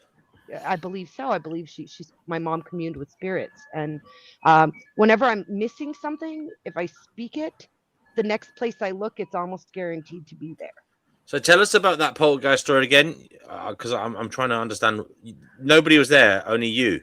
Me and my mother. This is when she was alive, and Uh-huh. she's searching everywhere for these spaghetti noodles, losing her mind over it. And when I walked into the room, they come flying out of the cabinet and hit me. Because I had a poltergeist experience. I had a few of them. But what age were you when that happened, Witchy? 7. Oh, 7. That's quite young. That's very young. Yeah, yeah. Why do these things happen? Sorry. They say it happens a lot to girls just when they're starting puberty or going through puberty. The menstruation. They say that a lot of teenage women get poltergeist experience. Not a lot, but it mainly happens to teenage girls. Sorry.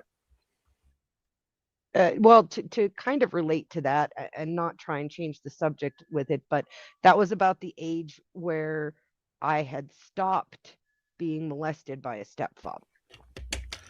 Oh, that's So I do agree that that things like that, like hormones and whatnot, play into it, because something like that changes your hormonal balance.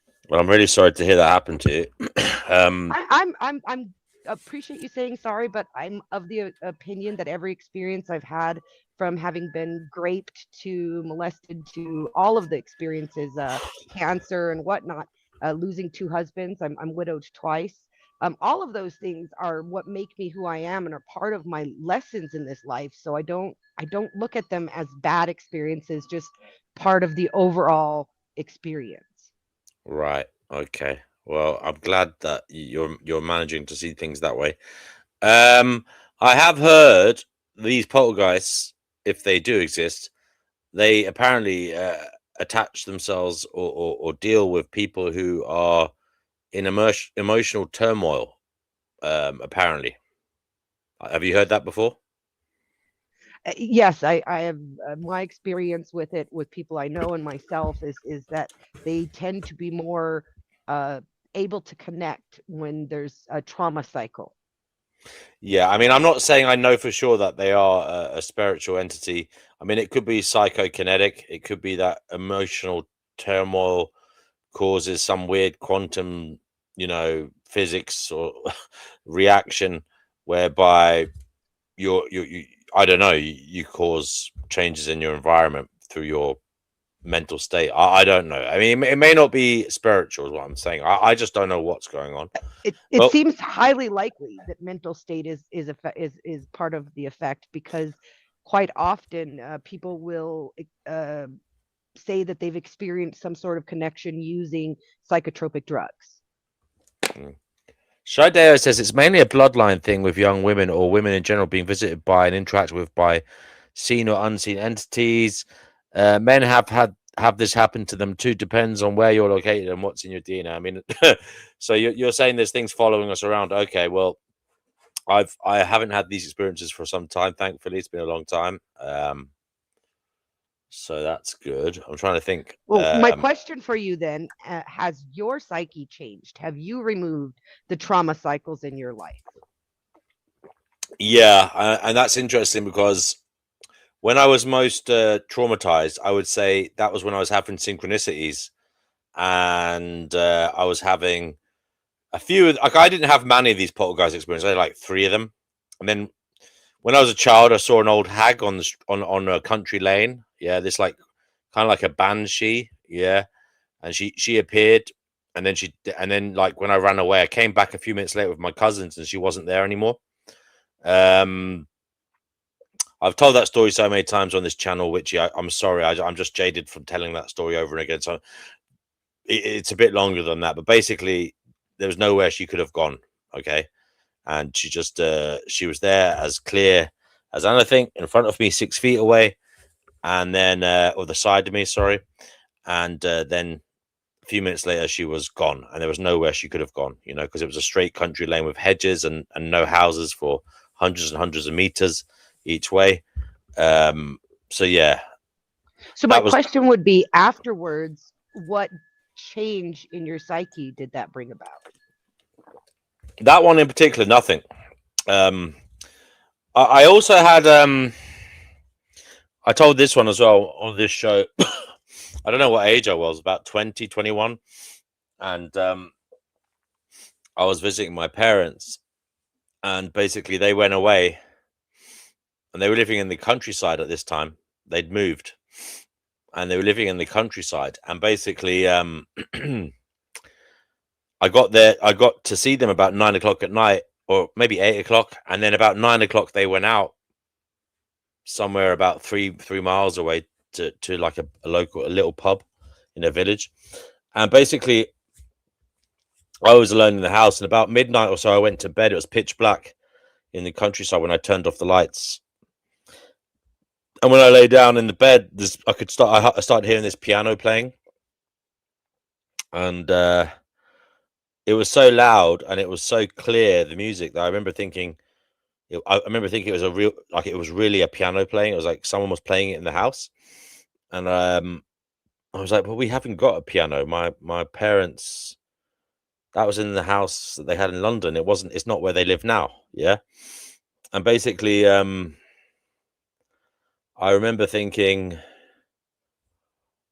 what the hell is that? You know? And then I thought, it's anyway, look, I was confused. I hadn't gone to sleep. I was about to go to sleep, and that's when it happened. Okay. My eyes.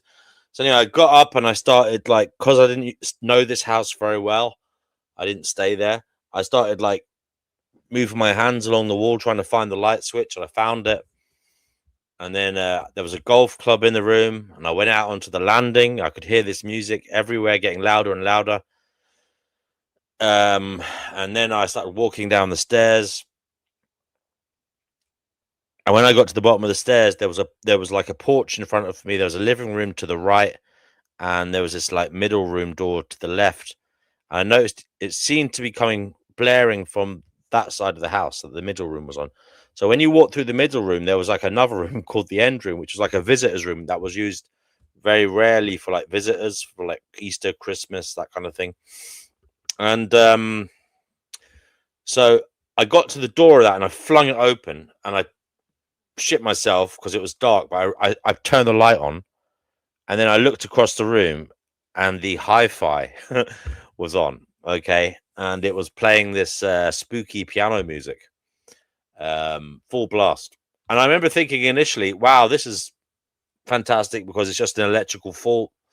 That's why this has happened. I walked over to it and I took the CD out that was in it that was been playing, and I looked. It was music from the movies, and it was from the Daily Mail, free CD on a Sunday.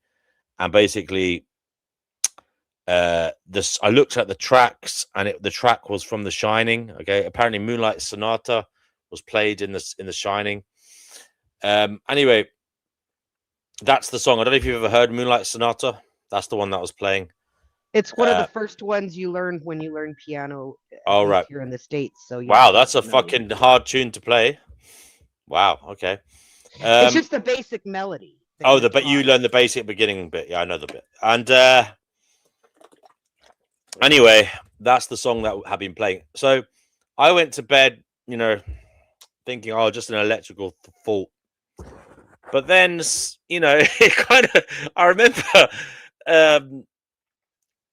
being back in the city and thinking, that was a bit fucking weird, actually, because no one goes in that room, and that music came on full blast. Nobody ever turns up the music full blast.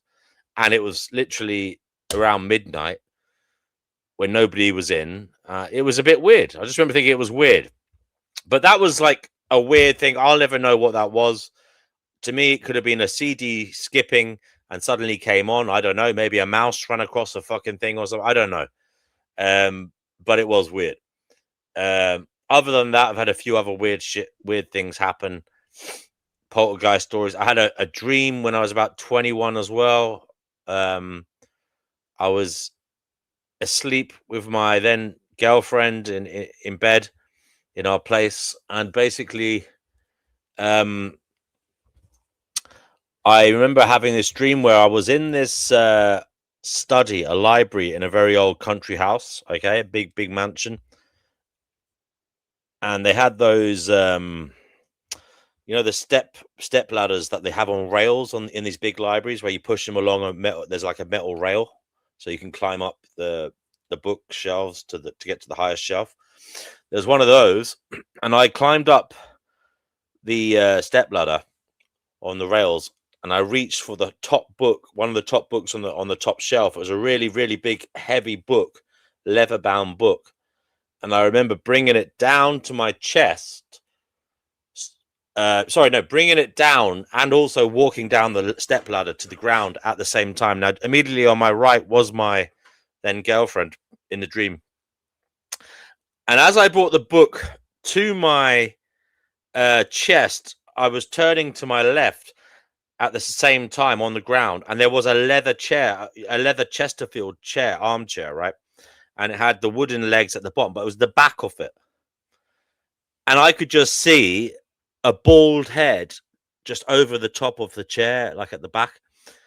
And just as I got to the bottom of the ground, I stood down on the ground with the book in my hands. This chair just swung around. The whole chair just moved around facing me. And there was a man sitting in it, like a skinny, bald white man with a suit on. And he was clenching the arms with his hands. And he just looked at me like really intensely for a second, and then went like that and just jumped towards me through the air like Superman and flew into my chest. And then I woke up as he entered my, like as he flew into me. And I remember I woke up screaming, and then because I screamed, I woke up my girlfriend who was sleeping beside me, and she screamed because I screamed. And then because she screamed, I screamed again because it was terrifying. It was absolutely, I felt like I was violated. I felt like I had a demon or spirit enter me, So that was that one. And then there's been other ones as well. I said that there's been a couple of poltergeist experiences I had when I lived above this shop. And basically I was rushing to work. I used to work in a bar. I had 2 jobs at the time. I was working in a bar in the evenings, and there was nobody else in. And basically some pots flew over my head and landed on the ground behind me when I walked into the kitchen. Some of them were cacti, so plastic cactus. And basically another one about 3 years after that, those 2 instances of that poltergeist, I did a Ouija board with a friend of mine. And basically I didn't believe in the Ouija board. I drew it on the back of an old chessboard. We were sitting down, just 2 of us in the flat, and we started doing it. And I have really little patience, bit of a short fuse for some things, and I just lost interest in it straight away. And I sat back and I said, "Look, if there is a spirit here, give us a sign." And when I said it, there was a lamp on the other side of the room, a brass lamp, side lamp. And it just started dimming, and then it turned off, and then it came back to full illumination. Okay.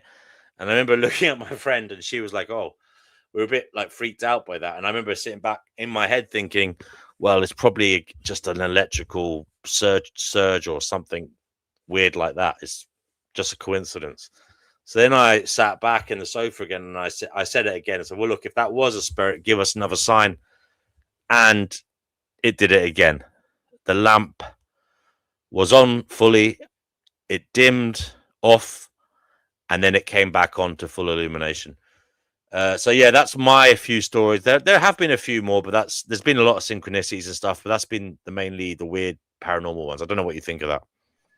Well, the only thing that comes to my mind in hearing your stories is the common thread that you immediately look for what one would call rational explanations. And I think that that's the biggest problem with connection for humans and alternate source, is that we try to rationalize and make mundane the things that are magical in our lives. And in doing so, we reprogram our brains so that those memories become rational thoughts instead of the fantastical that is real. And it's kind of interesting because you see it all the time around you. People will see something that is very clearly out of the ordinary, and they work very hard to rationalize it. Okay. Shideo says they wouldn't mind hearing about the other experiences I've had. Intriguing, fascinating stuff. I've said them all I said a lot of them on the channel. I remember I had a lot of synchronicities at one stage. This is after, so the last poltergeist one was the Ouija board one, and I think I was about 28, 29 when that happened. Okay. And then when I was about 30, I suppose, It was around this time, around 30, 31. In the next place I lived, I started getting loads of synchronicities. I'll give you an example of a few of them. So there was one where I was asleep, and I was expecting a letter, an important letter. Okay, I was waiting on this official letter, and I was asleep. Then I heard this name, Ruth, Ruth, Ruth, Ruth, Ruth. Just as I woke, and then I woke up, and then I went into the hallway, and there was a letter there waiting for me on the doormat, and I opened it up, and it was the important letter, and it was from Ruth, and I couldn't have known the name Ruth because it was just some, office bod who I didn't know, just randomly signed the letter. But anyway, so that's one weird thing. There was another one at that time where I was asleep, and basically, in my dream, in my sleep, I was walking along in this industrial estate, or like just on the edge of town or in town, and it wasn't heavy industry; it was just light industry, like maybe the types of things where you might have bakeries, mechanics, kind of woodwork, joinery shops, these types of things, whatever, just random small businesses, like a little industrial estate. I was walking through this industrial estate on the street, and there was either side of me, and it was nighttime in my dream.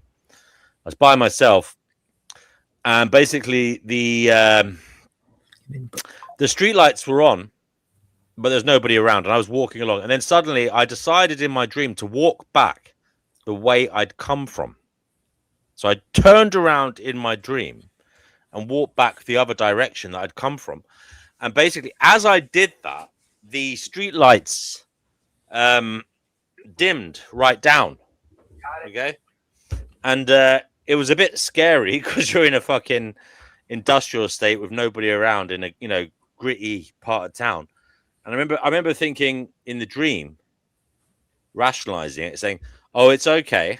It's just going to be the council, turn the lights down at night so that they can save money because there's no one around." So that's what I thought in my dream.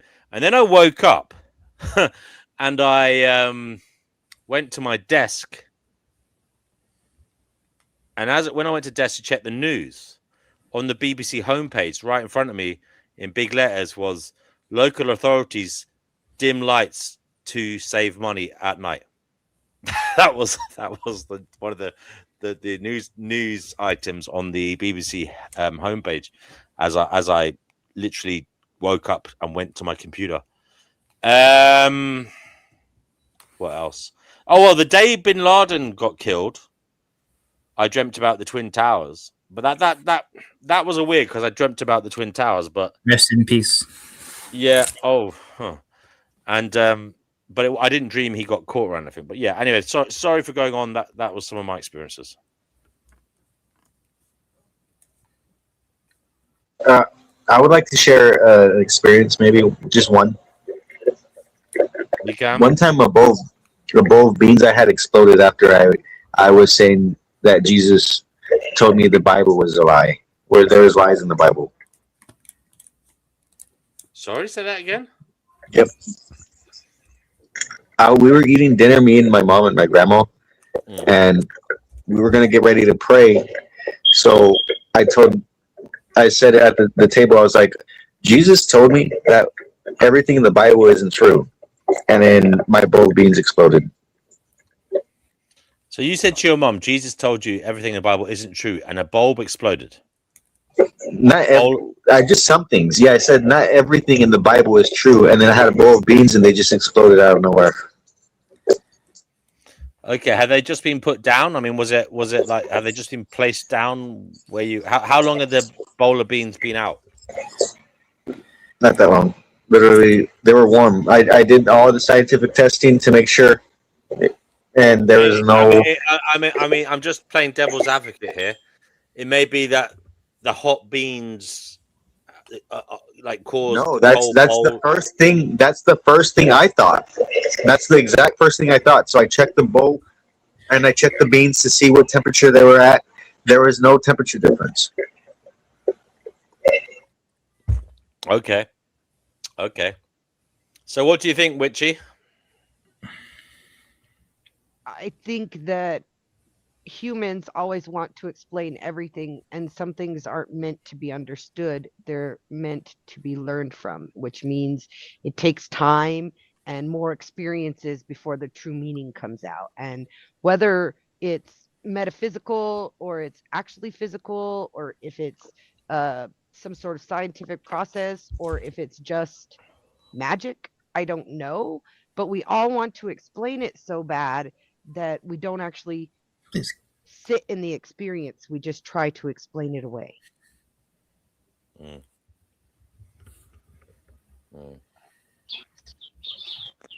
What do you think, Chinky? Hold on, I was switched off. Oh gosh, I don't know. I just don't know anymore, to be honest.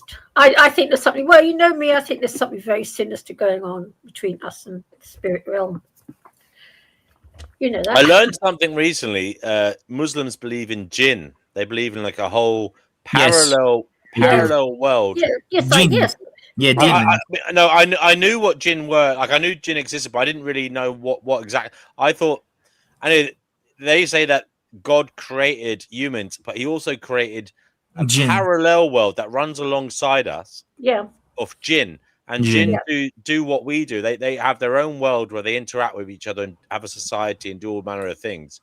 But they can see us, but we can't see them. Yeah.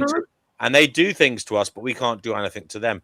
Yeah. I thought it was interesting. It almost sounds like they're interdimensional beings or something. They are, yeah. And also the NW, the jinn are also made out of fire. Allah completely constructed them out of smoke and fire. So that's why we can't see them as well, because they're made out of smoke and fire, and they can appear and reappear at once or at will in our world. But usually they claim they don't see them because of that.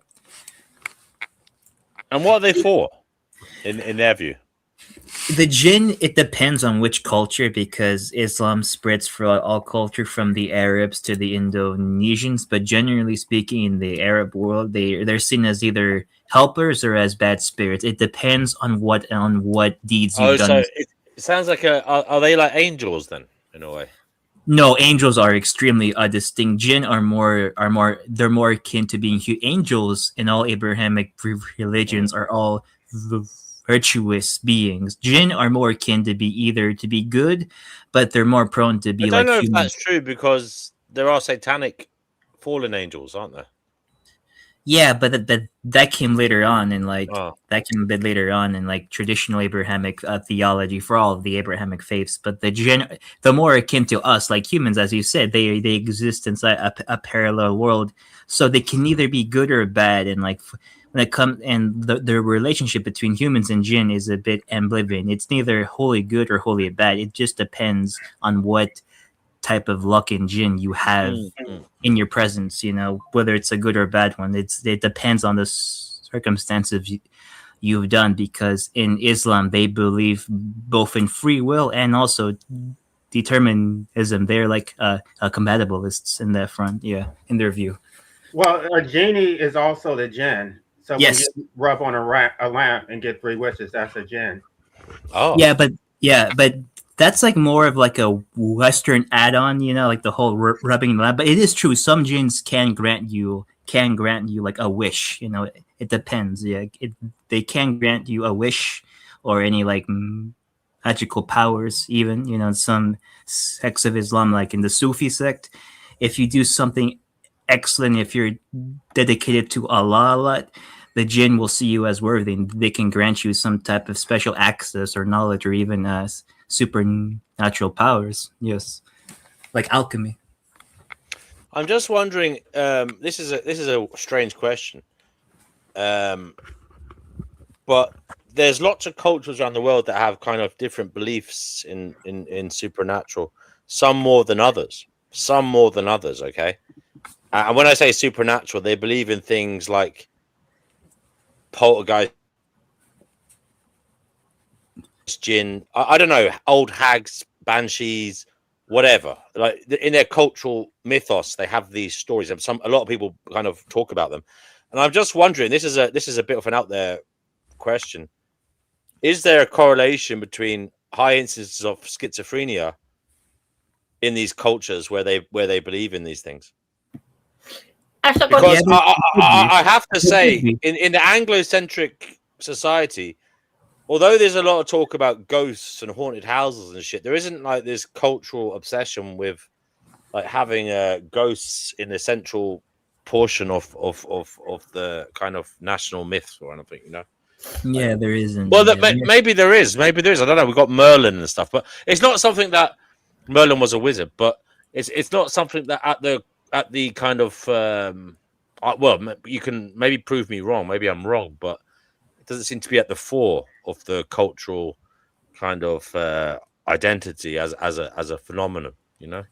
Yeah, I that's don't true. know. I think that they do believe in ghosts. They do believe in witchcraft.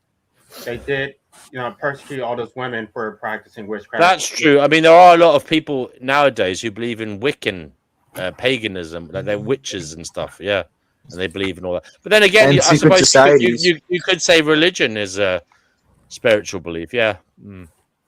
So I looked up gin just because Societies. I I mean, was interested. there's. Oh, sorry. And as he was saying about it being made out of fire, I was noticing something that biblical creatures tend to be separated by how they were made, and they're each made of the 5 elements. That's Yeah.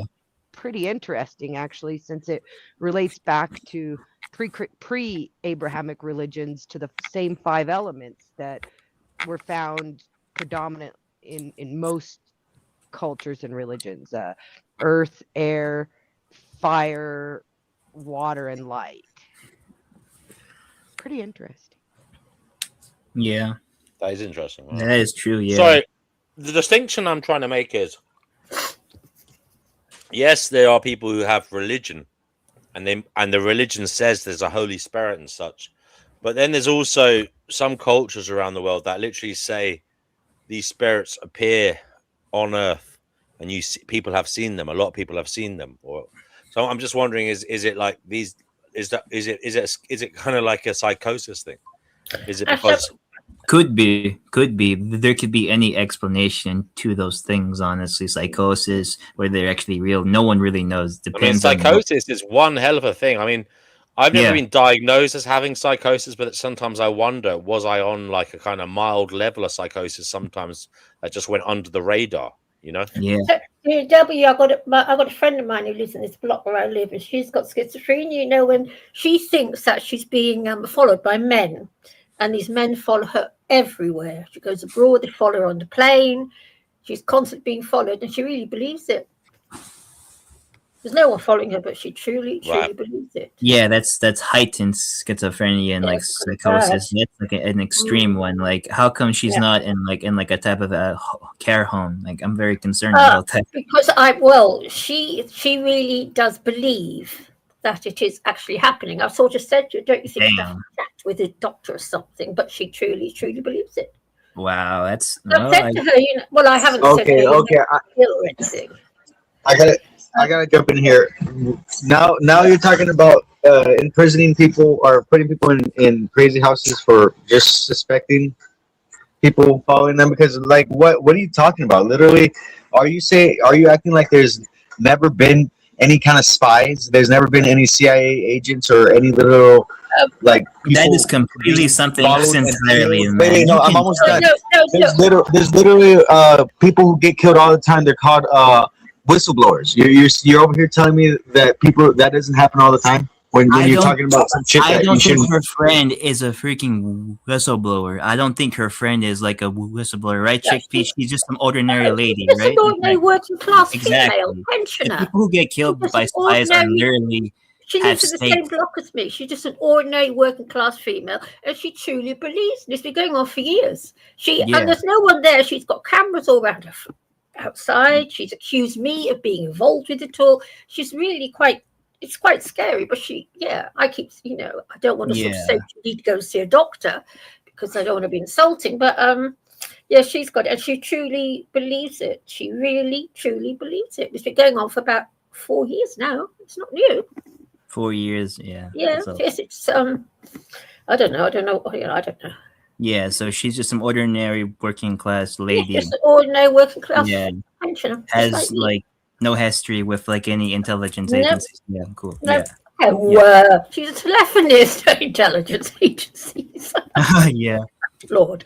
Well, No, I think the mind had a good point. He just kind of took it in a weird direction, going on about whistleblowers and agencies. Very weird But direction. Yeah. the point was that just because we suspect someone might be ill, or even if they are ill, doesn't mean we should just go put them in a home, right? Maybe they have a family who's loving and can take care of them, or something, or maybe they're functional. The functional. Well, Yeah. she believes. Well, I don't know. I don't know what to make of it, to be honest. I don't know. Well, ultimately, it's her problem. But if she's like capable in other things, and if she's not hurting anyone, then like, oh, okay, then I guess she's all right then. Just that quirk about her, though. But it's just, yeah. Just a quirk about her, then. Yes. It's a bit weird. Yeah, it's weird though. You know, I heard it when I was in the psychiatric unit because I was in hospital for a while, and some of the members of the group used to talk like this that I was in. Yeah. I know about it. Yeah. Yeah, but like the whole thing, which he actually brought up something interesting. Yeah, in the Abrahamic religions, the fire element is very, very like important in all of the Abrahamic religions. Like all of the angels in the Bible were like made out of fire, and like the jinn are made out of fire. And like if you look at whatever existing images of the Prophet Muhammad, his face is covered in fire. You know, his face is always like covered in light and fire because you can't see his face according to like their like beliefs. So yeah, fire is very, very it's like a very strong symbol in those faiths. Yeah. And you know what, Fatima, I find it so unsettling that all this, there must be something out there because people wouldn't, and I find it so unsettling to have been born into existence for all that exists. And I tell you something, I'm terrified the day I leave this mortal coil because dread to think what's out there. I dread to think. Now I'm really scared. I know that sounds insane. That's why I want to go to Switzerland with somebody so that I can stay calm and hopefully when I go through the checkpoint, I've got my wits about me. I'm really worried about it all because I'm getting old. Yeah. Can I just say, perpetual pleasures, brother, do come on, and the same goes for Shy Deo. What's up, perpetual pleasurist? Shout out to you. I'm not afraid of dying at all. I mean, I'm terrified, LA. I just don't want to die in a painful way, but I'm not afraid of death. I would say I'm not scared of like the like death itself, like being dead because you're just not here anymore. You're not being. No. How am I gonna die though? That's what scares me. Is it gonna be like painful or painless? The way they get there scares me more than like the actual destination scares me. If you know what I mean. Yeah, but Fatima, but the Gnostics believe that when we leave here, we just go. This is when we die. That we just go through a checkpoint onto the archons, etc., and to the light. Which is why I come here, because it does say finding Gnosis. So I'm hoping to find something. Well, you know why he calls it that. Yeah. Why? Oh, hey, brother Marcus. Come on, Marcus. Right. I come here because it's Yeah, but you know why he calls it finding Gnosis. You know this. Well, yeah, it's been a year already. I'm come here. Do you need him to repeat it? I come here to find out what it is that is out there so that I don't make the same mistake. Because as you know, I believe I've been reincarnated. You know that about me. And I don't want to come back. Well, I do think it's a double entendre. Like he is talking about, I mean, he was making content in the beginning about Gnostic Christianity and then Kabbalah, also using it in a different way. Yeah. But Allah, God, the demiurge are all the same person. Yeah. It's all the same entity. We just all believe different things because you come from different tribes. But the same arseholes in charge of a lot of us. That's what I. And I'm scared. You know what, Fatima? I actually sometimes practice going into the dark. Oh, really? Yeah. Oh. Yeah. Well, David Icke talks about this tunnel of light that's out there and all the people you love are there. Well, I'm worried in case my cats are there. I'm not worried about people being there. I'm worried in case my cat. I know it sounds insane, but that's why I come here. If I knew what I was doing, I wouldn't come here, would I? And I wouldn't. No. And I'm No. terrified. I know people. I know it sounds insane, but I'm really. I don't want to come back for another stint, and I don't want to. I just don't want to come back again. I hate it. Pleasurist says, I'm not scared of Viv. I just don't trust it. Yeah, I don't trust. I don't know what's gonna happen after like my body's finished, and no one has like given me a good reason to believe either or, in a strong, firm a belief. No one has given me a good reason either or to Haven't believe. you read in it. what the Gnostics believe, Fatima? Yeah, it's essentially, reincarnation, trying to work yourself way back. Yeah, they want it back. Like the light, yeah. I mean, Yeah. I'm an antinatalist because I believe that all the while we carry on breeding, we Yeah. create a new fetus for them to basically force the next soul into, i.e., the souls that are already there waiting to come back into this. Yeah, of course, yeah. That's what I But believe. like, I'm scared of reincarnation because I'm scared Yeah, of doing shit all over again. Like, what the Yeah, fuck? Like once I is don't want to enough. come back. I Yeah, don't want exactly. But Chick, we have a question for you. What were you in your past life, or what hints do you get sometimes you think you were in your past life? I know Well, it seems loaded. I found out via hypnosis that I existed in another dimension before entering this one. I found that via hypnosis. But when I was a little girl, I could knit and sew and crochet without having been taught how to do it. Because I remember, my mother said to me when I was a bit odd that I could do all these things and no one had taught me how to do it. Because you do need to have someone to teach you how to crochet.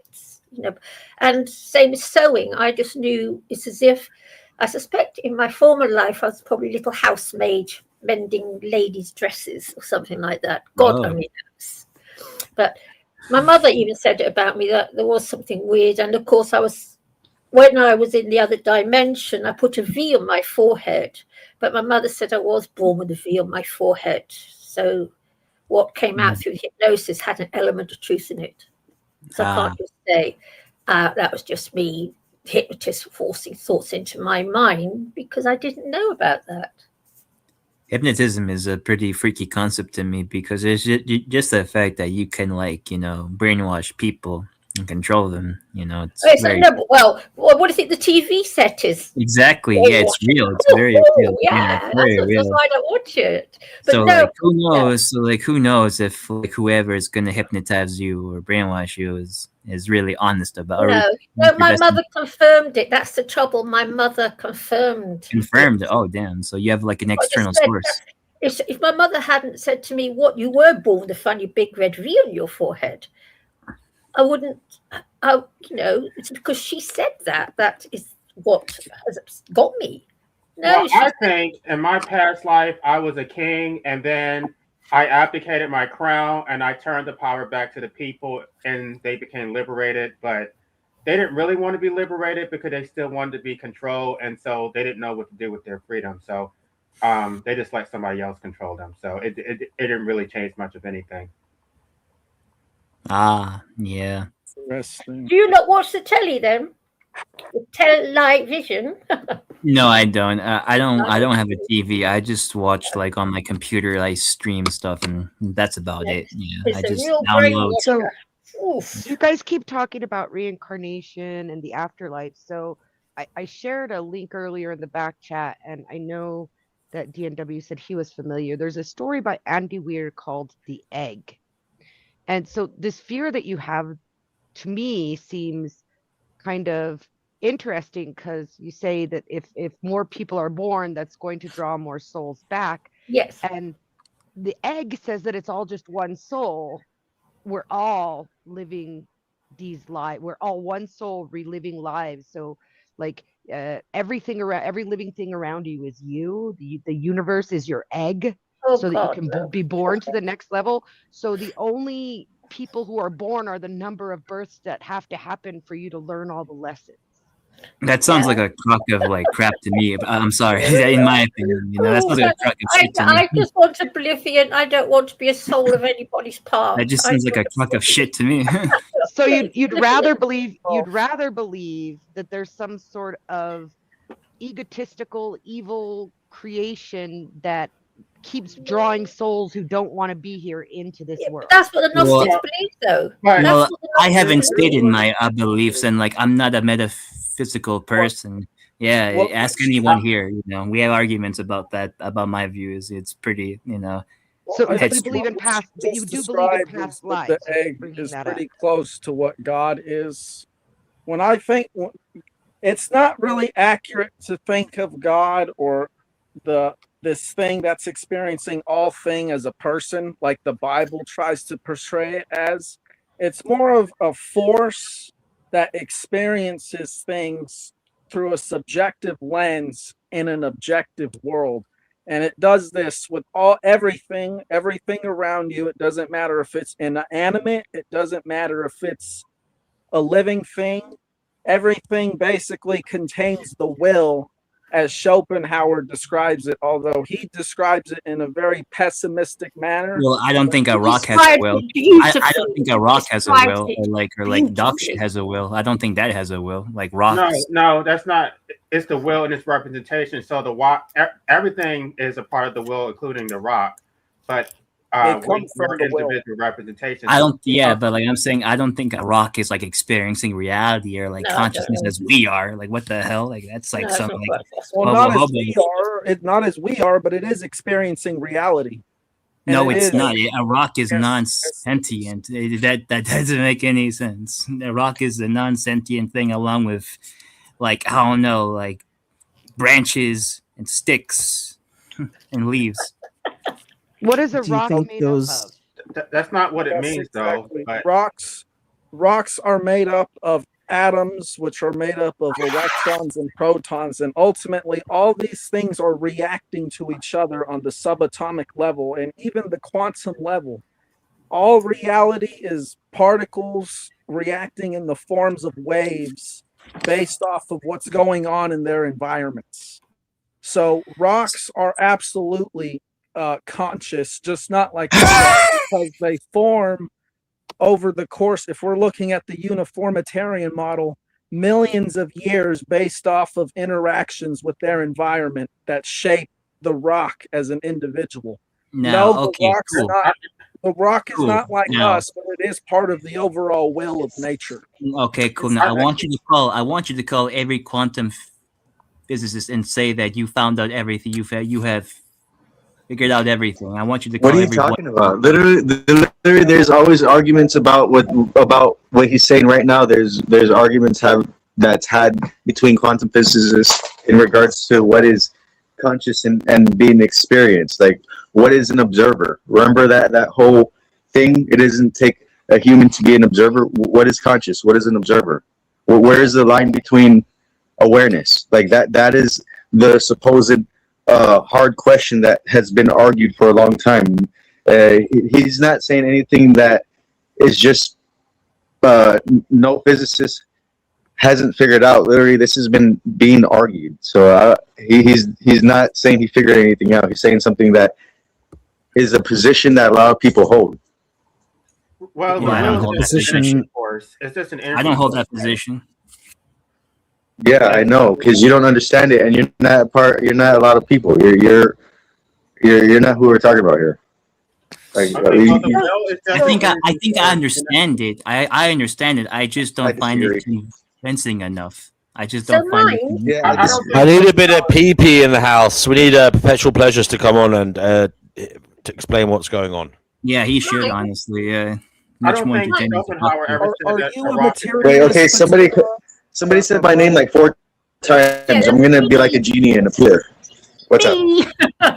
So mind, how do you think, okay, that we come into being in the first place? I'm not talking about our bodies and meat bags. I'm talking about our consciousness and our souls. And I said soul, not assholes, our souls. How do you think that came into being? Because I can't imagine I asked for this somehow, and it really pisses me off. We're Yeah, eternal. I'm gonna have to think about that one. Yeah, AW, infinity. Yeah. Where there was no creating.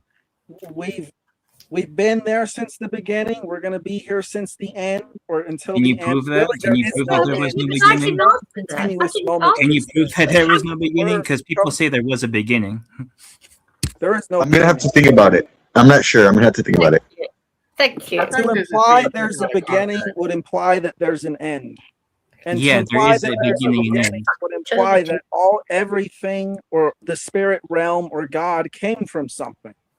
And God came from nothing because God is eternal. Nothing precedes God, nothing precedes being. And this is exactly what the philosopher Parmenides talks about and pretty much set the entire Western ontology on this.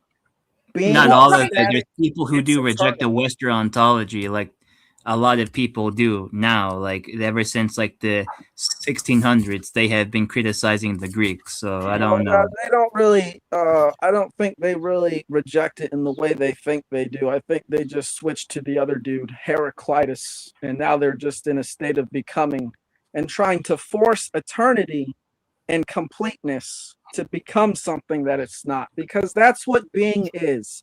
Being is everything that has ever happened, everything that's happening, everything that will happen, and all possibilities of what could have possibly happened, all happening at once in an eternal moments.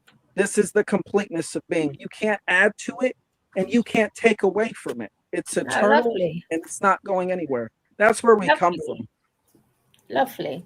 That's really cheered me up. Eternal. I think you can take away from it. I don't know. I mean, you don't I have think, to I procreate. think I think if I can meditate on some more, I can definitely just like find some obvious like flaws in the thing and the explanation for it. I think if I just think about it. Get hung up on looking for the flaws. Wait, all right? no, let's hear it. Let's hear what he has to say. I want to point out what LA said, because if you were to take away from being, it would no longer be complete. So if you did not exist, like poof, you no longer existed, being would no longer be all encompassing. It would no longer contain everything because you're missing. Right, but the whole thing is part of eternity. Oh, good. Eternity Perpetual prejudice is here. is required for you to exist. no. The point is Finally, that there's the will intelligence. and its representation. So you can't destroy the will, but you can destroy its representations. Guys, one moment, guys. The king has arrived. The king Yes, he of has. Hello, Gnostic antinatalist. speculation and knowledge on what is going on. Hello, guys. Supreme Ass Eater himself. He won't mind me saying that because he loves doing it. The legend that is Perpetual Pleasurist, aka Gnostic Antinatalist. How you doing, sir? Hey, how's it going, man? Thanks for having me on. I'm doing good too. Great to have you here. I'm going to turn your microphone up, because it's a little bit low. Oh, okay. Can you hear me better now? I think so, but yeah, PP, feel free to interject anytime. You're obviously well able to talk, so I don't need to look out for you on that department. Okay. Well, so I'm going to just pause. I'm just going to mute myself, but keep going, guys. It's a fun convo. Hey, what's up, man? I actually do agree with your comment saying that we're definitely not anything, not one soul, not one being. Because no, I don't believe in oneness or the monist. I'm more of a pluralist. I believe different forms exist. It's not just one thing that grounds all of existence, in my opinion. Yeah. So I think my recent video that I recently did, I think you'll all really enjoy that. It's called Eternal Paradise Play, and it's talking a lot about this topic actually, where from what I've seen, and the evidence is overwhelming, is that possibility potential itself is the problem. That's the biggest issue, because potential possibility is guaranteed to eventually lead to innocent child torture in some version of reality, right? That's its root problem. Anything that is raw possibility or emanating infinite possibilities will also emanate every horrible possibility, right? That's why possibility is the problem. So anything that's potential is a problem for that reason, because it will lead to something bad along with leading to good things. So in other words, what we need to do is we need to recognize that each one of us is our own individual source of reality. Each one of us distinct, work as a team to ensure that reality is a hyper-specific paradise state sustained perpetually as long as we possibly can. Because as soon as we introduce possibility into anything, immediately down we go towards torture, horror worlds, hellish stuff, bad situations. Immediately, as soon as you allow any type of possibility in that's not hyper specific, exact, what you want, exactly what you desire, exactly what's pleasurable. Any randomized outer thing is going to lead to some form of pain and anguish eventually, if not immediately. So this is why I think it's a very dangerous idea for people to glorify and relish either the monad or the demiurge. Yeah. Anything that emanates multiplicities of things, good and bad from itself, or anything that is just this amalgamated oneness, vagueness thing, both of those are very bad ideas to Mhm. focus on or glorify because they Yeah. emanate bad things with the good things. That's the problem. Yep. So, That is. Can I respond? Sure. Because I also made a video recently that pretty much touches on all this, and I explain in my video that you cannot dismiss the possibility because we live in the realm of possibility. Just because there are bad possibilities, this is true. We have to recognize that these possibilities are undesirable and not pursue the path of allowing them to manifest. This is what free will is all about. It's Oh, I don't about believe in free will. navigating between the forces of duality, the forces of chaos and order. Order is natural law, chaos is the possibility. Natural law provides coherency to our actions, ensuring that what we do matters in the objective world because we're all experiencing it subjectively. We are all subjective individuals in an objective world. And chaos is the potential from which our free will is allowed to choose and manifest things based off of the opportunities in our life. We can't shun the possibilities just because they're bad. We have to recognize these possibilities are bad and we have to bring about the good possibilities because we understand what's actually right because we understand natural law.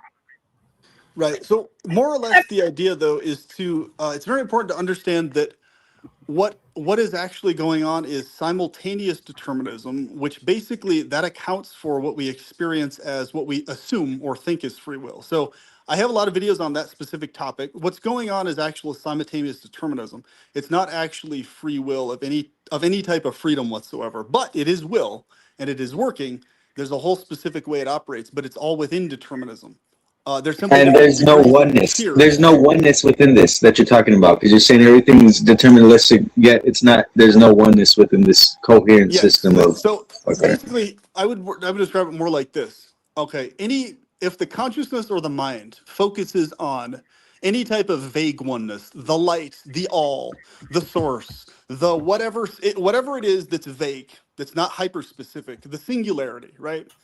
Uh, Anything like that that's focused on by the consciousness will eventually lead consciousnesses back to something like this because the problem of all those ideas is they're not specific. They're just a vague concept, right? Consciousness, the raw consciousness as it is, the one, the all of these concepts, you can look at them and like, wait a minute. It depends on their use. That's just going to Well, lead yeah, people back to some it depends on your. randomization. Well, it There's depends on nothing your specific. perspective. It depends on your comprehension. It depends on a lot of things. And No, it if you doesn't. don't get any use out of it, yes, it does. I know you like to be a little know-it-all, but I'm sorry to tell you, you don't know it all. So sometimes I never if you don't said I know wasn't something, know-it-all. you didn't say it, but you're acting like it is what Well, it is. the most important thing is we should all focus on our own individual paradise state. So what we each individually desire to the maximum and sharing those deep meditations with others so that we can work as a cohesive team to then basically work together in our internal paradise meditative state to basically help form those inner worlds beyond the outer impositional state. So what's happening? Yeah. What's happening? Oh, go ahead. Sorry. I agree with that it is ultimately about living our lives the way we want to do. And I think that equates with achieving your own internal paradise state.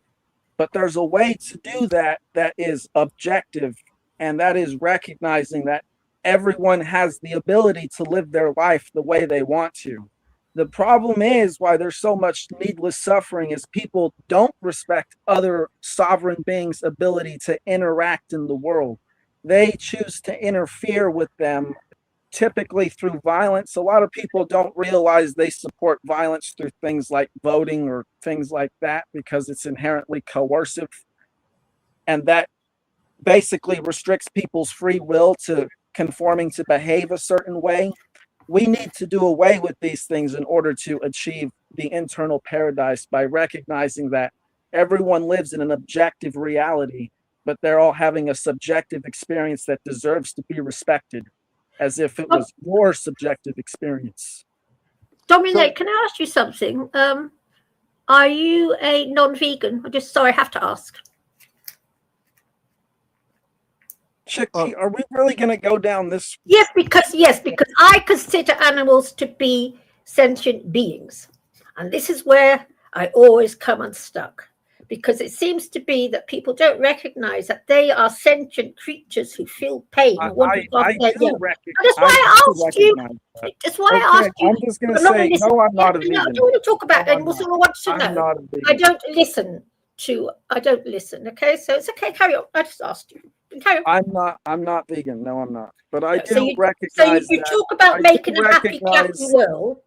I do recognize that animals should probably not be eaten the way we do, but it's been very hard for me to stop eating meat. And I do like things like fish. So, it is ultimately my choice, because that's what free will is about. It's about making your own decisions and living with them. And, even though I don't always make the best choices, I don't actively harm people. But also, free will's okay depending on whether you're an animal or a human being. It all depends on what kind of a member, which species you are. Well, it's very important to understand, though, that what we're really dealing with here is simultaneous determinism, not free will. It's a good idea to say will only when we talk about will and not attach free to it, even though most people mean free in a figurative sense, non-literal sense. I understand that. The term free attached to it tends to be very misleading. So there's different tiers and degrees of what's determined, but it is all determined. It's simply to what degree and to what tier. So, for example, like the Earth moving through space. So whether you're a spherical Earth person or a flat Earth person, either or, the situation of the planet Earth is very determined, right? That's something that's highly Determined by what? Determined by what? It's vastly more determined than anything we do on an individual daily basis. So what we decide, like whether we eat vanilla ice cream or chocolate ice cream today or tomorrow, that is far less determined in terms of the predetermined set. So the tiers of determination only have to do with to what degree are things predetermined, to what degree are they not predetermined. So the simultaneous part has to do with most things on a face-to-face, day-to-day level are being determined as it's occurring versus, okay, beforehand, all these things are in place and then it leads to this. Yes, there are factors that are predetermined. For example, it's predetermined that we all have to breathe oxygen or we suffocate, right? It's predetermined that we have to eat food or we die of starvation. We have to drink water. However, so those things are heavily predetermined, but what is far less predetermined, what's far more determined in the moment it's happening by everything going on at the same time is those individual choices we make on a daily basis. So it's basically, if you understand all of reality as different degrees and tiers of how much of it is predetermined and how much of it is determined while it's happening real time, then you'll understand exactly why people mistake and think they have free will when they don't. You have will, but you don't have free will. That's the distinction. Okay, I want to ask one question real fast. I Are want you to ask sure one about question. that? I want to ask one question. Do you think the laws of physics are deterministic or they're subject to change? The laws of physics. The laws of physics in the impositional universe that we live in right now, the external world, basically, those are very highly predetermined in the sense of it's very unlikely that anything minus some, majorly unforeseen circumstance is going to change those laws of physics. Like it's very unlikely anything will change at the flick of a finger, our need to breathe oxygen without suffocating, right? Et cetera, et cetera. So basically, as far as the outer impositional world, yes, that's pretty much locked in place. But the inner world of desire, what we want, that's distinct from the outer imposition, that world is very much so independent and outside the laws of physics. And that's actually what people should be focusing on, I recommend, as what they mainly focus on, meditation-wise and fixation-wise, in terms of their entire physiology, your feeling, your desire, your thoughts, because the impositional world is going to remain impositional. It's going to remain doing its thing outside of us, right? So, but our desires, if we attach far greater value to what we desire and want that's independent of the imposition, then we actually can experience internally a much more stabilized emotional state, sense of calm, relaxation, etc., because we're giving far more value to what we desire outside of the locked-in laws of physics that are outside of us. That might change, yes, laws of physics outside of us might change, but there's no good reason we should cross our fingers realistically thinking that they will, because obviously they've been going on for billions of years as far as we can tell, or however long they've been going on. The main point is, whatever this impositional world is, it sure as hell isn't created by us, that's for sure. It's not our will that made this world a torture escape for children. I mean, seriously, none of us wanted the world to be that way, obviously. So our worlds are very different from this world. Why don't you mention children as a torture escape for children? Why just Because children? I always like to zoom to the worst case scenario that happens, because if we talk on anything, any subject matter that's less extreme, people can wiggle worm away and kind of just, they can just kind of wishy-washy go into, oh yeah, but suffering this and that, value this and that. But when it comes to the most extreme agonizing torments, that's really what stands out as, okay, this world is obviously not a world created by paradise beings. This world is not a No, world say desired that by again. paradise beings. This world is not a world desired by benevolent beings, obviously. So the very fact any case of these extreme tortures happening to obviously innocent sentiences goes on at all means that this world was manifested, created by An asshole. entities that are malevolent, yes, or Oh, thank you. or simply it manifested from the raw potentiality, which is also malevolent because it can lead to worlds like this, either or. So whether it's an intentionally created world or a world that just randomly popped up due to potentiality manifesting it, possibility, therefore here it is, in either case, both of those are incredibly horrible, horrific scenarios, right? See, because you know what I don't understand? That the average human being can't see that. And they can't, can they? I mean, you have to agree with me, the average human being can't see that. No, most average human beings aren't immediately aware of that. And you notice how most human beings, they downgrade their imagination and their desires. In other words, oh, thank you. You Isn't imagination really part of cheat me up. most people will be like, Okay, this, wait, they'll be wait, like, wait. oh, you know what? I desire this world or that world, but it's just my imagination. It's just wishful thinking. Oh, you well, can't just the impositional demonize- world sucks. That's reality. They always downgrade their imagination, I have a and that's what big shoots problem themselves in the foot. I never do that. This is why I've had far less problems in life, because I've never downgraded my imagination ever in my entire life. So why are you demonizing Yeah, potential? you gotta prop up your imagination, what you bringing desire. In up fact, you have to go imagination. beyond just imagination. You have to recognize your desire for a better world as a weapon against this impositional shit show. Like, you have to treat it as a weapon against it, not as just wishful thinking. If you treat it as just wishful thinking, you're never going to be able to go anywhere with it. But if you treat it as a weapon against what's imposed, that's non-desirable, that's torturous, that's horrible, then you start getting somewhere with the thing. And it's very sad to me seeing how people always shoot themselves in the foot. They're just like, oh, wishful thinking, this, that, la-di-da-di-da, but ultimately the world's like this. It's like, okay, yeah, we understand the world is like that, imposition. So therefore, that's why we need to oppose it, because it's such a shit show. Not, it's a shit show, therefore let's surrender to it being a shit show. You see what I'm saying? Okay, It's a wait. different So psychology. I got a question real quick. You said potentiality gives rise to all badness, right? Like bad stuff. Eventually, yes. Either immediately or So- eventually. Right. So potentiality has nothing to do with free will. You can have potentiality without free will. No, the idea is, this is very important to understand. Oh wait, no, I'm just asking you. Nothing Is to do with imagination. Yeah, There's potentiality, because you said potentiality was directly correlated to possibilities, right? And infinity will equate to. So within that infinity of possibilities, there is no free will. There is no choice to make decisions within that infinite possibilities.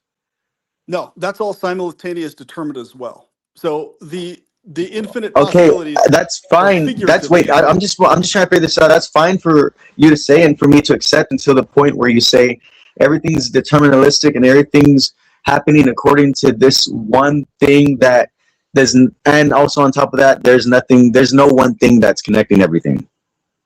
Like you're not making sense. You have cognitive dissonance. No, this is very important to understand. There are things connecting things. There are things connecting realities to each other.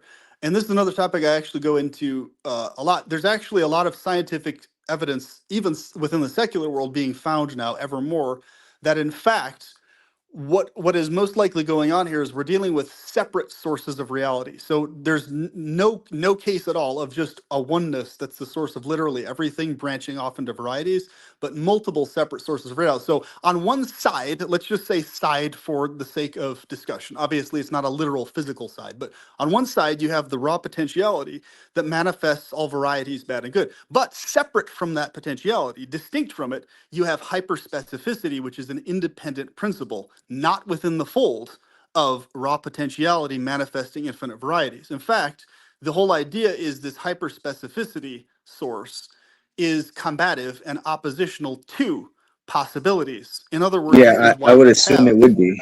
Okay, yeah, so this is why we have you're just specificity just describing a manifested. But the universe problem based off is, war, in this impositional basically. world, since it's You're just predominated describing by the a universe of potentiality war. over and above the specificity, whatever specificity we Can you create or not? manifest I don't understand. disappears very fast, right? You create an ideal house situation, you always have to maintain it, it always falls apart. It's always under this domination of entropy, but because this world is predominated by the possibility principle far more than the specificity principle. But the idea with the paradise states is they're underneath the predominance of the hyperspecificity principle. So what that looks like is meditations that you have, desires you have, ideals that you can experience those over and over and over again ad infinitum, and they never get old, they never get boring. It's the same exact details every single time, forever, perpetually. So you never have to deal with randomization or entropy or things falling apart or other possibilities falling in. But the idea is, in order to stay immersed in such a state, you have to remain constantly combative against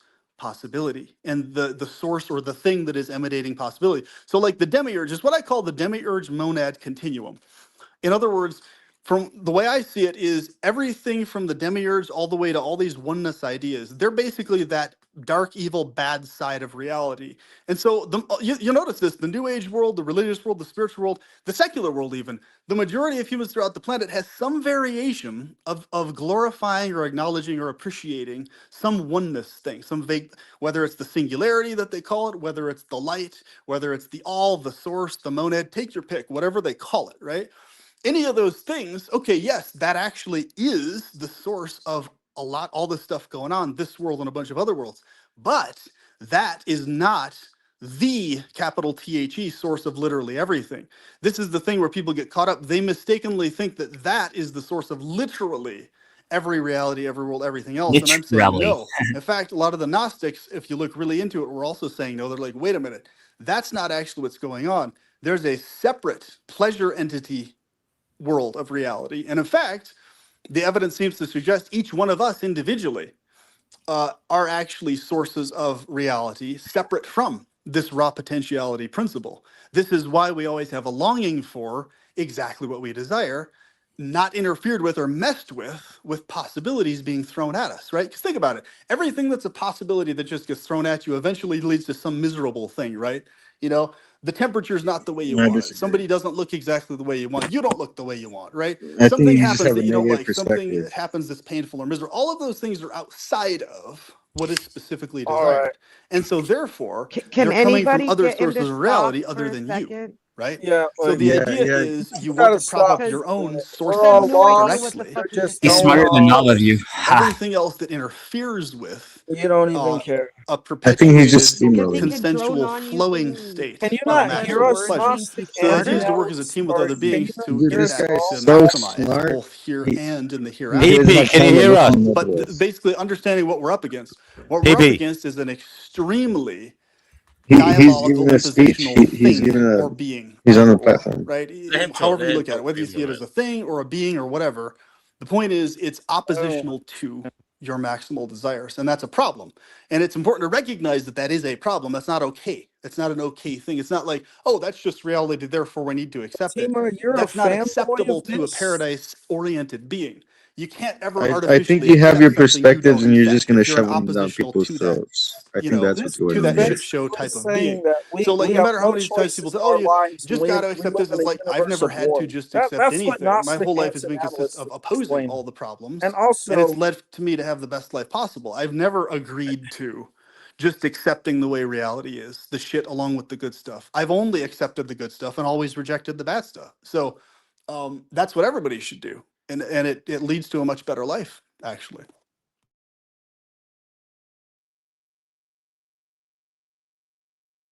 Oh, you're I was finally.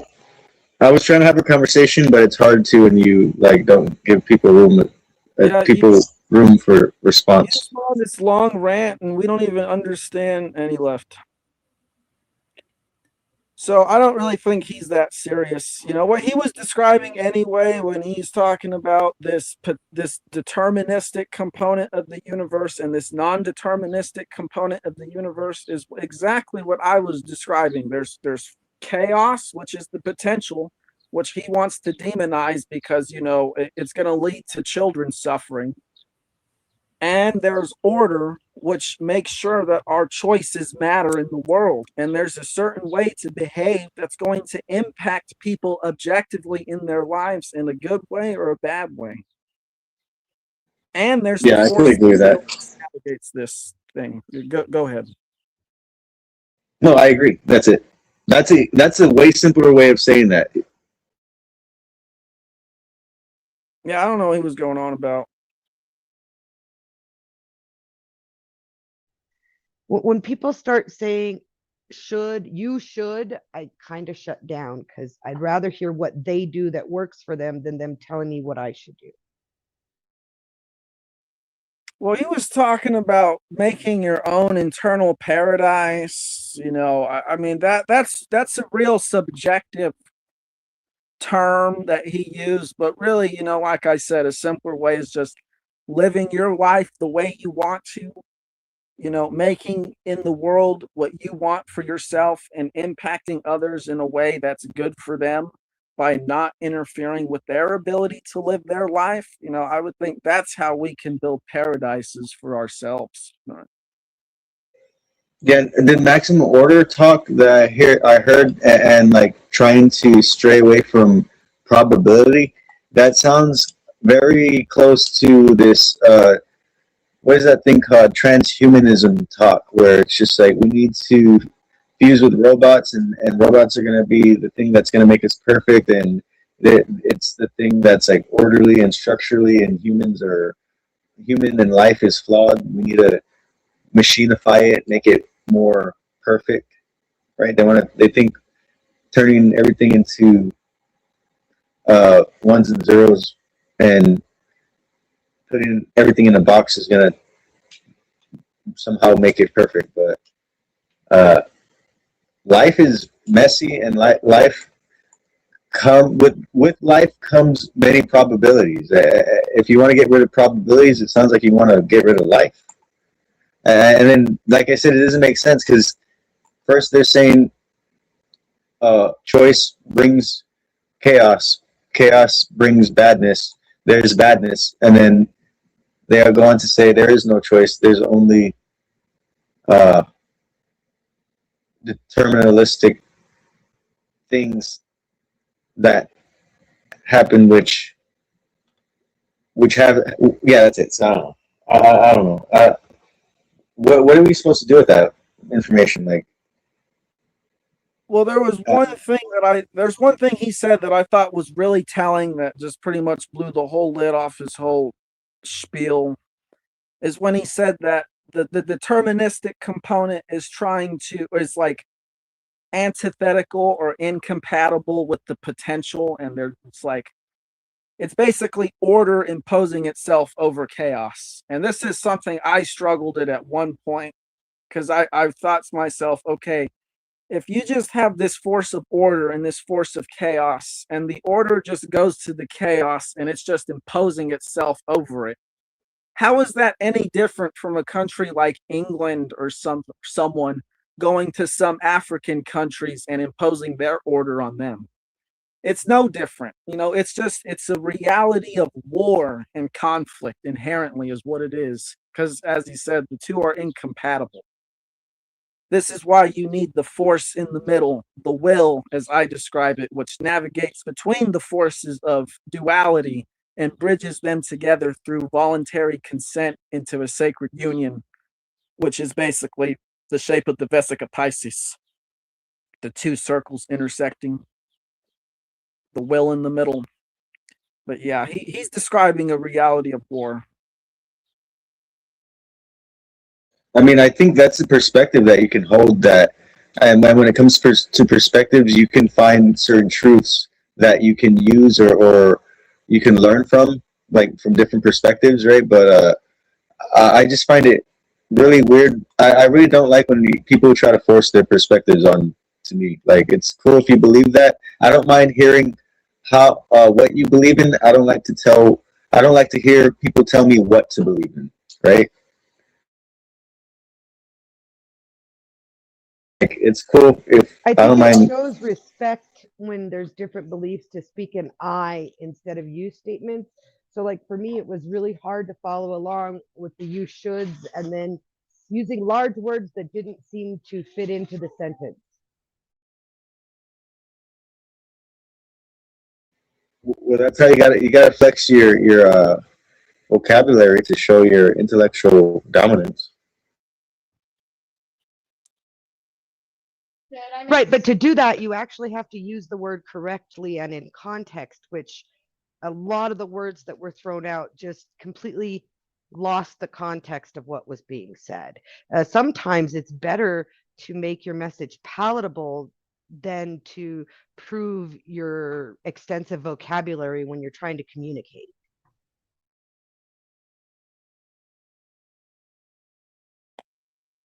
Yeah, but what if the crowd appeals to authority more than anything else? Then what? Well, a smart person who's trying to convince a crowd who does that would find a way to relate what they do to what he's trying to impart to them so that they can recognize it rather than speak over them and at them and make them feel to try and make them feel inferior, which doesn't promote learning if you're trying to teach.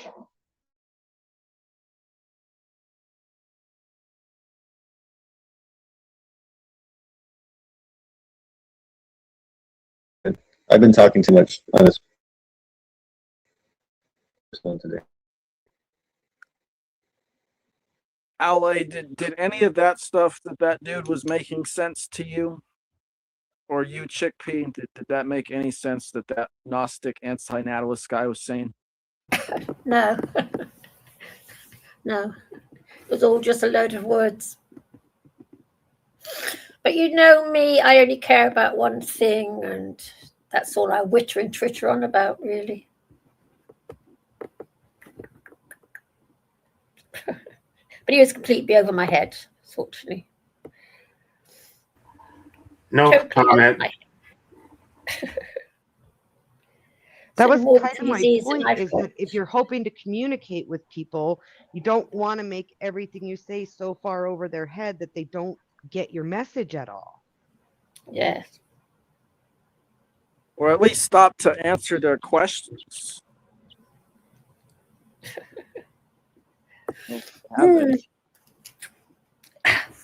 Was he a physicist or something?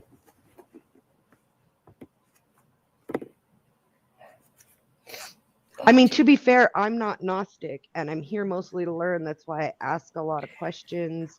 And the only reason I spoke about my beliefs was because I was asked, but it's hard to learn if you're not allowed to ask questions or if you get like a huge data dump. My brain, maybe it's my age, my brain doesn't take a data dump like Yeah, that. my brain can't handle it anymore. Actually, you'll find as you get older that in the end your brain gets so stuffed full of stuff, no more will enter. Oh dear. So have you got any pets, Witchy? Witchy, I'm speaking to you. Oh dear. I was trying to unmute and it wouldn't unmute. Sorry. I do have pets. I have 2 dogs and 3 cats. Oh, what sort of cats have you got? I've also got livestock, but you probably wouldn't appreciate that. But I have two dogs and 3 cats and a turtle, a red-eared slider. Oh wow! So what sort of cats have you got? So they're all strays. Oh, good that for you. we've come upon. They're all cat distribution system cats, so I couldn't tell you like Oh, breed right. or. But girls, boys? 2 boys and a girl. All right. No, I didn't mean breed, you know, Siamese or anything. I'm making no boys or girls, tappies or torties. That's what I meant. I used to Well, have I a guess. turtle when I used to have Go a ahead, turtle when sorry. I was little. My mom's boyfriend's son killed it, so unfortunately, I think he stuck something in his neck. Oh, lovely. I have children, and so having pets is a crucial part, I think, in raising healthy. Yes, you're so very, very correct in that. I never had that joy when I was young, yeah. Because, you know, life in an army camp is not allowed to have pets. Well, there's the responsibility, and that their lifespans are shorter than ours. So the learning of the life cycle that goes on. Yes, exactly, There's yeah. the empathy. There's just It's so much compassion. that You learn that compassion from it. kids, yes, so much that kids learn from Yes, you learn so much from it. having pets. Yes, I couldn't be without mine. They're the only, in fact, they're the only thing that keep me going. You know, I could say the same for my kids at times in my life. yes, I can well believe it. I've never had children, but I can well believe it. Yeah, yes. So I suppose you got a cockerel then, A cockerel. I'm not sure what that is. a male hen, I do not. cockerel, Only hens. rooster. Only Oh, hens, say- no rooster. Oh, I love. I don't breed them. I don't breed the chickens for meat. Oh, good for you. Good, I good. Well, I'm very happy to hear that. I collect their eggs though. Yes, of course you do. If I had a hen, I'd be collecting eggs, but I can't have hens. But no, I love hens. I think they are the most gorgeous creatures. I think they are. And I love roosters. I would sell my soul to have a couple of hens as roosters. Sell it. I think our hens are very pretty and yes, they're well loved and yes. Oh, good. my because they- rabbitry is empty right now. We had some pestilence and I'm about to restock it, and those I do raise for meat, but they're also given love and named and Yeah, treated yeah. as pests during their life cycle. Yeah, yeah. Well, that's. I'm not opposed to that. I'm opposed to. You know, we better all talk about it. But I think you're really lucky having hens. Gosh, no, I do. I really am. Really, I'd also like to have a pet goose. Lucky lady. I'm fairly happy in my life. I think maybe that may be why I'm so interested in the Gnostic point of view, because most of the people I've met don't seem happy, and I'm trying to Well, I'm not understand surprised you're it. happy. I'd be happy if I was having your life. Do you live off the grid, Witchy? Not really. No, I have internet and electricity, but we do have a well. Gosh, have you got a gun? It's hard to garden where I live. No, I in asked for nature, have you 'cause got I a live on gun? the mountains, but I do have a greenhouse. Of course, you got it all. Have you got a gun? Well, we have a huge property. It's well, just for someone in UK, it would seem huge. Where I live, it's fairly average. Oh, you It's lucky a little over lady. 2 acres, and yes, we have quite a large yard. But gardening is kind of limited to my greenhouse due to nature, because the deer, the Oh, voles, the yeah. squirrels, and whatnot will steal my Oh, produce. you lucky thing. I get squirrels and foxes come round to my flat. I live in central London, but we get foxes here and squirrels and pigeons and seagulls. Yeah, If you get a male cat, they'll take care of the squirrels. better not, because I love squirrels. That naughty boy brings a squirrel home, he'll get a smack. He will get a smack.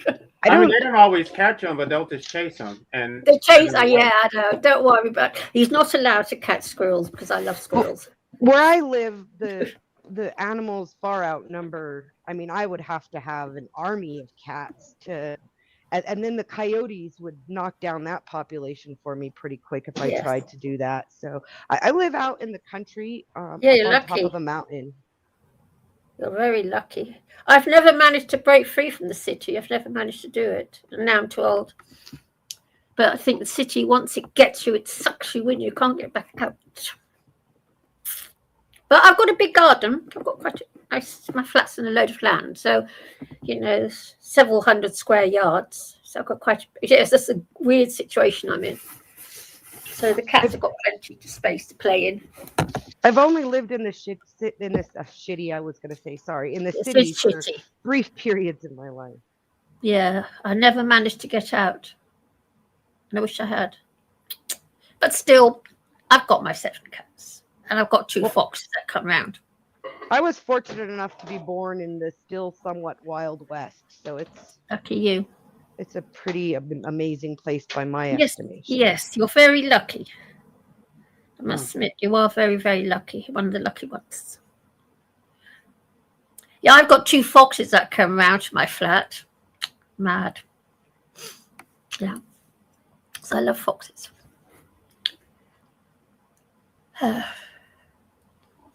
So how long do your hens live for?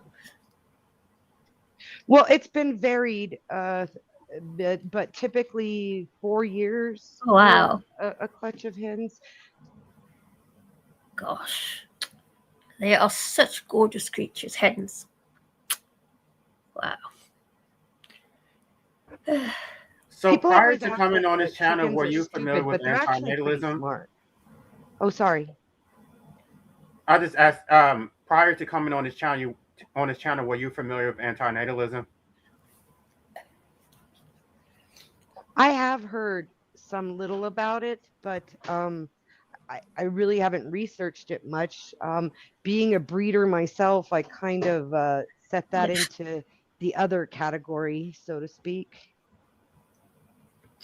I must admit, Richard, when speaking as somebody who lives in the middle of a city, when I look around me, and I'm talking about the city, okay, I'm not talking about the countryside, because I wouldn't know, I've never lived in the countryside.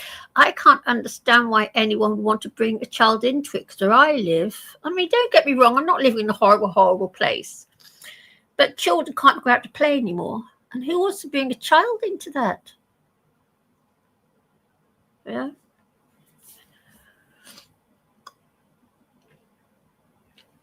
Yeah, I haven't had that experience. So Yeah, I've never lived in a city as big as London. I live in New Mexico, and I don't know if you're familiar with that, but it's a very sparsely populated state. Yeah. That's much bigger than the UK, especially England itself. Yes. Yes, it's all very relative, I should imagine. Yeah. Yeah. But I never had any, and I must admit, I don't regret it. I did the right. To be fair, I just want to talk to PP. PP, what you got to check, mate, is that your audio in StreamYard is aligned with your audio on your computer, and like, because one might be usurping the other. So I have my I'm on my cell phone actually. I've been trying to figure out what's been causing that issue, but it seems like I can hear people for like the first 15 to maybe 20 minutes, but then I can't hear audio anymore from anyone else. So if someone was trying to ask a question or speak or something, I wouldn't have been able to hear you speaking. So I apologize for that. It might have sounded like I was trying to talk over people, but that's actually not the case. I simply couldn't hear if anyone was trying to talk. That's all. Thank you, brother. All right. Okay, look, I got a question for you. Because I started having the same issue, and I had to jump off and jump back on, and we didn't get to communicate properly either. Like when I was trying to say something. Yeah, what was it? What caused it? Did you find out? The whole deterministic thing, like that's a big assumption that you're making when you're saying these things are finite and they're not subject to change, right? That's pretty, just a little bit like isn't that based off of some I think it's called some kind of like, what the hell is that thing called where you believe in something just because it happened yesterday, you think it happens today, but that's kind of like some kind of bad way of looking at reality because it's not logical. It's like, I think they call it logical fallacy. Like just because it happened yesterday, it doesn't mean it's gonna happen today. Like you're making assumptions here. No, the simultaneous determinism is simply recognizing what degree and what tier of things, in terms of what degree and what tier things are predetermined, right? So when a lot of times people hear determinism or determined, they think immediately predetermined. But what we're actually dealing with in a large number of things that we experience in interacting with other people, especially, and with our own thoughts and things, a lot of that is simultaneously determined in the sense that it's being determined as it's happening mostly. with very little predetermined factors before it, even though there are some elements to that. So, in other words, this is what's been going on in the world of people debating unnecessarily, determinism versus free will back and forth, or compatibilism, because very few people have understood correctly how determinism is actually operating. So you have actual choice within specific parameters within simultaneously determined reality. So choice does exist, but it's within the parameters of, for example, interacting with what's already there imposed outside of that as well. So this is strictly referring to, of course, the outer impositional world. This is not specifically talking about necessarily other worlds or paradise states or places where things are not determined the way they are here. Simultaneous determinism is simply referring to the way this impositional world we live in now on the outer sense is operating, right? Whereas there's very likely other worlds aside from this outer operating world as well. But that explains very well how the outer world operates very nicely. So, in other words, there is no debate between free will and determinism. It's just the whole will aspect of things, the choice aspect of things happens within the simultaneous determined aspect of things far more than the predetermined aspect of reality. That's all. But it's still determined. It's just not determined beforehand, right? So there's a distinction between something being determined beforehand and determined like right this second as we're discussing it. You see what I'm saying? They're not the same Well, type of determinism. I'm trying to see. I'm trying. You're saying everything's deterministic. I'm trying to see what would free will look like in your worldview. If you're saying everything is deterministic, is free will even a logical thing that would be possible in any world at all, or in any frame? If you're saying everything's deterministic, He just left.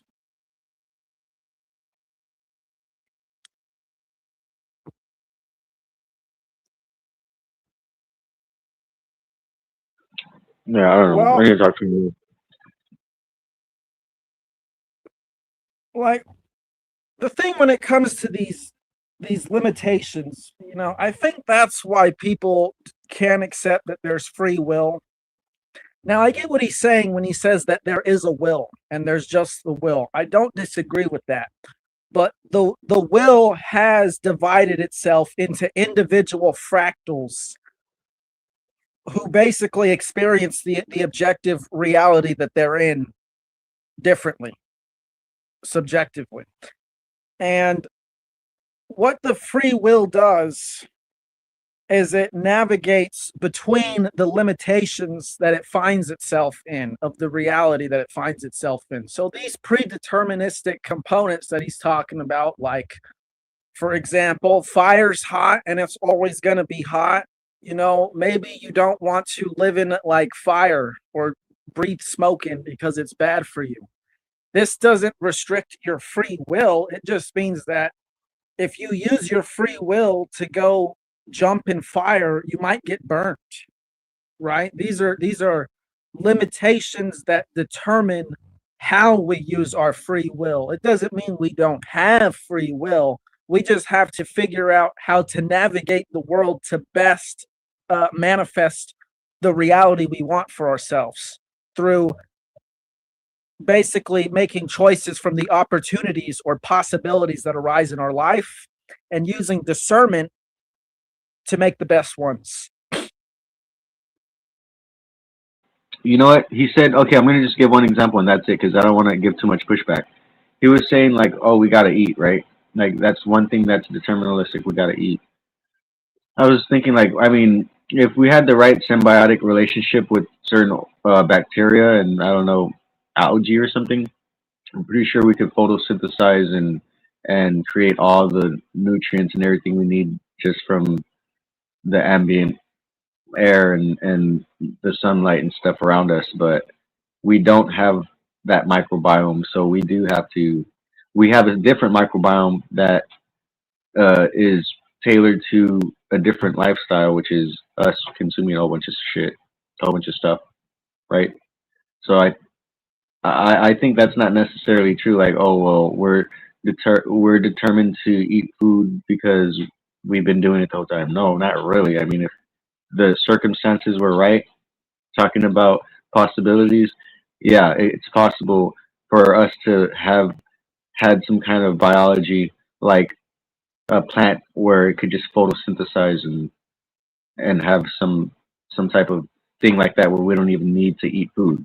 Like that's a thing. That's a possibility. You don't know if it's possible that literally we've been somehow evolving, and then one day we are going to wake up, and that's going to be a thing, right? Like, and that's I don't think that's determined that we're determined to be eating food. That's not something that is set in stone.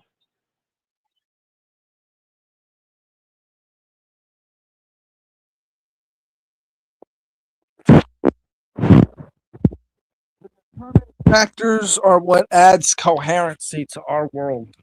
If there were no deterministic components, we would live in the chaotic soup universe where we could be anything at any moment at the whims of something beyond us, or basically at the whim of potential. You know, we're a human being now, but theoretically, we have the potential to be a plant. We have the potential to be a house. We have the potential to be air. We have the potential to, live in a world where none of these things even exist and it's totally different.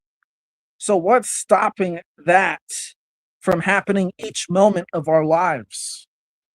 Because if you've seen like older AI videos where it'll take a still image and then it'll go on, it'll do pretty much exactly that. It'll just give out this incoherent mess or it used to, I don't know how it is now, but it used to give out this incoherent mess sequence of events. What's stopping that from being our experience are the deterministic components, and this is what makes our choices in life have meaning and allows us to create essentially a mark on the objective world we all live in. It's not that we're restrained by these predetermined components like eating and gravity or whatever else you can think of. It's what shapes how we use our free will. I mean, that's fine. Okay, sorry. That sounds fine to me. And the issue I had was him saying there was no free will, and I was like, I mean, yeah, that's the issue I had. If that's the case, that we all have this free will, we can manifest everything we like. How come cancer patients can't manifest, get rid of their cancer, or people with no legs manifest their legs and all this stuff? No, you're talking rubbish. You know what? We don't have any choice over anything. Nothing. When I say manifest, I mean bring about things that are realistic goals that they want to, like, if you want to, like, I don't know, be a doctor. Well, if it's so easy in order to manifest that reality, you got to go to medical school and learn the things that doctors do, right? No, I just, you know what? I've had terrible rows over this whole manifest, this whole you've got the choice that life turns out well, etc., etc., etc. And I know that's a very American thing, Barbara Ehrlich. Even if you graduate medical school, the state can still deny you a medical license and prevent you from practicing medicine. Yeah, this is important to understand. So a lot of people, it's very important that what people think is free will is they're not understanding the mechanics of simultaneous determinism correctly. But here's what's interesting. The mechanics, once understood correctly, it's actually not too complicated to do. It's just, it seems confusing a lot of times when people first hear about it because it's a really hard thing to explain and relay. In the terms of the specifics, it's doable. It's just challenging to relay it. I've done a lot of videos on it because it usually takes about a half hour video, like of really detailed explanations and stuff and examples. So like what they're talking about, chickpea and life abolitionists, so like the only choices we actually have in this current outer determined world are very limited things. So we have them, but those choices are taking place within a simultaneous determined framework where there's very little predetermined. But most of the rest of our life, aside from those, like vanilla versus chocolate ice cream choices, most of everything else is completely are you going to talk about I can have a choice between a chocolate ice cream or vanilla one? I'm supposed to be grateful for that. I didn't have a choice to come here even. Correct, exactly. And that's the point. So it is all determined. It is all determined. There's just different degrees of no what's free determined. choice at all. None. Correct, yes. So we have we have desire, we have things we want, we have will, but it's not free though. There's a difference between the will being free and the will being within parameters. So it's not that determinism or things being determined is inherently a bad thing. It's just that, okay, are things determined within benevolent, pleasurable parameters or within malevolent, outside of pleasurable parameters? That's the issue, right? So the idea that we have any type of actual freedom in any of it is simply verifiably not correct. You can verify. Yeah. Right. You can verify we don't have freedom. You can prove it. Can I just ask LA something before we don't have freedom? It's not an agree or disagree thing. You can prove and verify we don't have actual freedom at any phase. You see, it sounds to me like the reason you say we don't have freedom is because we exist in these limitations. And as I explained, these limitations. Remember, we talked about our desires about our paradise states exist outside of these limitations. So I'm only talking about in terms of the outer world imposed on us. We don't have any actual freedom. In terms of what you're talking about, in terms of your ideal desire beyond what's imposed on you, yes, you have freedom within that full. However, freedom in the figurative sense, even then, even these other worlds, other alternative realities, even those are determined. They're just determined within pleasurable, desirable parameters, not miserable parameters. So yes, even those things we call so-called freedom are still determined even outside of this state. Both. They're just desirable, determined things versus about not. all this is, if I've had this row a few times now, right? If you have so much free will, I'm at a loss to understand what you're doing here right now on this thread. I mean, why aren't you sitting on a nice yacht somewhere in the Aegean Sea having a beautiful time if we all have so much freedom? Because that's what I'd be manifesting if I could. Yeah, nobody has actual freedom here.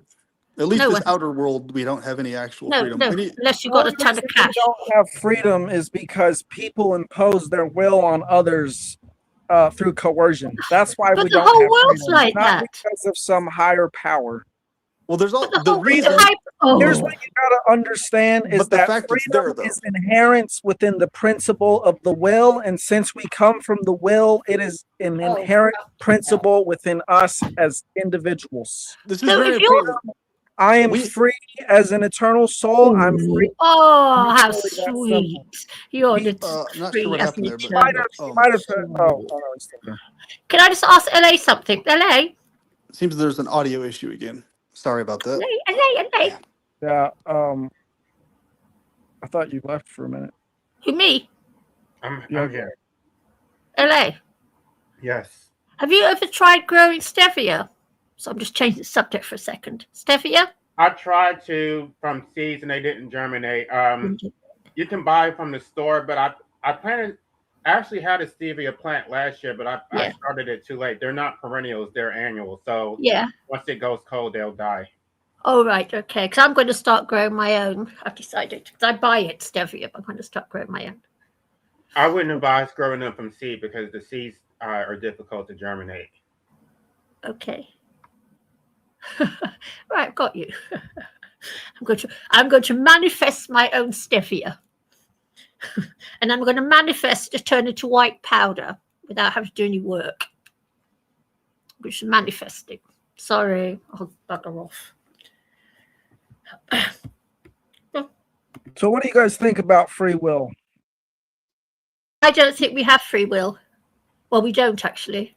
After all, I didn't ask to come here. I didn't ask to be born of the mother I was born of, for a start. And when I look at my life, you know what? When I was my late 30s, okay, I was working in the city, doing okay. All of a sudden, I developed rheumatoid arthritis. And no matter how hard I tried, I couldn't cure myself. So I was forced to stop working and just become a little old lady living in a flat off the state. I had no choice in that matter at all. No free will at all. None. And you life abolitionism? Well, I mean, life is imposed on us without consent. So after that, it's just like you try to make the best of it. It's like a gazelle trying to drink water from the river. Like you could have chose a different location, but you chose the wrong location based on the information you had, and then you get swallowed up by the damn alligator. So it's like I mean, you try to make fast decisions, then your parents are not really that helpful. And then, of course, the state controls most of the decisions that you're able to make. You don't get to just go to medical school and then assume you're going to get a medical license. Yeah. The state has to authorize you to give you a license to practice medicine. So you can't do whatever you want. The collective decides most of your decisions. We don't even have the right to medical assistance. So we don't even have the right to die. We don't even have the principle of self-ownership. We don't own our lives. The collective owns us. So I don't believe we have free will. We have free will in very limited circumstances based on like consumerism and things like that. But the fundamental questions about your life, no, that's been decided by everybody else. Well, DMW asked me about paranormal experiences, and I wanted to tell a quick story. My son, he just turned 24 years old. When he was 3, he was talking to me about a lesson he learned. And I said, where did you learn that? And he said, in school. And he was 3. And I'm like, what school? He said, the school I was in where I picked you and Dad to be my parents. See, he's lived before. So to be clear, my late husband was very atheistic, very anti anything religious or spiritual because he was a victim of the Catholic Church. I won't go into details. He was an altar boy. And as such, he hated anything spiritual or that sort. So we didn't really practice anything in our home. But my son comes to me and says, in the school before I was born where I picked you and Dad to be my parents. So this argument you have that you didn't choose to be here, maybe you just don't remember choosing that. So you'll please don't do that. Please don't do that. I mean, It's a if fact. you My don't son believe told that, me but that. you can't say that about me. I did not choose this. My parents were very abusive. I would not have chosen my parents for everything in hell. Nothing about this was chosen. I've been molested by a stepfather. I've been gang raped and bore a child from it. I've lost 2 husbands to death. I've been widowed twice. I've never been divorced and married twice. I've had cancer twice, ovarian and cervical. And I still believe that being here serves a purpose. And if you can't do that for yourself, that doesn't mean that nobody chose to be here. But I never said anything about everybody. I'm only talking about myself. I said I did not choose to come here. I don't believe that I have free will. I don't believe anything about my existence was chosen. So I'm speaking about myself. If someone else feels that about their life, they're entitled to that viewpoint. So this is really well, eh?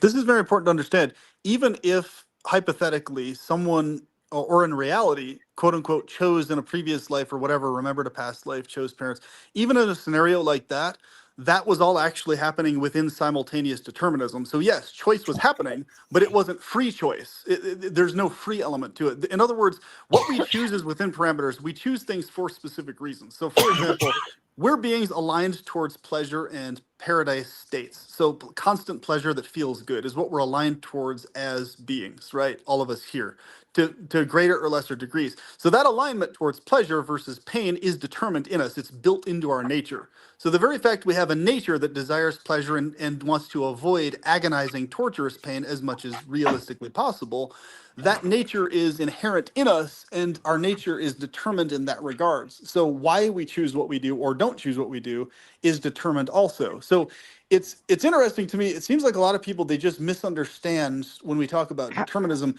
Most people seem to assume predetermined, and this is the greatest mistake that people make. How does this philosophy account for the sadist who equates pain with pleasure?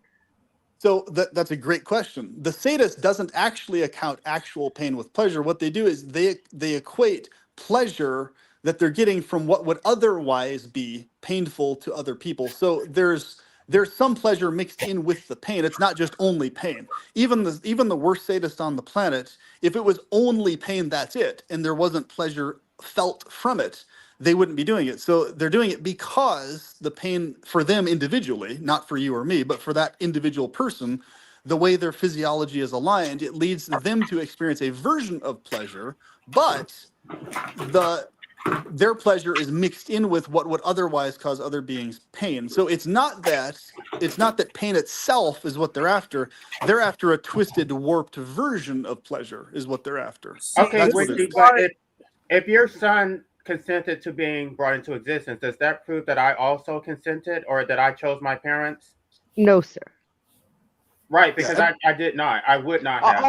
All I said was consider the possibility that you did choose. I'm not saying anybody chose or didn't. I don't know where my son got that idea from.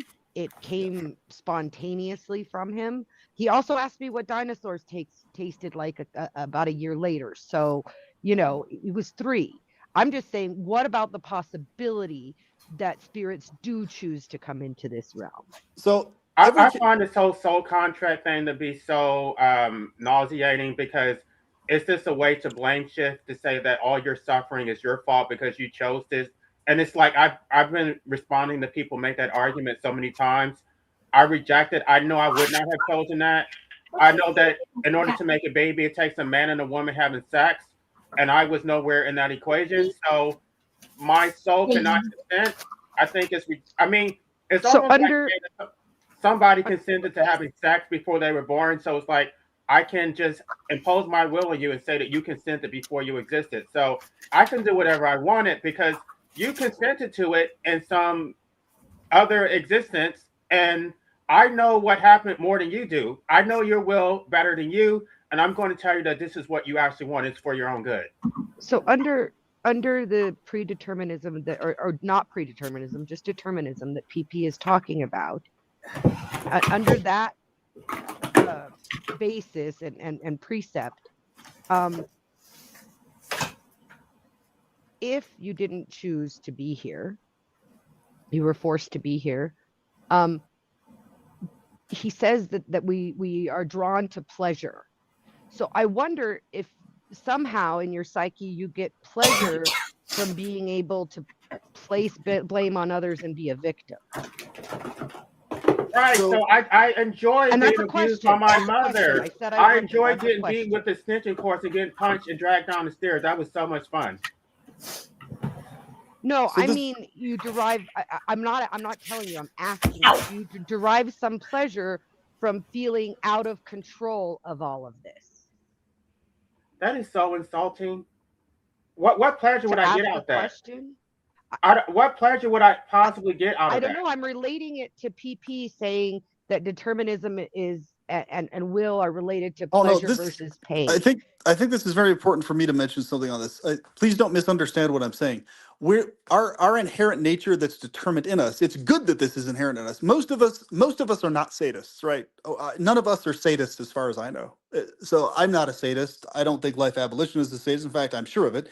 You're not a sadist, as far as I can tell, or as far as I can tell with anybody here. So our alignment personally here is we're not sadist type pleasure seekers. But even in the case of people who are sadists, what we all have in common, whether we're sadists or non-sadists, is we're all aligned towards pleasure. Most of us are aligned towards consensual pleasure, though, and we're disgusted by non-consensual pleasures. We're just turned off by that idea. So that's all of our alignment here. But the thing is, our being aligned with pleasure does not mean that every situation that we face or that's thrown at us is going to be pleasurable, or that we're going to. In other words, it doesn't mean that we're deciding that, okay, we have this situation, therefore that's what we're in. Quite the opposite, in fact. Most of the things that are thrown at us are outside of our alignment, our nature. So the Gnostic idea is we're aligned towards constant pleasure that never ends, right? As paradise beings. We're trapped in this world where there's other than pleasure imposed on us completely against our will. None of us agreed to this. None of us decide, or in the sense of, okay, I can say for myself individually, abolitionists can say individually that neither of us chose to be in this world. We can't speak for anyone else, but the Gnostic idea is that for the most part, most of us did not choose to come to this world, right? And so all of the pains and anguishes are imposed on us against our will and contrary to our eternal paradise nature. So this world around us is contrary to our nature. It's not that because things will simultaneously determines that this world is aligned with our nature. No, quite the opposite. The Gnostic idea is that because yeah. That's mainly because this world is a teaching realm where once we have proven that we can make the conscious decision to align to the principles which align with voluntary consent and freedom, then we can go on to more pleasurable realms, right? That's the whole purpose spiritually that most spiritual traditions will talk about, and I'm pretty sure even Gnosticism. So Ideally, yes, but here's the problem. Here's the other issue. An innocent kid born into this world who doesn't have the developed brain yet is not going to have a very easy time doing any of those things. Now, if we're going to say that consciousness is able to function completely independent of that child brain and body, which very well may be the case, at least in certain individuals' cases. Okay, let's say the child gets, you need to horribly. experience childhood in order to understand God. God is more of a child than an adult. That's actually not. That's not the case, though. You don't require being tortured as a child in a child body to learn a lesson from that. This is the warped idea that is not true. This is very The important. reason We for should this not. is, I mean, like I say, we gotta understand that we live in an objective world where our consequences have actions. This means that bad people who choose to do bad things cause trauma, needless trauma in the world. And this is the real suffering, and this is really why this world is seemingly so bad, is because Therefore, people children who are being choose to tortured inflict don't have free will. Therefore, yes. Therefore, children who are being tortured do not have a free will at all because they can't exercise free will. Even if it existed as a concept, they don't have the ability to exercise it because they're being tortured by an abuser. So therefore, only there's because it's been stolen from them. okay, but it wouldn't be able to be stolen if it But exists in the first place. it's Do you not like understand that? This is it's very not like important. they don't. But it's not like they don't have free will because of some metaphysical No, thing. you, It's you because of can't steal someone something that making you a have inherently choice. forever It's that's because free. of someone making a choice to restrict that child from interacting in the world in their own twisted ways. You don't They need were to have able a to developed brain to have free will. they were able to torment that child because the child never had free will ever to begin with, ever. That's why they were able to torture. No child would ever agree to be tortured. This disproves the free will idea. This is what I'm trying to say. No, This it is very doesn't. important to understand. No, it Yes, it doesn't. does. No, because I the can give child you still has a free more will. specific They example. just don't have a developed brain or intelligence like an adult. If you That don't doesn't have the mean they don't ability have to, free will. this is very important to understand, and you can verify this in the dictionary. Please verify this. Please understand. Free will means the ability to both desire and act completely independent of all outside sources, 100%. That's what free will actually means. Will, minus the free part, simply means you can desire things and but independent And of being able to act on it. what you're describing is You're a talking situation about will, where but the you're calling it child free has had will. that stolen from them. No, you're That's calling what you're will free will. describing. You're Yes. mislabeling what is The simply reason I only call will. it free will, okay, I don't disagree that there is a larger will that's all encompassing across all being. But what it's done is it's divided itself into individual fractals that experience the objective world in its own unique way. That's why I call it free will when I'm referring to individuals. Each individual has free will. A child has free will because they have the ability to go and interact in the world the best way they know how. Do I they know know why how you're to calling it interact? that, but it's a misleading label. It's a misleading label that's No, not it isn't. accurate. No, it isn't. Because we have the ability to choose No based off soul would what choose to we be tortured by desire a parent. of the No soul would opportunities we choose to want. be tortured to death by a parent as a child. No soul would choose that ever. Period. They Okay, wouldn't well, choose that. you're missing the other choice, the person who's choosing to torture the child. What about their choice? They're Their exercising their ability. free So will, and I'm telling you, they're stealing the child's free will. It's an act of theft. It's you're not a missing a metaphysical key point here. Okay, the point you're missing is the only person whose free will was honored in that case was the abuser. The free will, the so-called free will you're claiming of the child was not honored. Why was only the abuser's quote unquote free will honored, but not the innocent child's? Because free will doesn't exist. It May is I ask? simultaneous No, that's a determinism. May I no. ask a clarification, guys? Yeah. Yes. So you're discussing free will as though if it was taken, that means it doesn't exist on one side. And then the other side, if it was taken, actually proves that it existed to be taken. Am I understanding? Not exactly.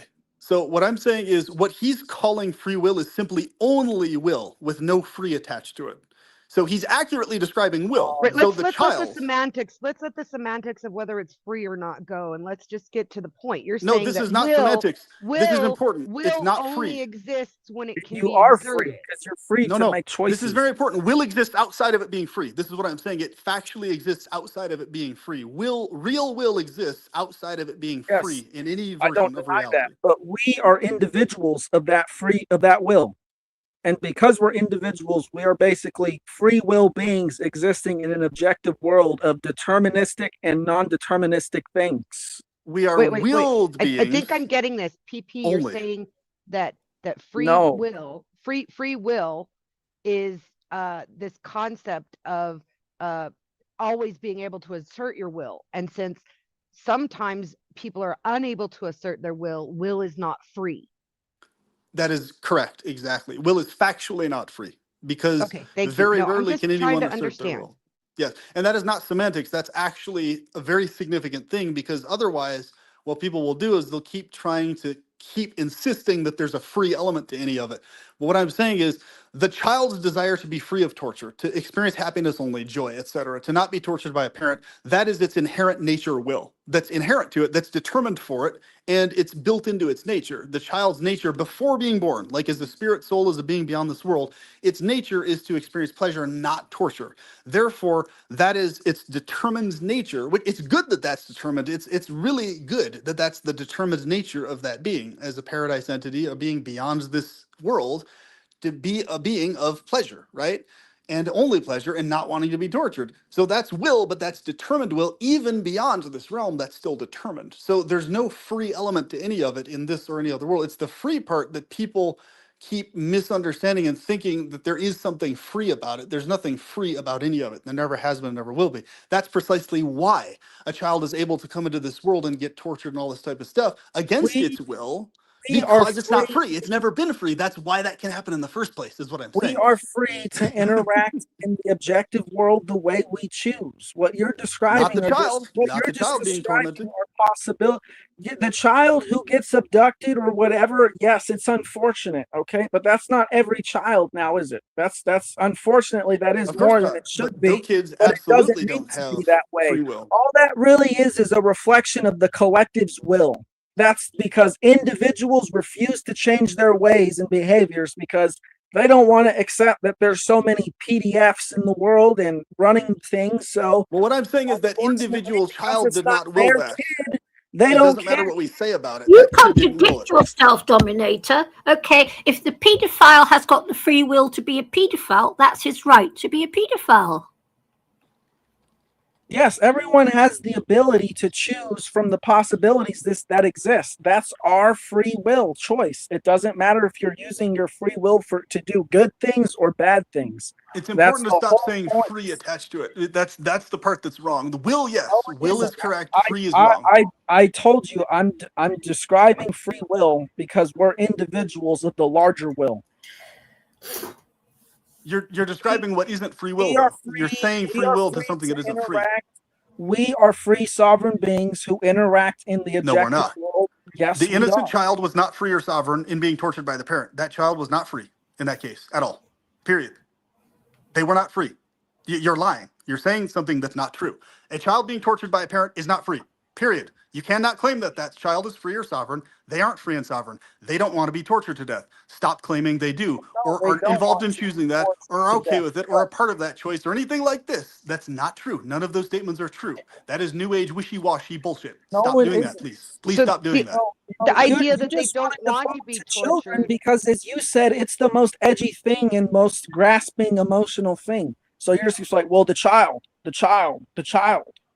Okay. It's grasping emotional because it gets to the point of what we're talking about. Their parent is an unfortunate situation, but the parent is unleashing their own trauma on the child. Your claims cannot account for child torture properly. Your claims cannot account for it because they're lies. They're falsehoods. Stop doing that, maybe please. someone can come out of.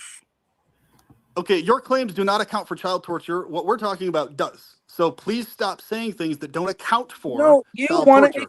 You literally said to ignore the realm of possibility because child torture exists. No, I said to oppose possibility, not ignore it, oppose it. No, we need to embrace possibilities so that we No, don't you allow did not those do that. possibilities to happen. Actually, Possibility leads to child torture. It leads to the possibility of and things that are not possibility desirable. leads That's to the a problem. more free world where everyone is free to interact. Oh, a What world about where that people are possibility? free to harm children. Okay, I see. I see where you're going with this. A world where I people are see free where to do you're that going along with with this. You're anything just gonna else. play That's the the problem. children card. The children. We should not have a world where people are free to harm children.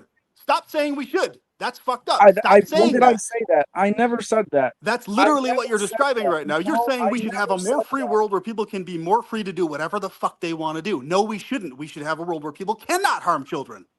That's the world we should have and need to have If and you can get actually to. listen to what I've been saying, I say that people need to align themselves to eternal principles that value freedom. You're over here saying freedom doesn't exist. So What if you freedom need to do doesn't is exist, account for what does child it even torture. matter if the child's You being need to tortured or account not for if child freedom don't torture in terms exist? of how does the soul, before being embodied as a child, have any involvement in choosing that for itself? You need to So account just for the that. fact that the child does not want to be tortured is evidence of their will. The rest is about force. Yes. Who And the has the very greater fact force force, the exists as child a or the thing. adult torturing them? Not who has the free will. The child's will of not wanting to be tortured proves their will. The fact that they're Yes. being tortured is a matter of force. Correct. Will So and force therefore, are two different things. so force existing means free will does not exist. It means only will exists, because if free will existed at all ever in any state, in any version of reality, there wouldn't be a force principle at work on any being ever, because everything would always be completely freely chosen without outside influences. Free will, the literal definition, is 100% completely free of choice. You can choose and you can act completely independent of outside influence. That means the child would be able to instantaneously desire itself out of the torture situation No, that's not instantaneously. how it works. That's how As free will you does work. described, Okay, That's they for exist certain within how it works. isn't predeterministic childbirth conditions. an act of force also? Because that child is extracted from the woman's body through the birth, they're pushed through the birth canal by force. And that child does not seem to like it because they always come out the womb angry. They don't look happy at all. They're crying. They don't seem to enjoy Natural it. births. How is that not an act of violence? Yes, Well, that you is described forced it as the well. hospital setting birth, right? That's No, more I'm talking about any birth. I'm talking about any birth where that child is pushed. Have you been there for births? How many? Right, you have to push the baby out. The baby does not Really? come out on its own. Yeah. But so even this is what's very important to understand, even in a world beyond this one, where we have far more ability to decide what we desire, even in that state, we don't have actual free will, because we wouldn't have gotten sucked here from that state if we had free will even there. We could have just willed ourselves out of ever being sucked into this experience. But we couldn't, can we? None of us can right now. None of us can flick our fingers and desire ourselves That out of sounds this more world like all the way. absolute will as opposed to free will. No, free will is absolute. This is what's a lot of people don't understand this. Free will is actually defined as total, complete, absolute will. If people would just say the word will and leave free off of the table, off of it, then this would not be an issue. The problem is people keep claiming there's a free element that isn't there. You see, The the free thing element is, is not if there. there was no free will and it was just all the will, all the large eternal will acting, then there would be no opposition in the world. It would never go against itself. That's free will. People choosing to That's go not free against it. will. That's might Yes, makes it is. right. People have the ability, exactly, because might makes right is essentially the will going against itself, because the will does not operate based off of might. The will operates based off of voluntary union and consent. The will doesn't go against itself. You either will something or you don't. You either will to not be tortured or you don't will it. Like you don't go against your own will. You So either why have a is there, different will so if or the same everyone will. is You the change will it. incarnate, why is there so much war and strife? There would be none if there was no free will. There would No, be no there would murderers. especially be There would war be no, without free will. That's why there's so much war, because there is no free will. Free Especially will is so. no, impossible. because we would basically be a hive mind. Free Like will is a man-made impossible concept. Correct, life abolitionist. Yes, it's a man-made concoction that is not true. That is correct. Verifiably. But we've demonstrated here many times over and in so many other places that free will doesn't exist. Will does exist. You Yes. haven't demonstrated that here. Will is not free, though. Okay? A As child I'm being defining tortured is not as I'm free in their defining will. it, this is how I'm defining free will. We have the ability to make choices within the deterministic components of the world and the That's will, not free will. That's non-deterministic just will. That is components not of free the will. world. Stop calling it free, please. That's No. just will, not Yes, free. it is free because we're free to choose from the possibilities which exist. We're No, free you're to insisting that it's free when it's you're saying you're talking about something that isn't free while insisting it's free. You're contradicting yourself and what you're saying. You got to stop doing that. No, there's no You're contradiction. self-contradicting what you're saying about the thing. It's the limitations which define our Okay, freedom. free We don't will live would in have some no void. limitations at all If we whatsoever, lived in period, a if it was void, free. none Will has of our limitations. decisions would matter. They all matter because they lead to different outcomes. But if we're not able to act on our will, it's not functionally useful. Just like a kid being tortured can't act on their will, it's not useful even though that they have it. So don't over-exaggerate the value of this so-called will even aside from the free will, because it's not that grand of a thing because kids can't act on it. The Okay? will is In that literally situation. the will is literally within everything. What do you mean it's not that big of a thing? Because a kid can't act on it. Okay, in other words, there's far more grander things. The experience of pleasure for sure. Okay? The experience of pleasure in an assured, guaranteed way is far more valuable than this so-called, here you go, here's this will that you can't even act on if you're in a child's body being tortured by its parents. Okay? If the thing can't be used by an innocent child, it's mostly a useless thing anyway. If only grown adults can mostly use it, far greater than a child can, the thing itself isn't all that grand So let because me it's ask you balled up. this. Let me ask you this, right? You're a kid, you're living in the world. Let's just assume you don't have such abusive parents, right? Okay. So you go to school and you're at recess, right? So do you choose to go and play some basketball, or do you choose to go read a book, or do you choose to go talk to some girls, or do you go choose to talk to your friends? What is that? What is the ability to choose from all these different options? Most kids cannot choose to not go to school. I would have chosen to not be at school at all. I was never allowed that decision as a kid. I was forced to go to school. You totally sidestepped my question there. Okay, I'm going to follow up with that detail next. But that's what I'm saying. I would have chosen, first of all, not to go to school, so my will was not able to be exercised in that choice, number one. Number two, within those choices, all of those choices are within a specific fold of parameters. I can choose this or this or this. I don't have unlimited choice. Therefore, it's will that I can act on. And I got lucky being that kid versus a kid tortured to death by its parents. So therefore, this will factor isn't even a fair thing because we have different degrees of ability to exercise it based on luck, not based on any type of divine intervention or arrangement, based on, okay, there you go. Here's your exercise of will. Here's your exercise. Oh, sorry, kid. You're going to be tortured to death by your parent. You're not going to be able to exercise it. All of that is within the parameters of, on the playground, will, not free. None of it's free because it's within the parameters of, oh, I go over here, I play ball, I do this, I do that, I do that. But I can't choose to not go to school. So therefore, it's not free in that regards. I can't choose to do something entirely out of school. Therefore, it's not free.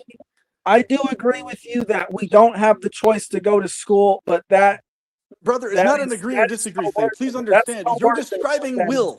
You've been describing will the whole time. You just keep calling it free inaccurately. Second of all, hello guys. Sorry, I'm ending the live. You guys can stay backstage, but thank you very much for your participation. Thanks to everybody who tuned in, commented, and participated vocally.